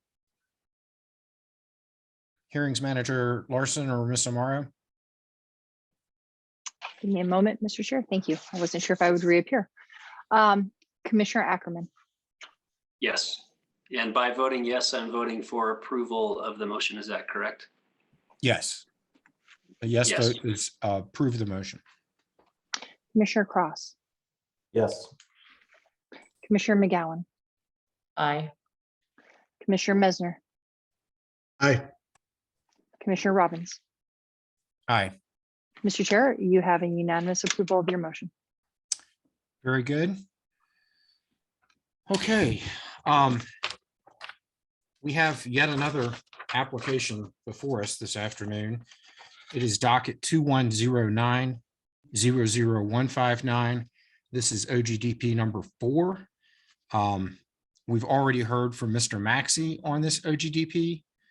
And not to steal your thunder, Ms. Fulcher, but if you could hone in your presentation to those areas in which the similarities to 1, 2, and 3 aren't necessarily walked through again, because I think we've all heard all that, and then focus in on those areas in which OGD number 4 is its own unique thing.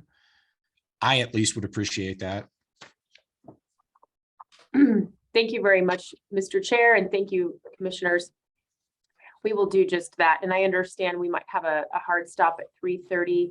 And so we will endeavor to truncate this as much as we can, while also working to address some of the concerns that have been raised today to the extent we can. So we've got the slide deck up, and I trust too in that all of our panelists that are with us have heard your comments as well about truncating this to the extent we can. So again, for the record, Jill Fulcher with Beatty and Wozniak here on behalf of Noble Energy in this docket before you, which is again, Oil and Gas Development Plan 4 in the Wells Ranch Comprehensive Drilling Plan. We've got the same team with us today. Again, Jim Martin, Ryan Antonio, Mo Montoya, and Mike Keller. And again, we'll do our best to truncate the presentation, move through it a little bit quickly. So with that, Patricia, if you want to go ahead and escalate us to the OGDP4 overview. Perfect. So walking it through again here, similar approach, just like the other 3 OGDPs to development, where we're utilizing the operational corridor approach to development. In this particular OGDP, we're covering approximately 1,639 mineral acres, covering portions of sections 28, 32, and 33, Township 7 North, Range 64 West, and portions of sections 4 and 5, Township 6 North, Range 64 West. Here we're developing just 1 approved drilling and spacing unit, but here we're consolidating down to 2 locations. In previous OGDPs, you've seen 3. Here it will be 2 locations with a combined well pad and facility. But again, the same general approach to consolidating surface footprint wherever we can.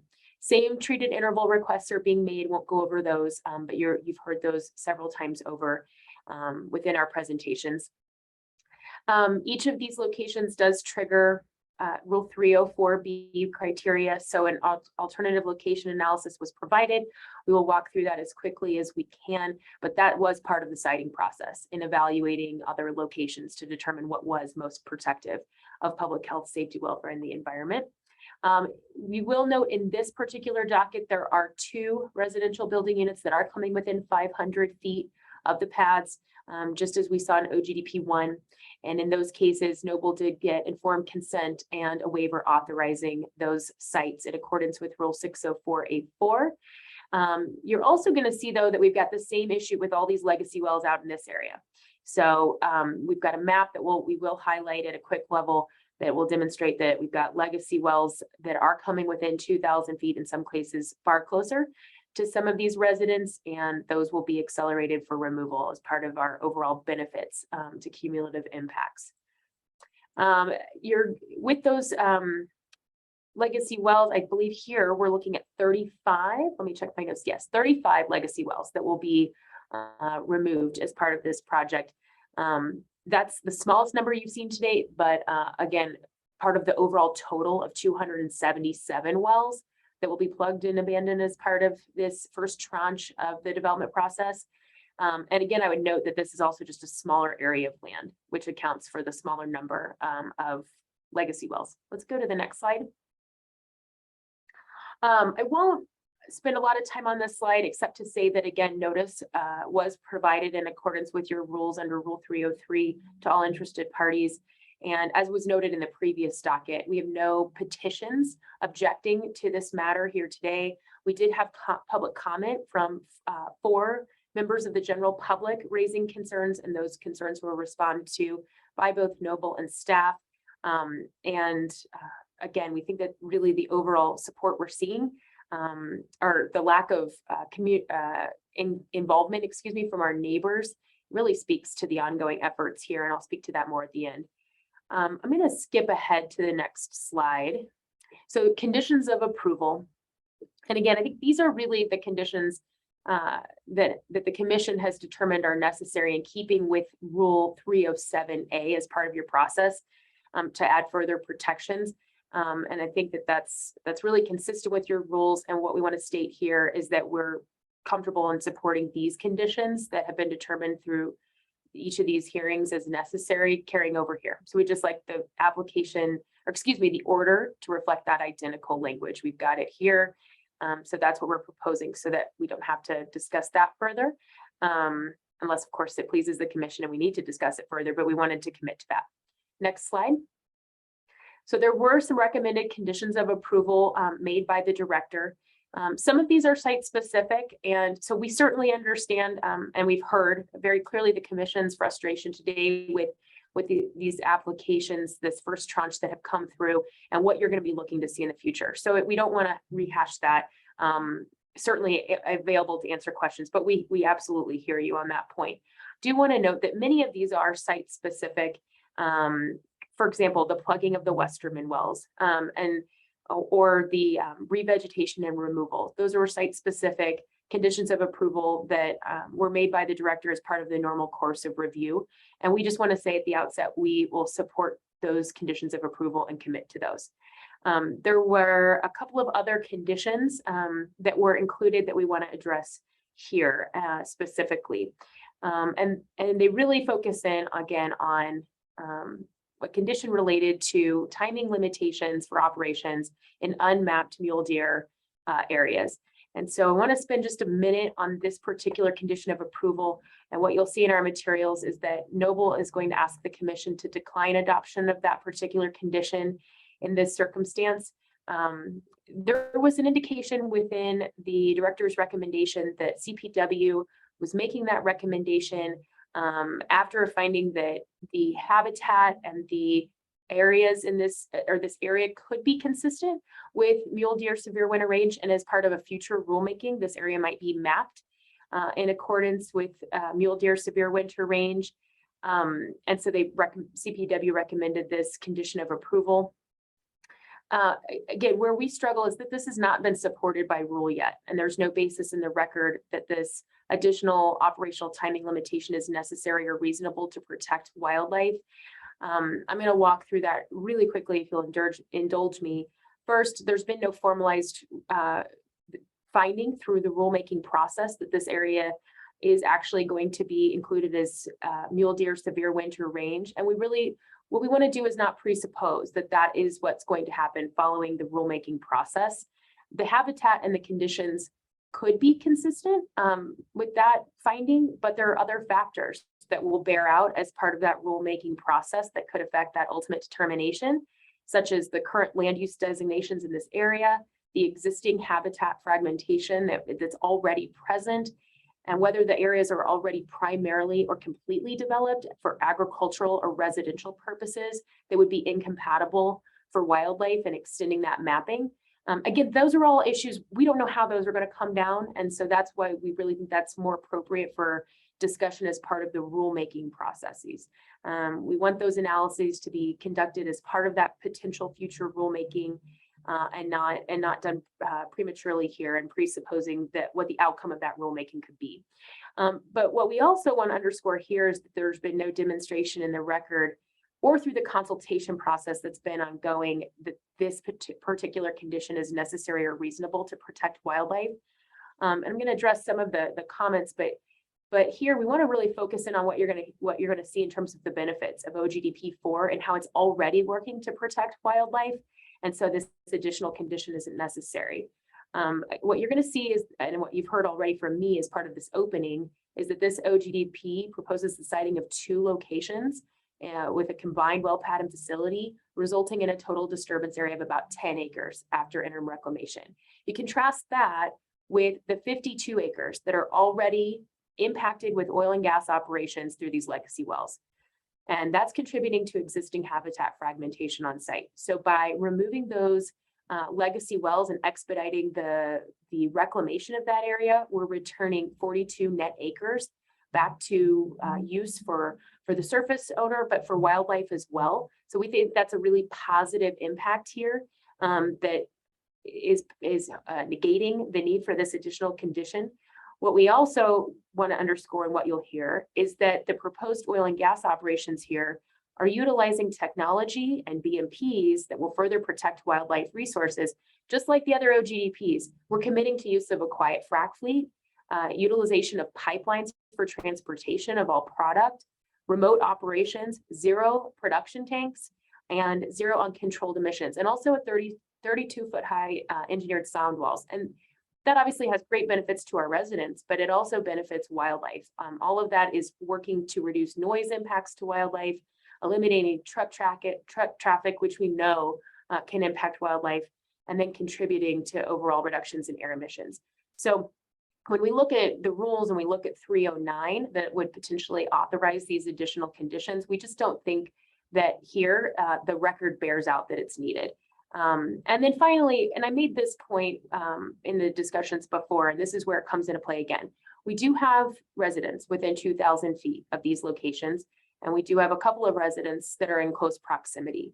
And what we hear time and again is that These residents want us to get in and get out. And so putting this type of timing limitation and condition of approval, where we're talking about unmapped mule deer habitat, will potentially serve as a negative impact to our residents if we're in a position of having to delay overall operational timing. Again, based on this potential for mapping. This also does make long-term planning a little bit difficult. Again, I think that this has kind of been underscored as part of this discussion today, because mapping changes. Mapping certainly wasn't what it was in 2020, what it looks like now. But as those changes continue to bear out, it does make it a lot more difficult to determine how our plans are going to be effectuated. So again, those are our reasons why we're asking for the condition of approval related to timing limitations based on unmapped mule deer areas. We would ask that condition number 4 to not be adopted. There is a condition, condition number 5, that would state that if in a future rulemaking, this area is mapped as severe or mule deer, severe winter range, excuse me, that NOAA would come back and potentially would consult with CPW and the director if drilling has not commenced. We want to be good neighbors and continue to demonstrate our continued efforts to consult here with agencies. That's Noble's commitment. It's been proven time and again that that's the track record Noble has in consulting with agencies as part of their implementation process. No different here. So we would agree to that condition or not object to that condition. We would like, again, the timing limitation language to be struck for the reasons I've stated. But we will commit to that in this particular case if this area is pulled in to severe winter range as part of that rulemaking process. So we really believe that coupled with the BMP or the condition that BMPs will be revisited in a 3-year time period if drilling is not commenced is really going above and beyond to ensure that we are protecting wildlife in this case, but also our residents as well. So I'm going to leave it there and I'm going to kick it to Ryan to hopefully make his comments as short and sweet as possible. And then I will follow up with a brief closing. Thank you, Jill.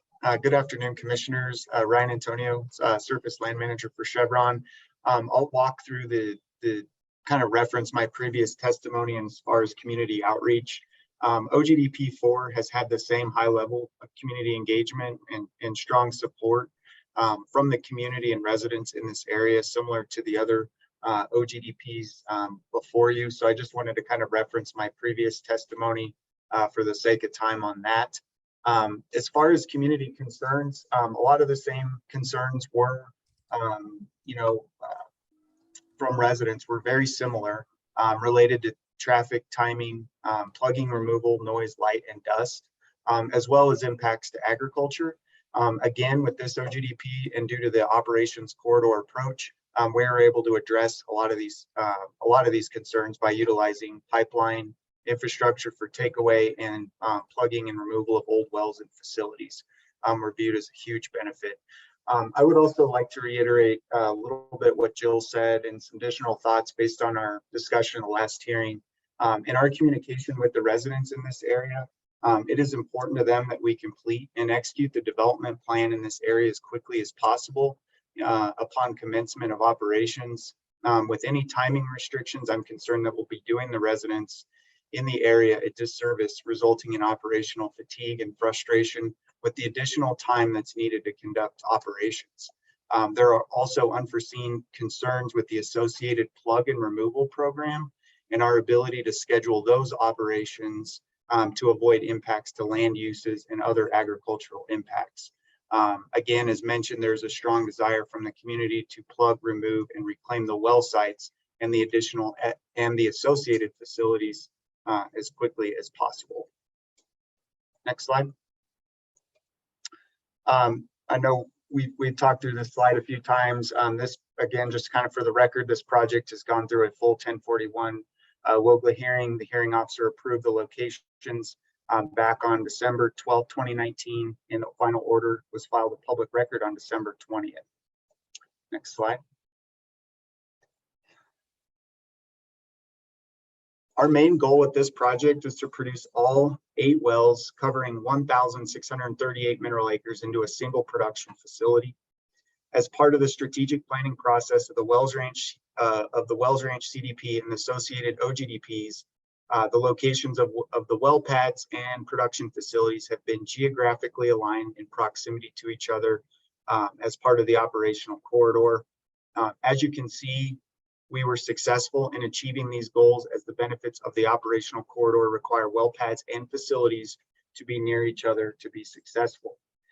This slide shows you an overview of OGDP 4. As you can see, our recommended locations are near the center of the north side of the spacing unit and are shown in green. Noble reviewed all alternatives and selected the locations before you today due to the many challenges, mainly regarding land use, water resources, technical feasibility due to step out limitations. There were areas where the landowner had other planned uses for their property. Also, we did look at combining the well pad locations, and we did review that on the north side, but was not possible due to land use and agricultural operations in the area. There's also RBUs, and there's a County Road 53 that runs through into the center of the target minerals area. And then also the southern portion of OGDP 4 also has organic farming, FAA, timing restrictions, and access issues. I'm going to do is add a little bit more detail to this ALA and kind of the overall, kind of based on our last discussion and comments from Commissioner Cross. So I'll go through a little bit more of a detailed explanation at a high level before I go through the site-specific ALA. In this area, we reviewed all potential locations, including the north, south, and middle portions of the DSU. We did review the locations to the south of the DSU, and as you can see on the map, there is an FAA Vortec facility that could potentially disrupt FAA operations, including additional timing stipulations. There's also access issues associated with AL 4, 6, 5, and 19 along the south side. Due to the fact there's no public access, there's no county road. So by putting a road in, that would have additional agricultural impacts and impede on other dedicated land uses.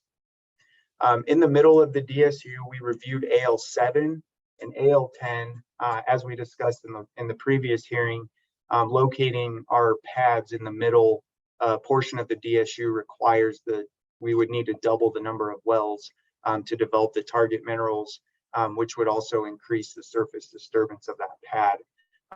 You can see there's also a subdivision there to the north and would bring operations, basically in a more populated area.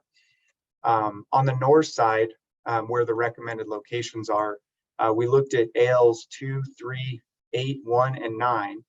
They all presented challenges regarding surface use limitations and locations near water resources. We were also, a benefit of being to the north side is we were also able to consolidate our traffic entrance to the area to the north side and keep a lot of the truck traffic coming in away from the more populated areas to the south. So that was definitely, we viewed as a big benefit of being on the north side of this DSU. So now what I'll do is I'll walk through the alternative location analysis for each well pad on the next slide. So we'll cover it both in one slide. So I'll just go through both of the proposed locations. Next slide. I think that's it. Okay. The recommended AB 3201 well pad contributes to a consolidated surface disturbance footprint, allows for the safe development of the target minerals, and protects and minimizes adverse impacts to people and the environment. To further reduce our impacts, the recommended location is located at the existing Westerman 3211 location. As mentioned previously, this well will be P&A'd prior to construction operations commencing. AL1 and AL6 have fewer RBUs within 2,000 feet than the recommended location. However, AL1 and 6 also have more RBUs within 500 feet compared to the recommended location that has 0 RBUs within 500 feet.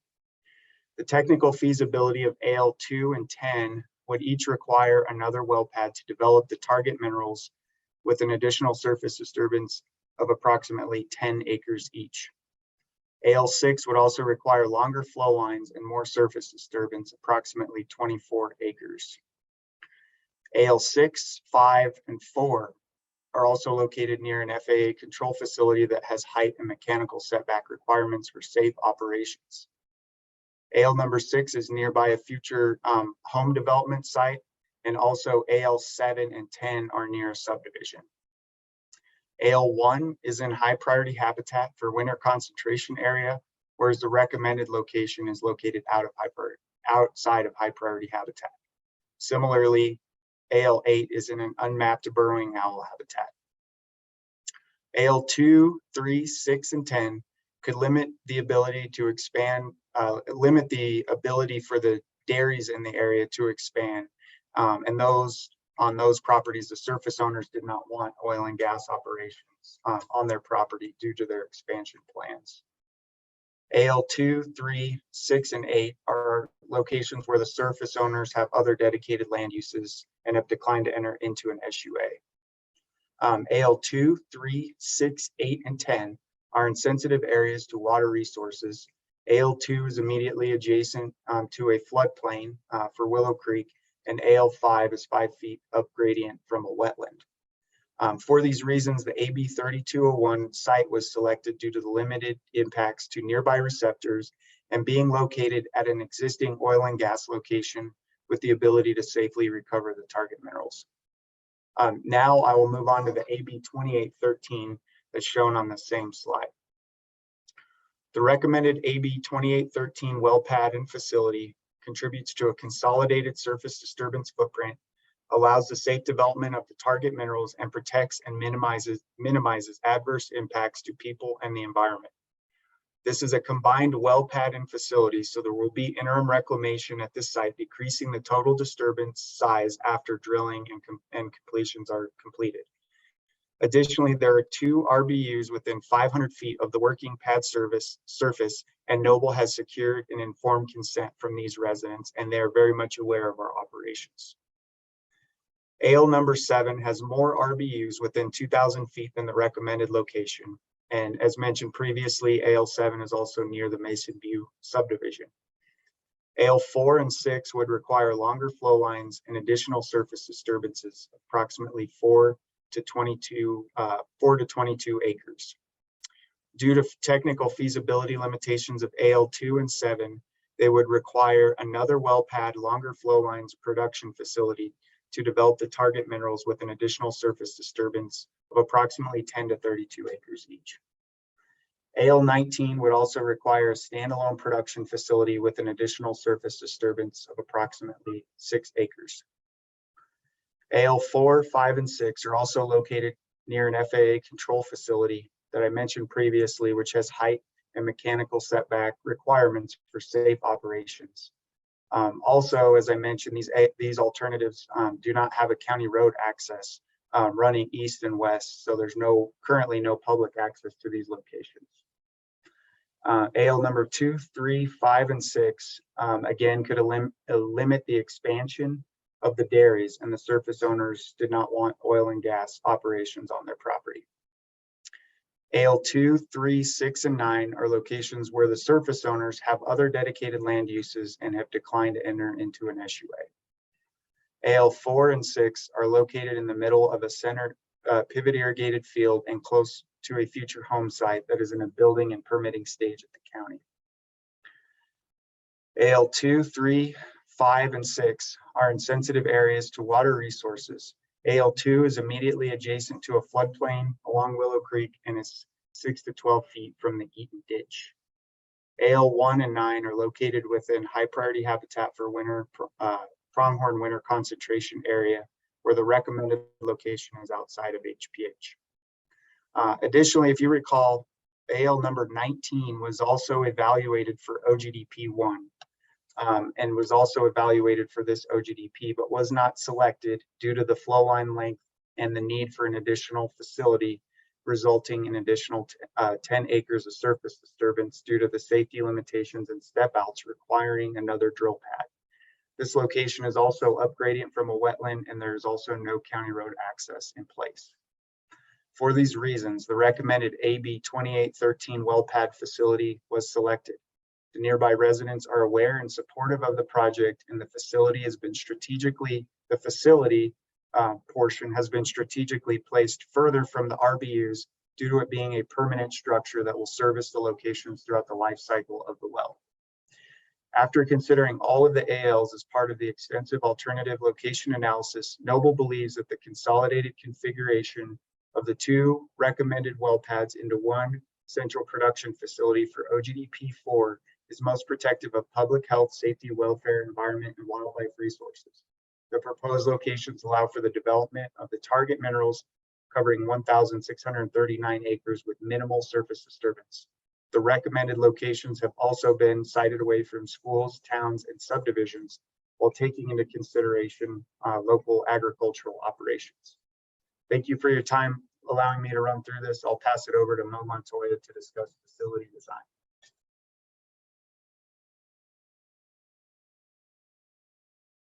Thank you, Ryan. And thank you, commissioners, for giving us a time to go back through this information.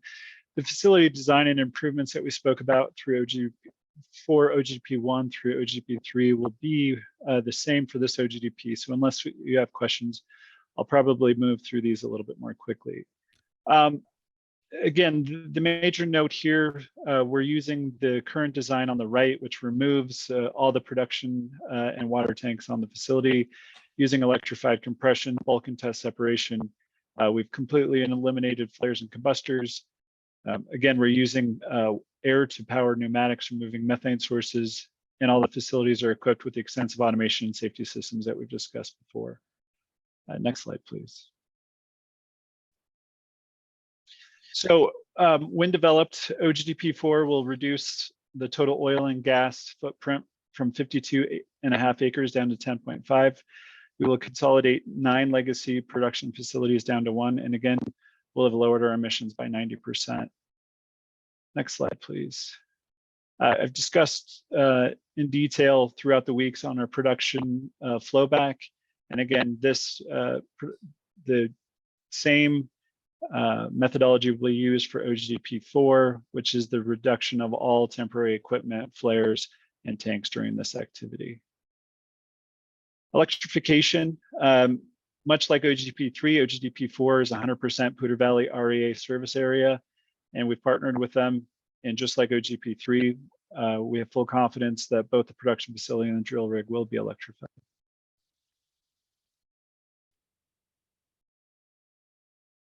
Cumulative impacts, I've talked through this slide. Can we actually go to the next one, please?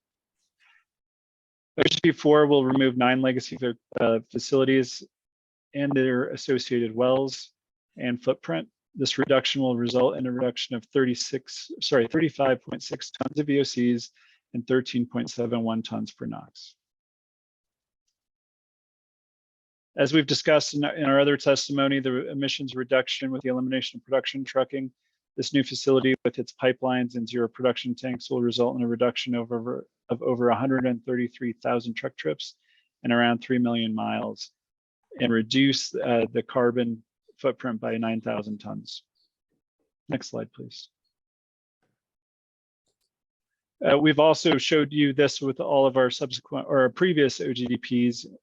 And OGDP4 development and reclamation represents a 5-fold increase in land return. With the removal of 35 wells and associated facilities, this will return 52 acres back to natural habitat for landowner use. We are also reusing an existing well pad to further reduce the overall impact and operations footprint with the AB 32-01 pad. Again, the return of 52 acres back to productive use outside of oil and gas, and it is about the same size as 85 White Houses or 40 football fields. Next slide, please.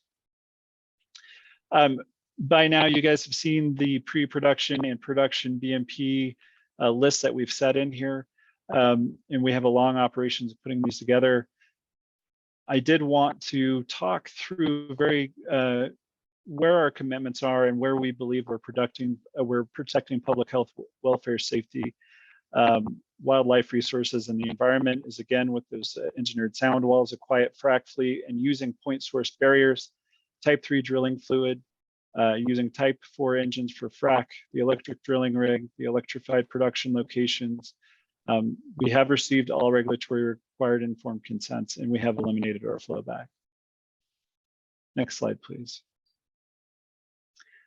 We recognize that we have building locations close to our pads in the north of this development area. And while the RBU is in close proximity of the drill pad, they do fall outside of 500 feet for the production developed area. I've talked through these noise mitigation plans, and they're going to be very similar to the ones that we've done in the past. I do want to mention that, again, we use additional point source mitigation to reduce loud pieces of equipment, whether it's the shakers and the drilling rigs or high noise sources on the frac crew. Next slide, please. Light mitigation. Again, we've done light modeling for this site as well, and all of the lights that are not associated with the derrick are below the sound walls and contained therein. And of course, the derrick light will be pointed down and in, and will be within the footprint of the sound walls. Air monitoring. As I've testified to twice before, all these pads are equipped to the minimum of 3 air monitors, and all new drilling and production pads will receive these. All of these monitors are equipped with SUMA canisters, which can pull sampled air. If there are exceedances, we dispatch our leak detection and repair team to evaluate any issues with the operations staff. And we do, again, transmit all of these data to the CDPHE monthly. I do want to mention really quickly before I end my testimony, as Jill and Ryan have mentioned before, we always comply with rules and regulations for a given OGDP, and we're very mindful of our residents and their concerns. This is why we prefer not having the timing limitation associated with our multi-well pad from yield to air. This is due to the fact that we're not able to always construct, drill, and complete these wells, and have to potentially come back in, stop our operations, come back later. In the past, when we've had multiple mobilizations in the same area, we've heard from our neighbors that they start to develop operational fatigue. We want to ensure that we can give residents accurate timing information and allow them to plan around and for our operations while impacting them as few times as possible. I think people who have lived near construction projects, nobody wants those things to drag on as long as longer than they need to. So with that being said, I'll now turn it over to Mike Keller to discuss wildlife.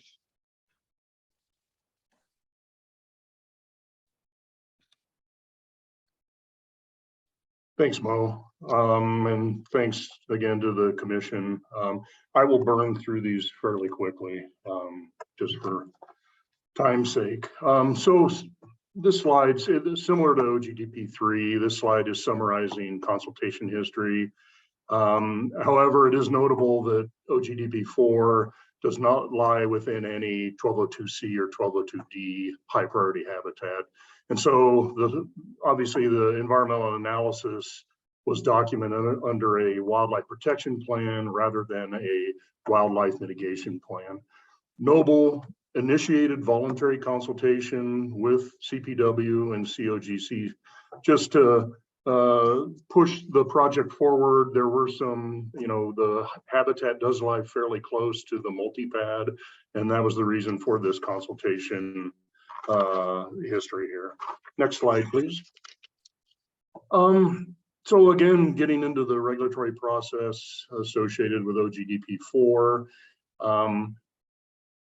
the locations are situated entirely outside of HPH under rules 1202C and D.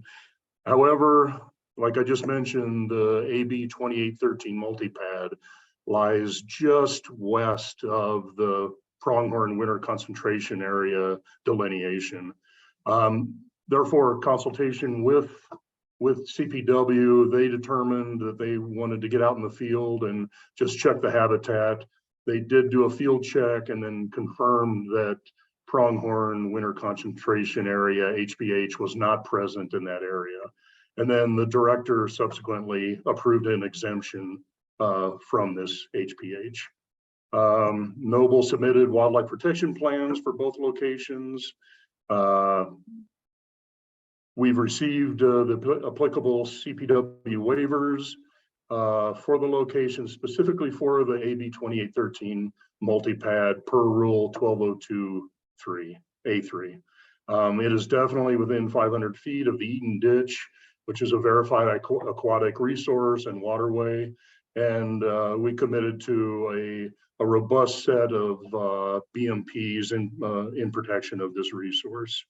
It was determined that the AB 3201, the western pad, is outside of any aquatic resource within 500 feet. And then obviously direct impact mitigation and indirect impact mitigations did not apply because we were outside of HPH. Next slide, please. So this just real quick, you can just see the edge of the pronghorn habitat. It does go just east of the multi-pad in Ogdp 4. As mentioned, CPW field determined that the habitat did not lie within our pad delineation. Next slide. Mo already touched on this. We're gonna plug, abandon, and reclaim 35 legacy wells along with their facilities and access roads, basically returning a 52 acres of habitat back to the area. Next slide. Again, just a graphic showing the benefit and efficiency of our row concept development model, and in relation to the plugging and abandonment of legacy wells. Next slide. And that's just again showing the legacy wells removed and restored. This is my last slide. So again, this is just the BMPs that we've committed to. The first row, as I mentioned earlier, this is associated with Rule 1202A3 and the AB 2813 multi-pad. There are, like I said, very significant BMPs for stormwater and spill prevention associated with this pad with its proximity to the Eaton Ditch. The second set is just our applicant committed measures that we apply to every development area. And that is it. I'll kick it back to Jill, and thanks for your time.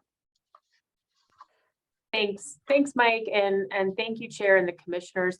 I know we want to try to wrap this up as quickly as we can so we can get to all your questions, but I do want to pivot a little bit in my closing, and I'm hoping it will help you in your deliberations in maybe walking through in a little different manner what you just heard today orally on the record, and what is also within the record that demonstrates that Noble has met its burden under 301A to demonstrate that this OGDP will protect and minimize adverse impacts to public health, safety, welfare, the environment, and wildlife resources, and that this OGDP is approvable under Rule 307. So again, just walking you through this information to synthesize it a bit. Just like the OGDPs you've reviewed already and approved, this OGDP offers similar protections for minimizing impacts to public health, safety, welfare, and the environment and wildlife resources. Again, you've heard Noble has had numerous engagements and touch points with each resident and tenant within 2,000 feet of these locations. Within those touch points, we've provided detailed information regarding the locations, the access roads, planned operations, timing, mitigation plans, and those residents have not objected to this development here today. That engagement has worked directly to minimize impacts to public welfare, because again, we're going above and beyond in terms of engagement with residents in a very transparent, open process that has spanned 3 years. So far and above what you would see in an average OGDP. And this engagement was not limited to residents within 2,000 feet of the pads. At the time of the CDP process, and even as recently as the May open house, that engagement was to every resident within the 41,000 acre CDP area. So I mean, it bears repeating that this is far and away the most engagement to date of any project that this commission has seen before it, and that goes to public welfare. Noble has consolidated the locations as much as possible here. And what you've seen is we're utilizing an existing location to minimize disturbance and focusing on developing multi-well pads and developing spacing units in a single production facility. That's again further limiting surface disturbance to avoid impacts and minimize impacts where possible in furtherance of the act. You also heard today that the facilities in OGDP 4 will utilize those same best-in-class technologies, and it bears repeating: modern flowback, no separators, and no hydrocarbon storage or tanks, production tanks on site, 24/7 remote monitoring and shut-in capabilities, electrified facilities. With respect to the pads, again, best-in-class designs that will serve to avoid, minimize, mitigate impacts to receptors, including wildlife and residents. Again, tying to infrastructure, all transportation for oil, gas, and water will be through pipeline here. And that's significant. We're eliminating all of those truck trips. And again, we're electrifying the drilling rig for OGDP 4. So again, those designs are further minimizing impacts to public, the environment, and wildlife. Just like OGDPs that have come before it, the BMPs here will work to minimize impacts. And you've seen that in the record and today. Again, Group 3 drilling fluid has been committed to for OGDP 4, significant engineered sound walls, quiet frac fleet, lighting contained within the sound walls, and then liners and secondary containment to protect water resources and groundwater. Again, these are the BMPs and the designs that have led way to the commission's approval of the 3 OGDPs that have come before it in the Wells Ranch Comprehensive Drilling Plan. And we believe would support a finding here today, again, that Noble has met its burden of proof. And then, of course, we've talked a lot about the beneficial cumulative impacts for accelerating the removal of legacy wells. And in this case, we're talking about the plugging and removal of 35 legacy wells, netting back significant acreage to wildlife. And then finally, seeking limited surface disturbances here again. Final points here, again, we're committing to those BMPs that we've committed to in previous projects. And that will also further serve to protect and minimize impacts. Those same BMPs and conditions of approval, if you will, regarding revisiting BMPs by October 1st, 2025, if drilling is not commenced. Again, we are supportive of adoption of the conditions of approval and the director's recommendation, with the exception of that condition of approval related to mule deer. And that's condition of approval 4. And then again, we just want to see that timing limitation language struck from condition of approval 5 that we talked about before, as we were balancing concerns with wildlife with concerns of our residents. Again, these plans mirror very closely what the commission has reviewed and approved, and the director has made a finding that this plan is protective of public health, safety, welfare. So I believe the burden has been met here today and in the record on 301A. We believe that this OGDP is approvable under Rule 307. So thank you for indulging me in walking through that a little bit. Again, we tried to truncate here as much as we could, and hopefully that helps aid the deliberations today. And that concludes our comments. Great. I would now recognize Ms. Trask, who has visualized herself. Thank you, Chair Robbins. I wanted to make a couple of clarifications regarding the mule deer. Well, let me start with the pronghorn high priority habitat. The proposed location AB 2813 multi-pad actually is partially within Rule 1202 D4 mapped pronghorn winter concentration high priority habitat. I did hear the applicant today say a couple of times that the location is not in high priority habitat, when actually it is partially within that habitat. I think there's a little bit of a confusion about what that means. So per the rule, staff has to review this location as it is proposed partially within high priority habitat. CPW, and I might ask that Mr. Brandon Moret be promoted to panelist so he can correct anything I misspeak here today. But my understanding is that CPW's review of the proposed AB 2813 pad indicated that it was highly unlikely that Pronghorn would occupy the area where that location is proposed. So just to clarify a little bit, CPW did recommend that the director grant an exception from compensatory mitigation. That is not the same thing as saying the location is not within high priority habitat. So staff recognizes that the location is in high priority habitat, but that CPW recommends that the director grant an exception to any compensatory mitigation fees. The director agreed with CPW's assessment and did grant that exception as allowed by Rule 1203A3. So maybe a little bit semantic, but we do want to note for the record that the location is partially within high priority habitat, even if no pronghorn are anticipated to occupy that space. That's the first point of clarification. Then pivoting a little bit to the mule deer question, staff does recognize that there is not mapped mule deer high priority habitat, as the applicant stated today.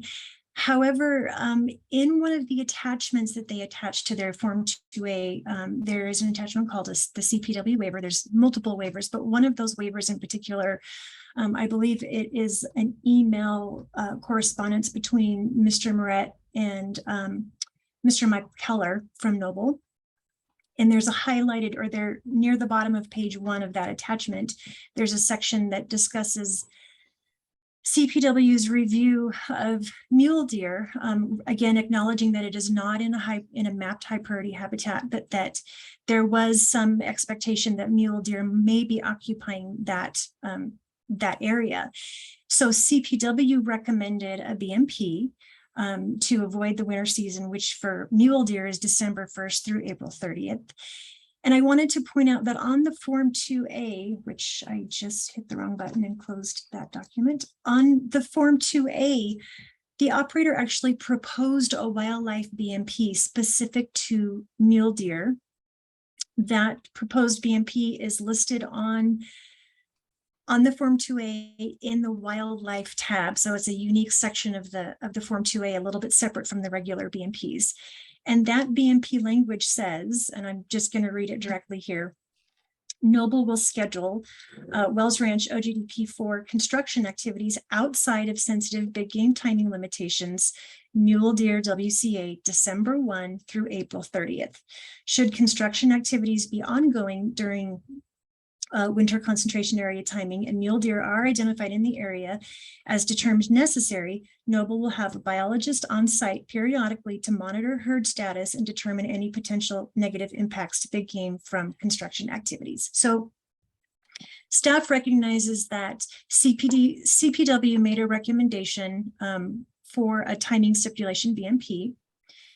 Noble added a timing stipulation BMP on the Form 2A for December 1st through April 30th. Staff's recommendation in the director's recommendation, which I believe is on page 8, COA number 4, is basically to enhance and further memorialize the operator's proposed mule deer timing limitation. That's all that is. I do want to clarify, though, that I own a mistake. There is a notable mistake on page 8 within the language of that proposed COA. I incorrectly wrote that the sensitive period is from January 1st to April 30th, when indeed for mule deer, that sensitive period is recognized as December 1st. Through April 30th. So a couple of points of clarification that I wanted to lay out, and I'm happy to try to answer any questions that the commission may have. Great, thank you, Ms. Trask, for that clarification. I see that Ms. Larson has visualized herself. Did you have something to weigh in? Just briefly, I apologize. I'm having technical issues. So if Ms. Amaro could make me a co-host, and we can bring Mr. Moret into the panel. We will get that done in just a moment. Okay, great. And I think it would be appropriate for us to hold off on having the applicant respond to your point, Ms. Trask, until perhaps we hear from Mr. Moret. So we'll take these witnesses in sequential order.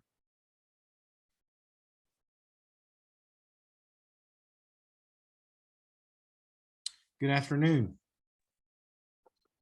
Good afternoon. Thanks for the opportunity to talk. For the record, my name is Brandon Moret. I am Colorado Parks and Wildlife's Northeast Region Energy Liaison and wildlife biologist by training. And I appreciate everything that Ms. Trask so articulately discussed regarding this matter. When we first were discussing this location with Noble, you know, CPW really had a couple of choices. We could just, it's a lot cleaner to move forward and just say, oh yeah, it's Pronghorn. You know, what's the difference between Pronghorn and mule deer? But that's not what that's not what our mission is. So we actually went out to the site and determined that it is not likely to be Pronghorn. That's why we waived it. But the local district wildlife manager said that he's seen abundant wintering mule deer in this. So based on how we went through rulemaking consultation, there are on and off ramps that are allowed to see for CPW, specifically Rule 309E2D, like Delta.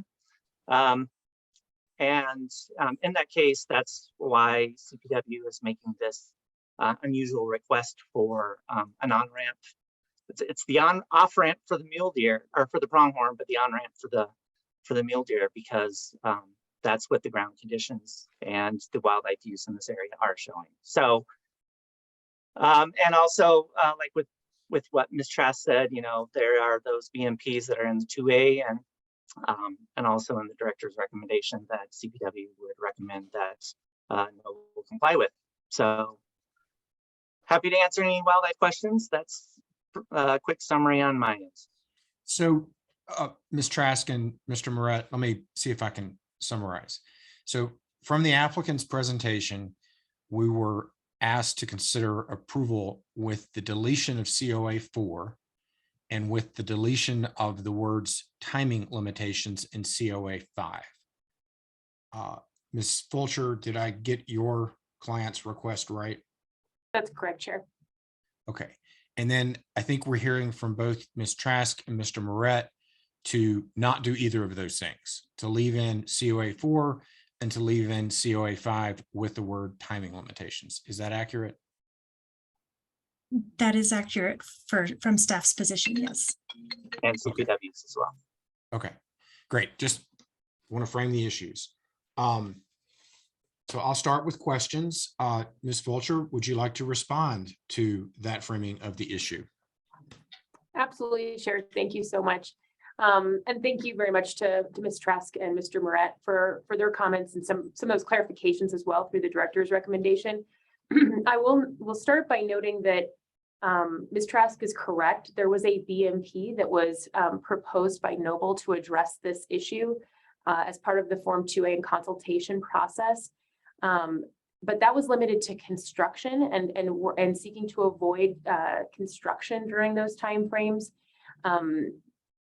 So Ms. Trask is correct. We see this condition of approval that has been proposed by staff is going far and above that in limiting as well drilling and completions operations during that time without further consultation. Again, we've articulated the reasons why that becomes really problematic for the operator, particularly when we're dealing with competing interests of residents and really trying to balance the impacts that we have on residents in the area. You know, and the other thing I would state is that the construction activities, you know, again, we would be trying to, according to the BMP, scheduling those activities prior to that December 1st start period. But even the BMP envisions that if those activities were to go further into that time period, that we would just engage with a biologist on site to further monitor the situation. So again, we just see the condition that's being proposed by the director and by Mr. Moret is going far and above that. And we recognize that there can be off-ramps without full rulemaking, but there still is a bar for that. And it's a demonstration that that condition is reasonable and necessary to further protect wildlife. And what I was aiming to articulate, and I hope I articulated, is that we don't believe that that bar has really been met here to date. Not only because of all of the BMPs and the consolidation that's occurring on the site already, as we've heard and we've stated several times over, but because of the beneficial impacts that we're going to see to wildlife by removing so many of these older sites and wells. So again, we're already committing to no trucks. We're already committing to remote operations. We're committing to electrification. A lot of the issues that are up for consultation under the 309E process are being addressed through approval of OGDP 4. So we think in that way, we're already going far and above in protecting wildlife, and that we don't need an additional timing limitation that could work against other interests with respect to residents. So that's where we were headed with it. We certainly don't take issue with necessarily Mr. Moret's statements or Ms. Trask's statements that this potentially couldn't be put on an OGDP. If there was a finding it was reasonable and necessary, we don't believe that that's warranted here. All right, thank you for that initial answer to the first question for the panel. Do other commissioners have questions for the panel or Ms. Trask or Mr. Merritt? Commissioner Messmer. Thank you, Mr. Chair. Thank you, Mr. Moret, for being here. I do have a question for you. Understanding that that this particular area has now been kind of ground truthed to be potential high priority habitat for mule deer. I assume that in the annual HPH habitat map updates that this will be included at that point. Is that correct? Thank you for the question, Commissioner Messner. Yes, and we'll be getting into that longer discussion towards the end of the year. But over the summer, for those of you who don't know, the 5 CPW areas, and I attended many of those mapping updates, did occur over this past summer. And so those mapping updates are currently being vetted internally. And this is a specific area that I have called out for senior staff to look more closer into. Thank you for that. I kind of figured that. Well, this is then a question to the applicant, acknowledging that the approved CDP includes the evergreen nature of meeting the obligations of the rules prior to construction, and understanding that this habitat may very well be considered high priority habitat prior to construction of these locations. Wouldn't it be simpler to address that concern at the OGDP level at this point prospectively, so that there's the ability to schedule and plan in a comprehensive manner for this particular potential HPH area? Thank you for that question, Commissioner Messner.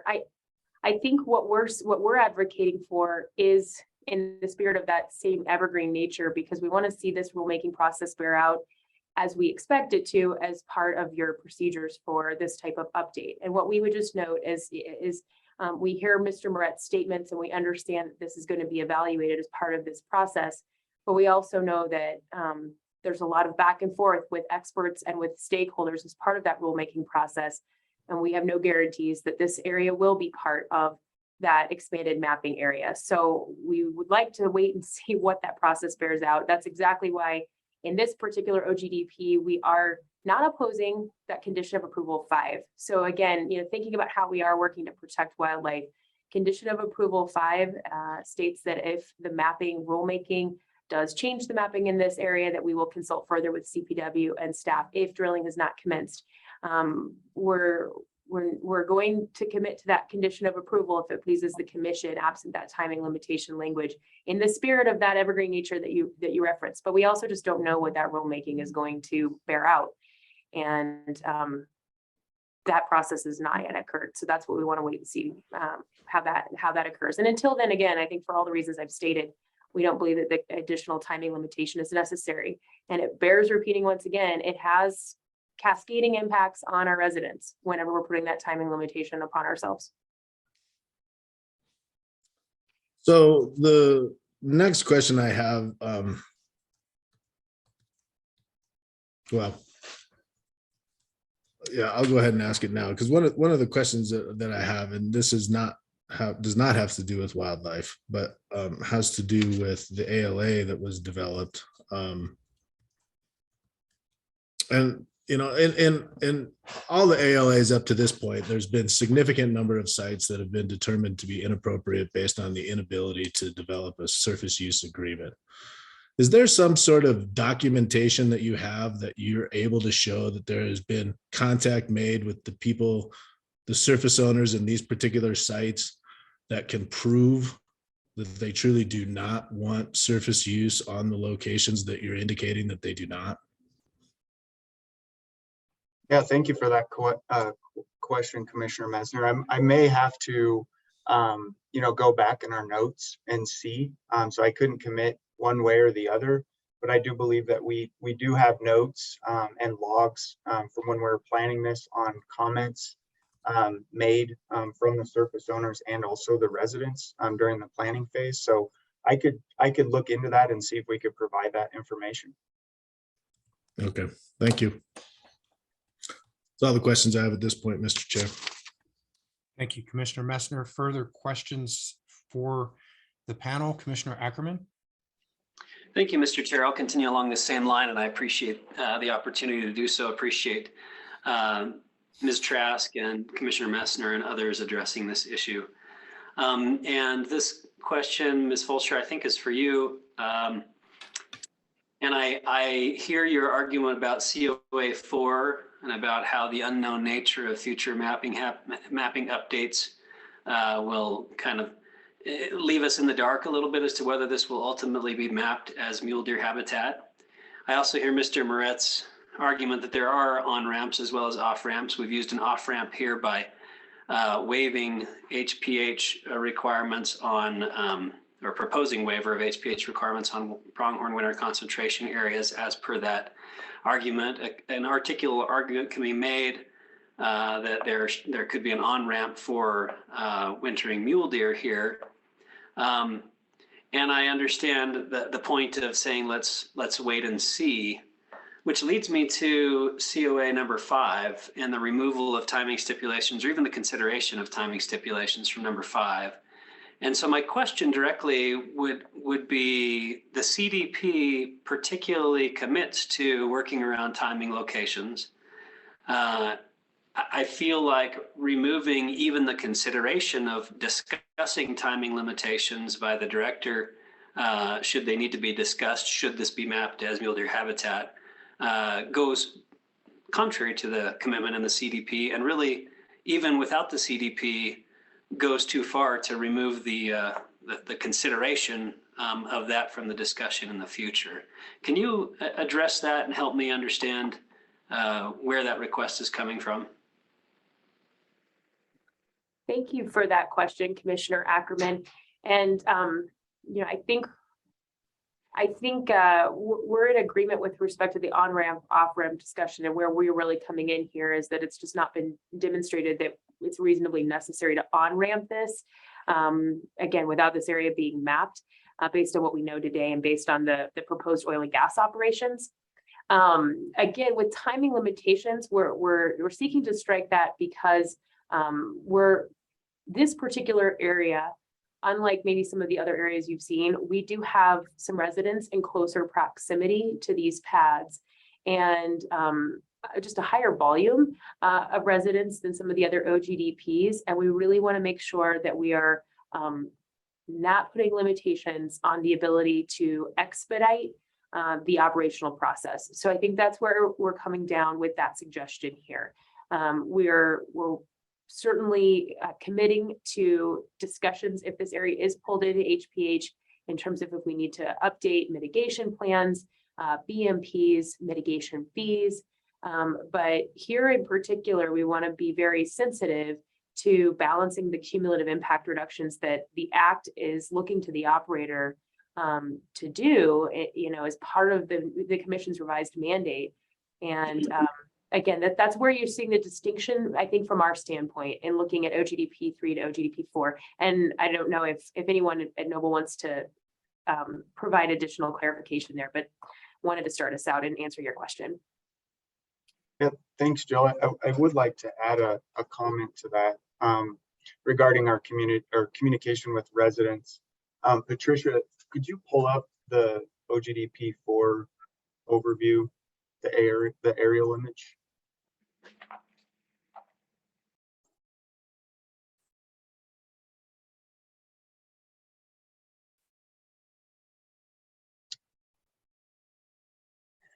So it's a little bit difficult to see, but I can testify near location AL number 7. Right next to that, you can kind of see that disturbed area next to it. That's a fairly sizable production facility. That's about 160 feet from this home. And I've had communications with this homeowner as well as my colleague on here, Tony Ball, that he is very much interested in getting that facility removed, which is very near to his house. So it's just an example of some of the conversations that we're having with the residents about the associated plug-in removal, and any sort of timing, restrictions would extend that time frame. So I just wanted to point that out as a real life example of a situation with the resident that we've been working with. Commissioner Ackerman, if I may just say one other thing for Mr. Chair. When we look at cumulative impacts, we really look at all impacts, whether they're to residents, to habitat, whatever it might be. And we're not trying to give ourselves an out when it comes to the mule deer. What we're really trying to do is we're really trying to make sure that we honor the commitments and the concerns that were given to us in the feedback. That especially this location with the residents close by, we want to make sure that we don't create timing limitations that creates additional impacts to those homeowners. Again, as we've testified to before, where we have to come back or elongate our operations process there. The other thing that I want to say is that we're also, the additional BMP that we put in place was really to protect mule deer if they're detected in the area. And I understand that there's a difference between habitat and the animals. And what we really want to do is we want to be able to protect those, the continuation of impacts to those residents. And then if we do identify mule deer in the area, that we're able to go through and do additional BMPs and make sure that we're protecting them as well. I hope that kind of got to the question that you asked. I very much appreciate. Thank you, Mr. Chair. I very much appreciate those comments. Thank you so much for getting them on the record.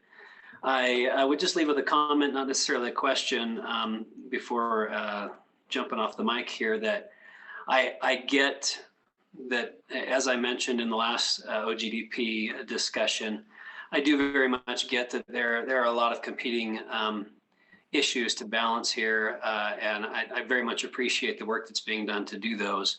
I don't find that to be a compelling argument to do a preemptive strike on even the discussion of potential timing limitations should this be mapped in the future, particularly as the CDP commits to working to do the best that you can to work within timing limitations. And I mentioned during the last discussion about good faith efforts to work within timing limitations. I find this to be the exact opposite of a good faith effort, but rather a preemptive strike on the potential of timing limitations in the future.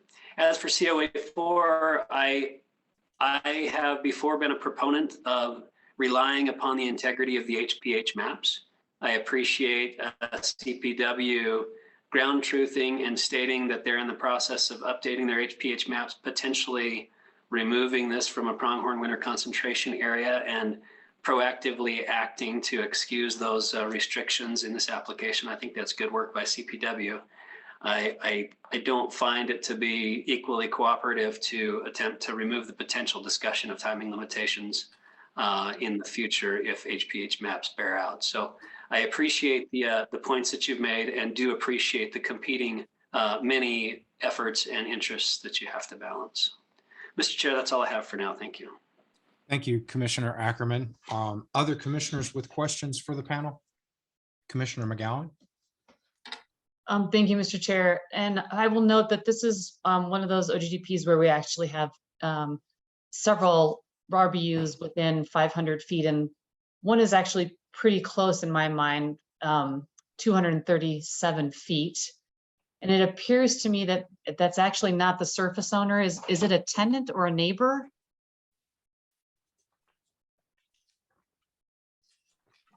And which one are you referring to? The So one I to think the, it's 2813. I think the nearest RVU is 237 feet, but I think in the notes it says that that is not the surface owner.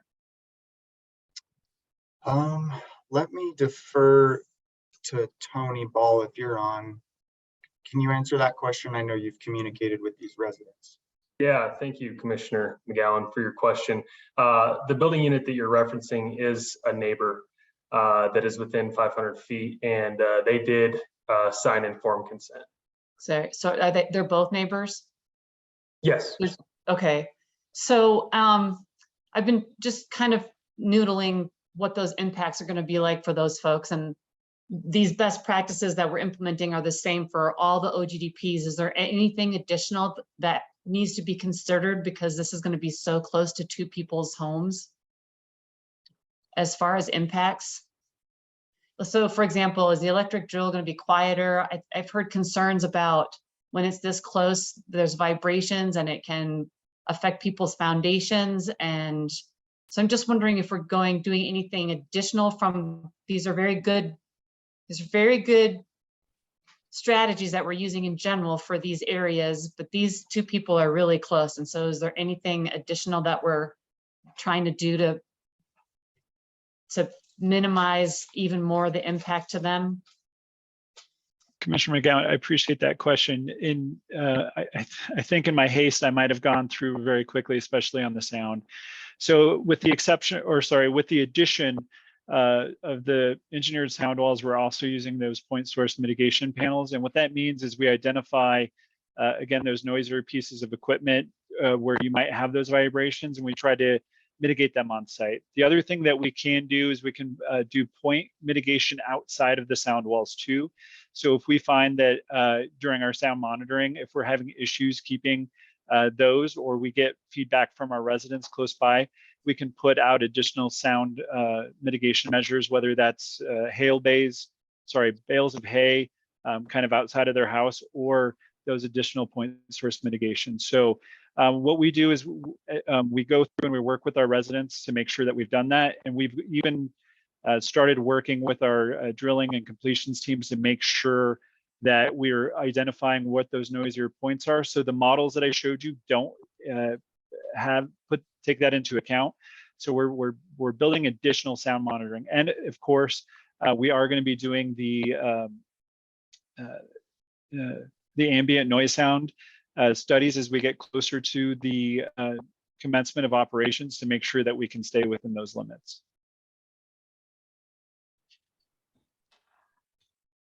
I'm sorry, Commissioner McGowan. You're muted. Sorry, thank you. You know, really, after all this time, it's amazing that we still forget to unmute ourselves. I'm wondering also if there has been an offer made to those folks to put air monitors on their property, just to make sure we're keeping track of potential emissions and impacts to those that are so near to this, or what your thoughts are about this, or conversations with those property owners. Commissioner McGowan, I appreciate that conversation. So there's kind of two monitors that we request put out. So for the sound mitigation, we request as we get close to operations to put those outside their property, so we can get the reading as close as possible. And then when we do our CDPHE required air monitoring, I've spoken with the environmental manager, and that is indeed something that we're going to request. But again, it's up to those building residents to approve that. Okay, thanks. I'm a little particularly concerned because that's really close to someone's house. Can I follow up, Commissioner McGowan, on the same topic? Please do. Yeah, so I thought I read somewhere that the proximity was to the well pad portion of the overall working pad surface, and that perhaps it was more like 800 to 1,000 to the noisy equipment and all that kind of stuff. Did I read that right? And can you provide some additional perspective on that? Chair Robbins, I appreciate that. Yeah, so that's edge disturbance is the distance of the home, not where the actual well heads or the equipment's going to be placed. So as I've testified to previously, we try to move all of that equipment as far away when we're doing our drilling and completions operations to create as much distance. But under the 2A process, those distances are measured from edge of disturbance, not from the equipment. Not that it doesn't minimize the good points made by Commissioner McGowan, but I did want, if that was indeed the case, wanted that on the record. Yes, Chair, I really appreciate that too. And we, again, anytime we're getting close to these residents, we're trying to use our best management practices everywhere. The electric drill rigs, the type 3 drilling fluid, the tier 4 engines on the frac fleet, the quiet frac fleet, all those BMPs that we've kind of spoken about before, those are all in preparation for these near residents. And then could Go you ahead. remind me if they, sorry, are you done, Commissioner Roberts? I'm I sorry. am. That was my only clarifying potential point. Thank you. Thank you. Could you clarify for me too, if they have some existing legacy wells that are near them and if there's any kind of offsets for them?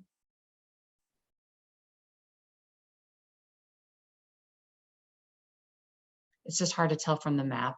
So I Sorry. can speak to that, Commissioner McGowan, and I think I failed to introduce myself. My name is Tony Ball, land representative at Chevron. These two residences do not own land where existing wellheads are located, but they are in close proximity to what was an existing PDC location that our AB 2813 multi does overlay.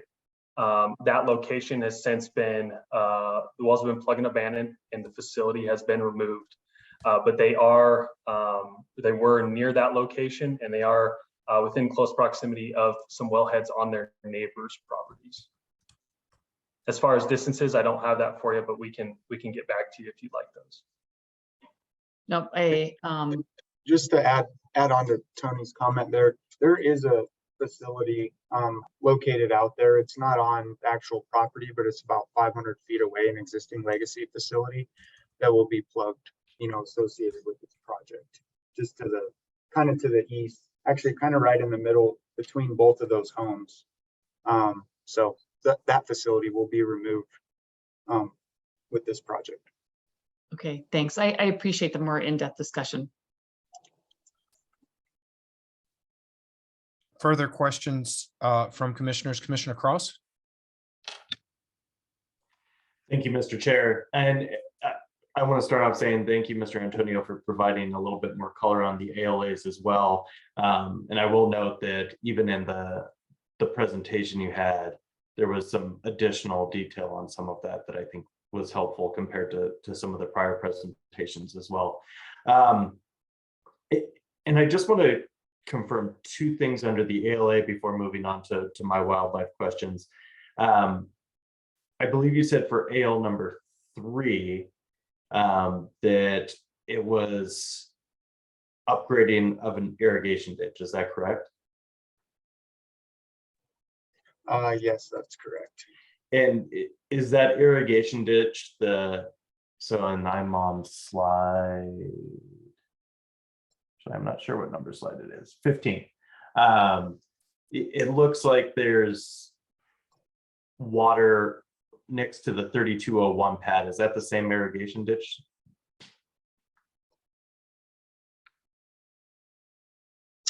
Let me, Tony, unless you know off the top of your head, I would probably need to look into that question. I haven't followed it all the way around. It's possible that it is. Okay. Tony, do you know by chance? The aerial that I'm looking at, Commissioner Cross, I don't see that irrigation ditch next to AL3 continuing to the property where the AB 3201 pad is. Okay. But there is a lot of irrigation systems in this area. That one next to AL3 is definitely more significant and holds a lot more water than the localized small tailings ditch near the AB 3201. So it definitely is different in size. Okay. And also with respect to the 3201 pad, I believe I saw that there's an existing pad or an existing facility on the proposed 3201 location. Is that correct? Yes, that's correct. There's an existing well that's we referenced that in our testimony. It's the Westerman 3211 well that's existing out there that will be plugged prior to construction of the pad. And I believe one other quick question. I believe you said during your testimony that you're also going to be, you also considered consolidating both pads, and that consolidation would have occurred on the 2813?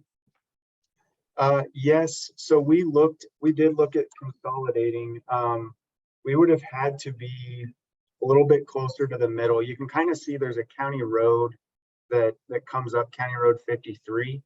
So we'd have had to scooch that pad over a little bit, but we're restricted, basically on the surface owner's use of that field to that area and being at an existing site. So we weren't able to capture the target minerals with one pad, but we did review it, but we weren't able to do so. Okay, and I thought I remember you discussing that with County Road 53, so I wanted to confirm. And then I just wanted to touch base on the wildlife issue that was brought up as well, and again, fully understanding and appreciating the promises that you made as discussed with the surface owners. And I'll be honest, I guess I'm a little confused as to why the opposition to number 4, if you're willing to include number 5, if it is mapped as habitat prior to construction.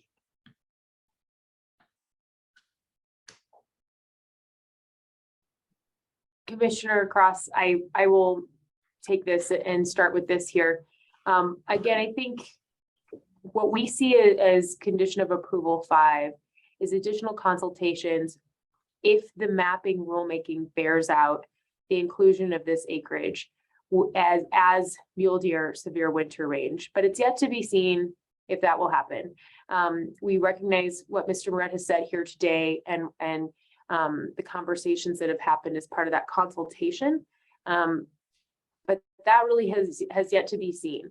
If it does, we recognize that we will need to potentially balance that again against the residents and their concerns. We see that as distinct and different than what was just discussed in OGDP 3, where we are very solidly within mapped HPH for pronghorn. There is absolutely no dispute and nothing left to be discussed on that issue in OGDPs 2 and 3, and frankly elsewhere in the CDP. But that's not the case as it stands today at OGDP 4. We don't know what that rulemaking process will yield ultimately. No one really can. And so until that process is underway, we don't want to put those timing limitations on construction, drilling, and completions, as we've been willing to commit to in 2 and 3 with respect to doing as best as we can to avoid. That's the distinction there, if that helps. So is it fair to say that you see 4 and 5 as duplicative if per 5 it was to end up being mapped? I think I'm following you, Commissioner Cross, and I think what you're saying is it's possible that 5 could yield 4, essentially, if those additional consultations bear that out. And I think we agree that if following mapping, this is pulled in and we have not yet started drilling, and we have to have those additional consultations, that it's possible we're talking about this same issue.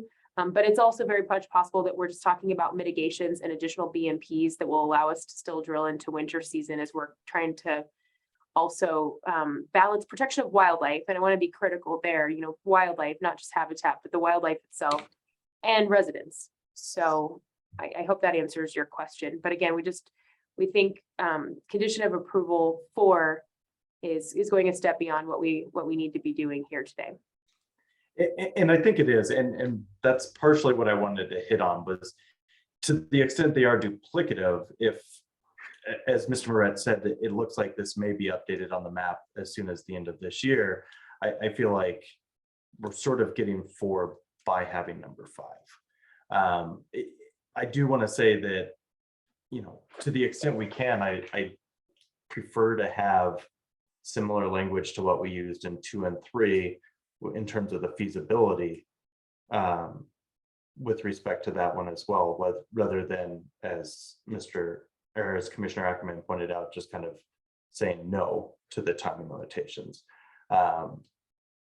But that's more than anything what I wanted to get on, is that to me 4 and 5 seemed a little duplicative, where 4 is kind of agreeing to it before it happens, whereas 5 is getting it if it is mapped. And I think that's the only questions I had. Great, thank you. Further, oh, hey, Mr. Moret, I see you again. Please, you are identified. Thank you, Chair Robbins. I just wanted to chime in real quick that CPW is hesitant to set precedents that on and off ramps are only contingent on the mapping updates. As you may or may not know, while CPW's Northeast region did go through this past summer to update big game winter ranges, we're not going to get another chance for 4 years. And so they're going to be set for the next 4 years. So I would be hesitant to set that precedence that those on and off ramps are only contingent on the mapping updates every 4 years. That was all. Thanks for that clarification. Further questions?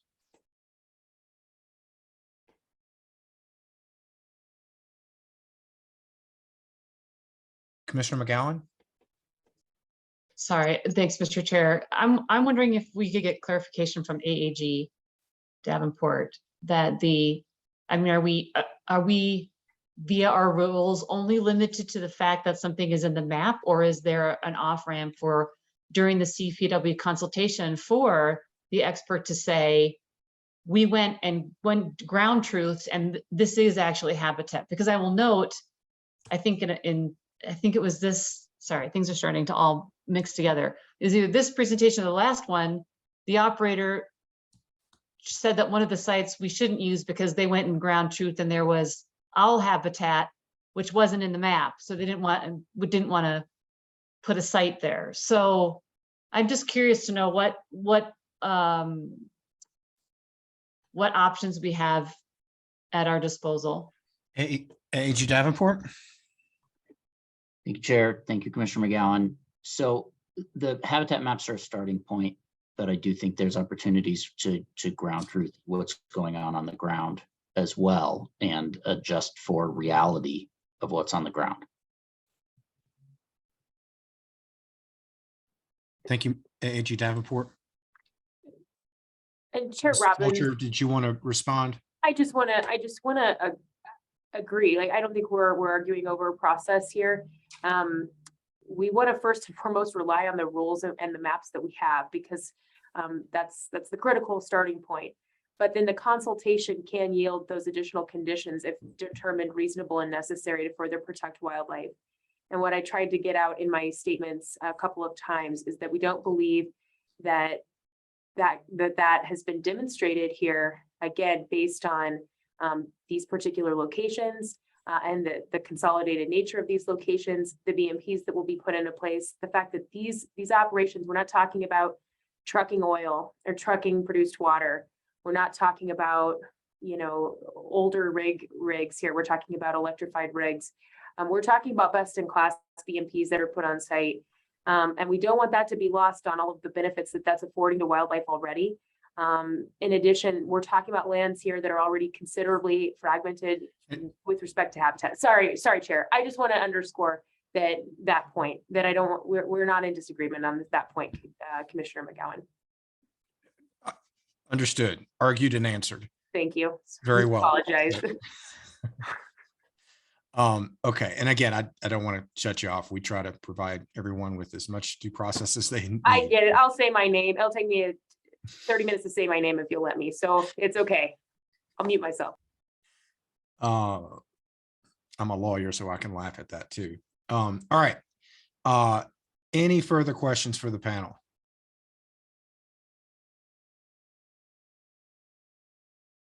All right. Well, we thank you very much for the presentation. We now will turn to deliberation. Does any commissioner desire to start out with this project on deliberation?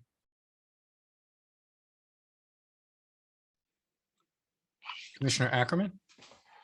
Thank you, Mr. Chair, and I might be putting AAG Davenport on the spot here. I was looking in Regulation 309, trying to find the bar to which Ms. Fulcher, is referring to, which allows CPW expertise to ask for these types of COAs or BMPs. And I don't know, AAG Davenport, if you know if that bar is written down anywhere, or is it just if CPW recommends and we rely on their expertise? Yeah, it's primarily, it's the latter. CPW has consultation ability on OGDPs, and they make recommendations pursuant to that expertise. Thank you, AAG Davenport. I really appreciate that. I guess I would just start out, Mr. Chair, if I may, that I understand where the operator is coming from with regard to this is not yet mapped habitat. I do understand CPW has the expertise to say there are mule deer that winter in this area, and to me, in my training experience, I can understand that there are likely winter deer or mule deer that winter in this area. I very much want us to be able to rely on the integrity of the HPH maps. There are mule deer in a lot of places in the state, and some places have been deliberately mapped for additional protections, and they've been deliberately mapped as wintering mule deer protection areas. I get that we might be in between that mapping right now, but I do understand that those are not currently mapped as mule deer winter concentration areas. I am of the opinion that if they do become mapped, that there should be process associated with that. And it should be full process, including the potential discussion of timing limitations. I will restate, even though I kind of hit it a couple of times, that it really sits sour with me that we're attempting to remove the potential even discussion of winter timing stipulations from the menu. If they're appropriate, the director should be able to discuss them. So I strenuously object to the removal of that, to the striking of that from COA number 5. I am up for discussion with my fellow commissioners about the applicability and necessity of COA number 4. Thanks for kicking it off, Commissioner Ackerman. What are others' thoughts?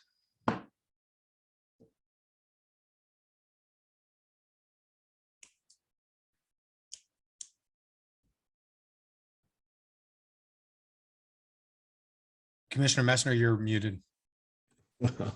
That's because I was talking to myself. I was waiting for Commissioner Cross or Commissioner McGowan to jump in because I have talked way too much today. But anyway, I mean, I couldn't agree more with Commissioner Ackerman. It's disappointing. I would strongly encourage the inclusion of COA 1. I think COA number 4 is addressed in the upcoming HPH habitat mapping, which I think that process will go through whatever process it needs to go through, and then we'll implement whatever to this OGDP that needs to be implemented from the results of that. And so unlike the last OGDP, where even though I had a lot of heartburn and I went on a little bit of a rant, I did think that ultimately became an approvable site. This one, I actually lean the other direction, and I'm not comfortable with this site. I don't think that the ALA actually has shown that the sites that are chosen are actually the most protective sites, and there is a lot of houses that are close to a couple of these sites that appears to me from the ALA analysis could have been avoided I didn't see any proof associated that the surface owners actually were contacted in these other sites and or were not interested in having facilities on their location. I let it go on a couple of previous OGDPs because I did think that based on some of the analysis that was done, that it did appear that it was possible that the sites that were chosen were the appropriate sites, but I'm not convinced on this one. Also, I'm not sure that this application is consistent with the approved CDP. I'm not sure that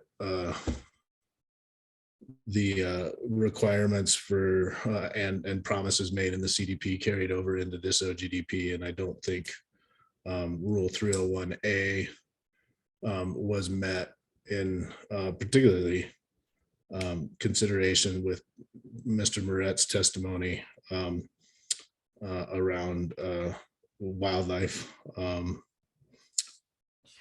and public health proximity and welfare proximity to homes.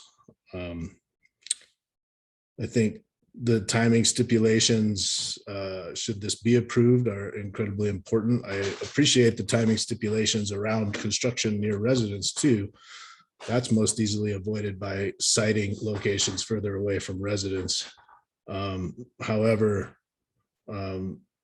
I do understand that there is a push and a pull associated with timing stipulations for wildlife and timing stipulations for construction near residents. I think that, again, is the advantage of the comprehensive landscape level planning and scheduling that's associated with the CDP in order to be able to take all of these things into consideration, put together the best comprehensive scheduling plan that is possible, and then work through those timing problems that are inevitably going to happen when you try to put all these parts and pieces together. At this point, I haven't seen that comprehensive scheduling be presented or utilized in the OGDPs that have been provided, and then not in this OGDP. I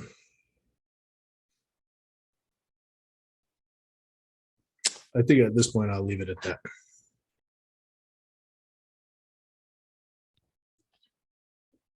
Further Commissioner Cross. Thank you, Mr. Chair. I just want to quickly say, I think that where I come down on this ultimately, I think is, as we discussed with the last OGDP, I think that what Chevron/Noble is proposing in terms of a cap does take steps to protect public health, welfare, safety, and wildlife resources. The electrification, as going into what Commissioner McGowan asked about, additional steps taken after continuing to talk to, which I think is important, talking to the residents nearby, and the fact that they also got informed consent from the residents nearby, I think is important to me. And I guess I'll say in part of my deliberation, so I understand Commissioner Ackerman's deliberative comments as well. So I'll kind of direct this towards you, Commissioner Ackerman. In terms of saying you want the mapping to be accurate, are you saying you want 5 with the timing limitations aspect of it, or you want 4 and 5? Commissioner Ackerman. Thanks, Mr. Chair, and thanks for the question, Commissioner Cross. And I certainly can understand us including COA 4. To me, that's completely separate from, almost completely separate from the HPH maps, right? We do have a regulation in 309 that allows CPW, as per their expertise, to recommend any wildlife conditions to us as a commission, and for us to adopt those based on their expertise, regardless of mapping. An example might be the recent discovery of an endangered species or something like that, right? And so I think that there's an argument to be made for relying on CPW's expertise here, that this is indeed winter a severe mule deer range. Given the fact that, and here's where it is related to the HPH mapping, that is an HPH map category that does specify actions in our regulations. And given that CPW is going through their HPH mapping process right now, and that they will vet this particular location as to whether or not it is indeed does meet the stipulations for that. There's also an argument to be made, as you pointed out during the deliberation, for a wait and see approach, right? We can understand that it's gone through a more rigorous process if it is indeed mapped as HPH, that it is severe mule deer winter range, as opposed to arguably preliminary determination that it is. To me, it makes some sense to wait and see. And where I take umbrage in 5 is 5 is already an administrative approval. If we pass COA 5, it doesn't come back before the commission, it's already administrative approval. And so that, coupled with the fact that the CDP commits to stick to future timing limitations, but that this applicant is specifically asking that any consideration of future timing stipulations, should that be mapped in the HPH process, be dismissed out of hand, I think is inappropriate. So that's my long way of saying, I think COA number 5 as written by staff is imperative to this, should we move forward with an approval. I think COA number 4 is somewhat discretionary for us. Thank you, Commissioner Ackerman. I can weigh in my thoughts on this point, Commissioner Cross, if you are good with that. Yes, please. I would go with 5, but I would amend it just a bit, and I would not go with 4. But I would take the last clause in number 4, and operations will not commence until the director has approved a revised wildlife mitigation plan that includes the results of this consultation. And I would tack that to the bottom of 5. I think that addresses the issue. And I think it makes it clear that while they're receiving approval from us, there needs to be a wildlife mitigation plan revision as a result of the consultation. And as drafted, number 5 doesn't do that. And I think that's because staff was looking at a combination of 4 and 5. And if we're not going to go with 4, then I think we need to beef up 5 just a little bit. And I'll just continue with my deliberations. I think this proposal is approvable with certain COAs. I note the proximity, closeness to the well pad surface. I also note that there was testimony that the proximity to the production equipment was going to be close to 1,000 feet from homes, and we've approved that sort of approach. I note they received informed consent, and I note that there were not only were there no petitions, there was no public comment at all against the proposed project. And I note that Weld County approved it. And then Commissioner Cross, I agree with you. I think looked at holistically from a cumulative impacts lens as a CDP, this is an appropriate project for the state of Colorado under our emission change rules. Those are my deliberative thoughts. Commissioner McGowan. Thank you, Mr. Chair. I agree with your assessment of the public health piece and the proximity to people. While I guess I have to hold my nose, because to your point, they did reach out to these folks. They have informed consent, and that those are our rules. I'm not sure, to Commissioner Messner's point, is that the optimal place? Could they have found something better? They laid out their ALA that I think they've done a nice job of explaining the pros and the cons of the different locations that they considered. That doesn't mean there might have been other locations that weren't presented as part of the ALA, but what we have in front of us is informed consent and no petitions, and to Commissioner Robbins' point, no public comment from those who might be affected by this development. And I'm definitely in support of Commissioner Ackerman's points around the wildlife pieces. I think the reason we have the consultation with CPW is because they are the experts, whether it's in the map or whether it's ground truthing, because they're the ones intimately involved, and they understand where all the wildlife is and where it lives and where it doesn't, where it's eating and where it's not. And I think the operators, we need to figure out how to work with CPW and fit all those pieces together. And this is hard because we have all these competing needs. And I don't wear the wildlife hat, I wear the people hat. So that's why I'm focused on like who's closest and what kind of equipment are we using. And I also appreciate that the operator is trying to balance many competing sensitive receptors here. But the whole point of cumulative impacts and alternative location analysis and the consultations is for us to try to get the best outcome. These last two OGDPs have been really hard for me, and I think that we can do better. And but I also think that it's an approvable OGDP. I'm hoping that we're going to see a lot better work as we head into priority area 2.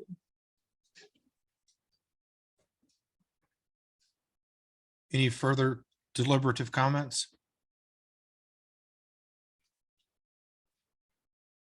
Seeing none, I'll make a motion that we approve this OGDP with the following conditions of approval. Noble commits to providing the updated Form 2A ALA datasheet attachments consistent with the updated ALAs submitted in August per the COA and the director's recommendation. With regard to noise, Noble commits prior to construction to provide the requested noise surveys and updated noise mitigation plans per the COA and the director's recommendation. Noble commits to plugging the Westerman 3211 prior to drilling the new horizontal wells. I am not putting in my motion COA number 4. I'm putting in my motion COA number 5 with the additional clause at the end of the last sentence as I read earlier, and that was the last clause from COA number 4. And the final COA, Noble commits to the vegetation removal and pre-construction nesting surveys per the recommended COA and the director's recommendation. And then I think I also want that COA that talks about they're going to revisit best management practices if it's not constructed within, what is it, the 3-year time frame. And I would look to Ms. Trask to see if there's anything further that I may have missed in my hasty recitation of COAs.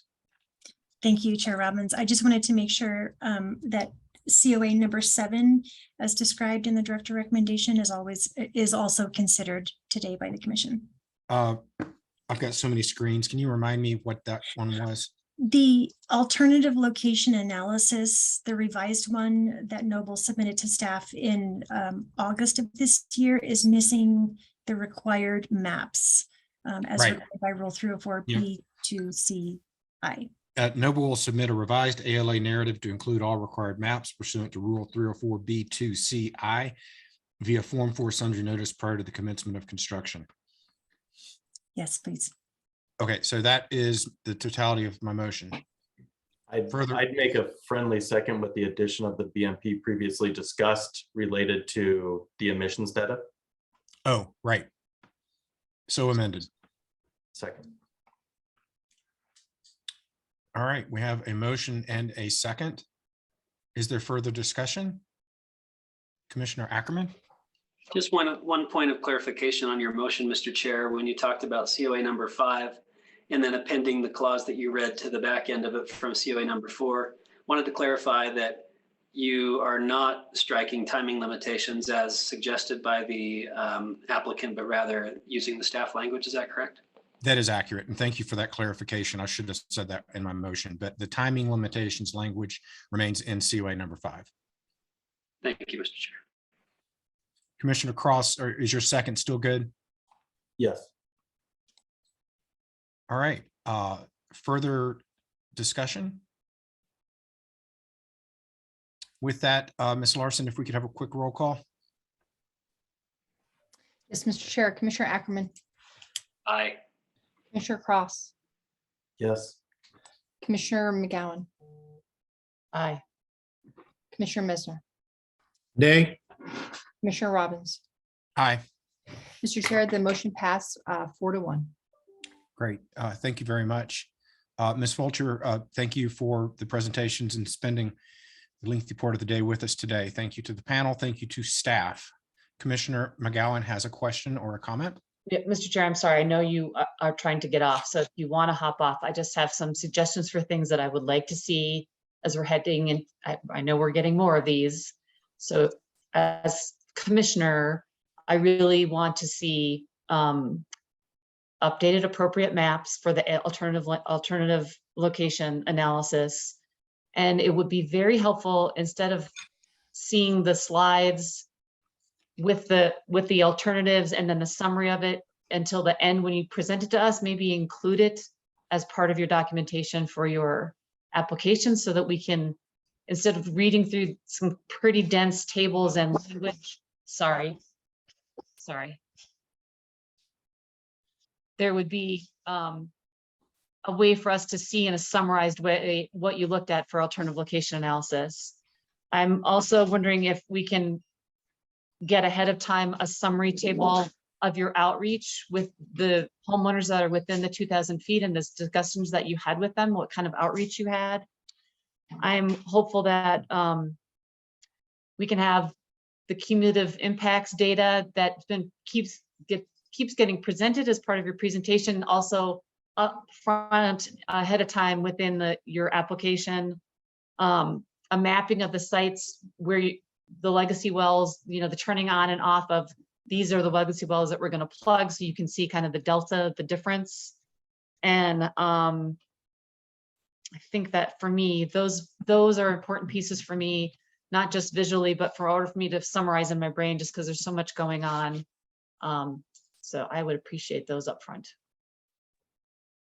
Thank you, Commissioner McGowan. And what I think we ought to do, I mean, it's been a long day, but maybe we can all think about this quietly, and then on one of our Friday work sessions, see if there's more that comes to mind in terms of, because I think the more that we, sort of echo to operators and staff, things that are important for commission, the better the process is going to be. And obviously we're all looking for process improvement.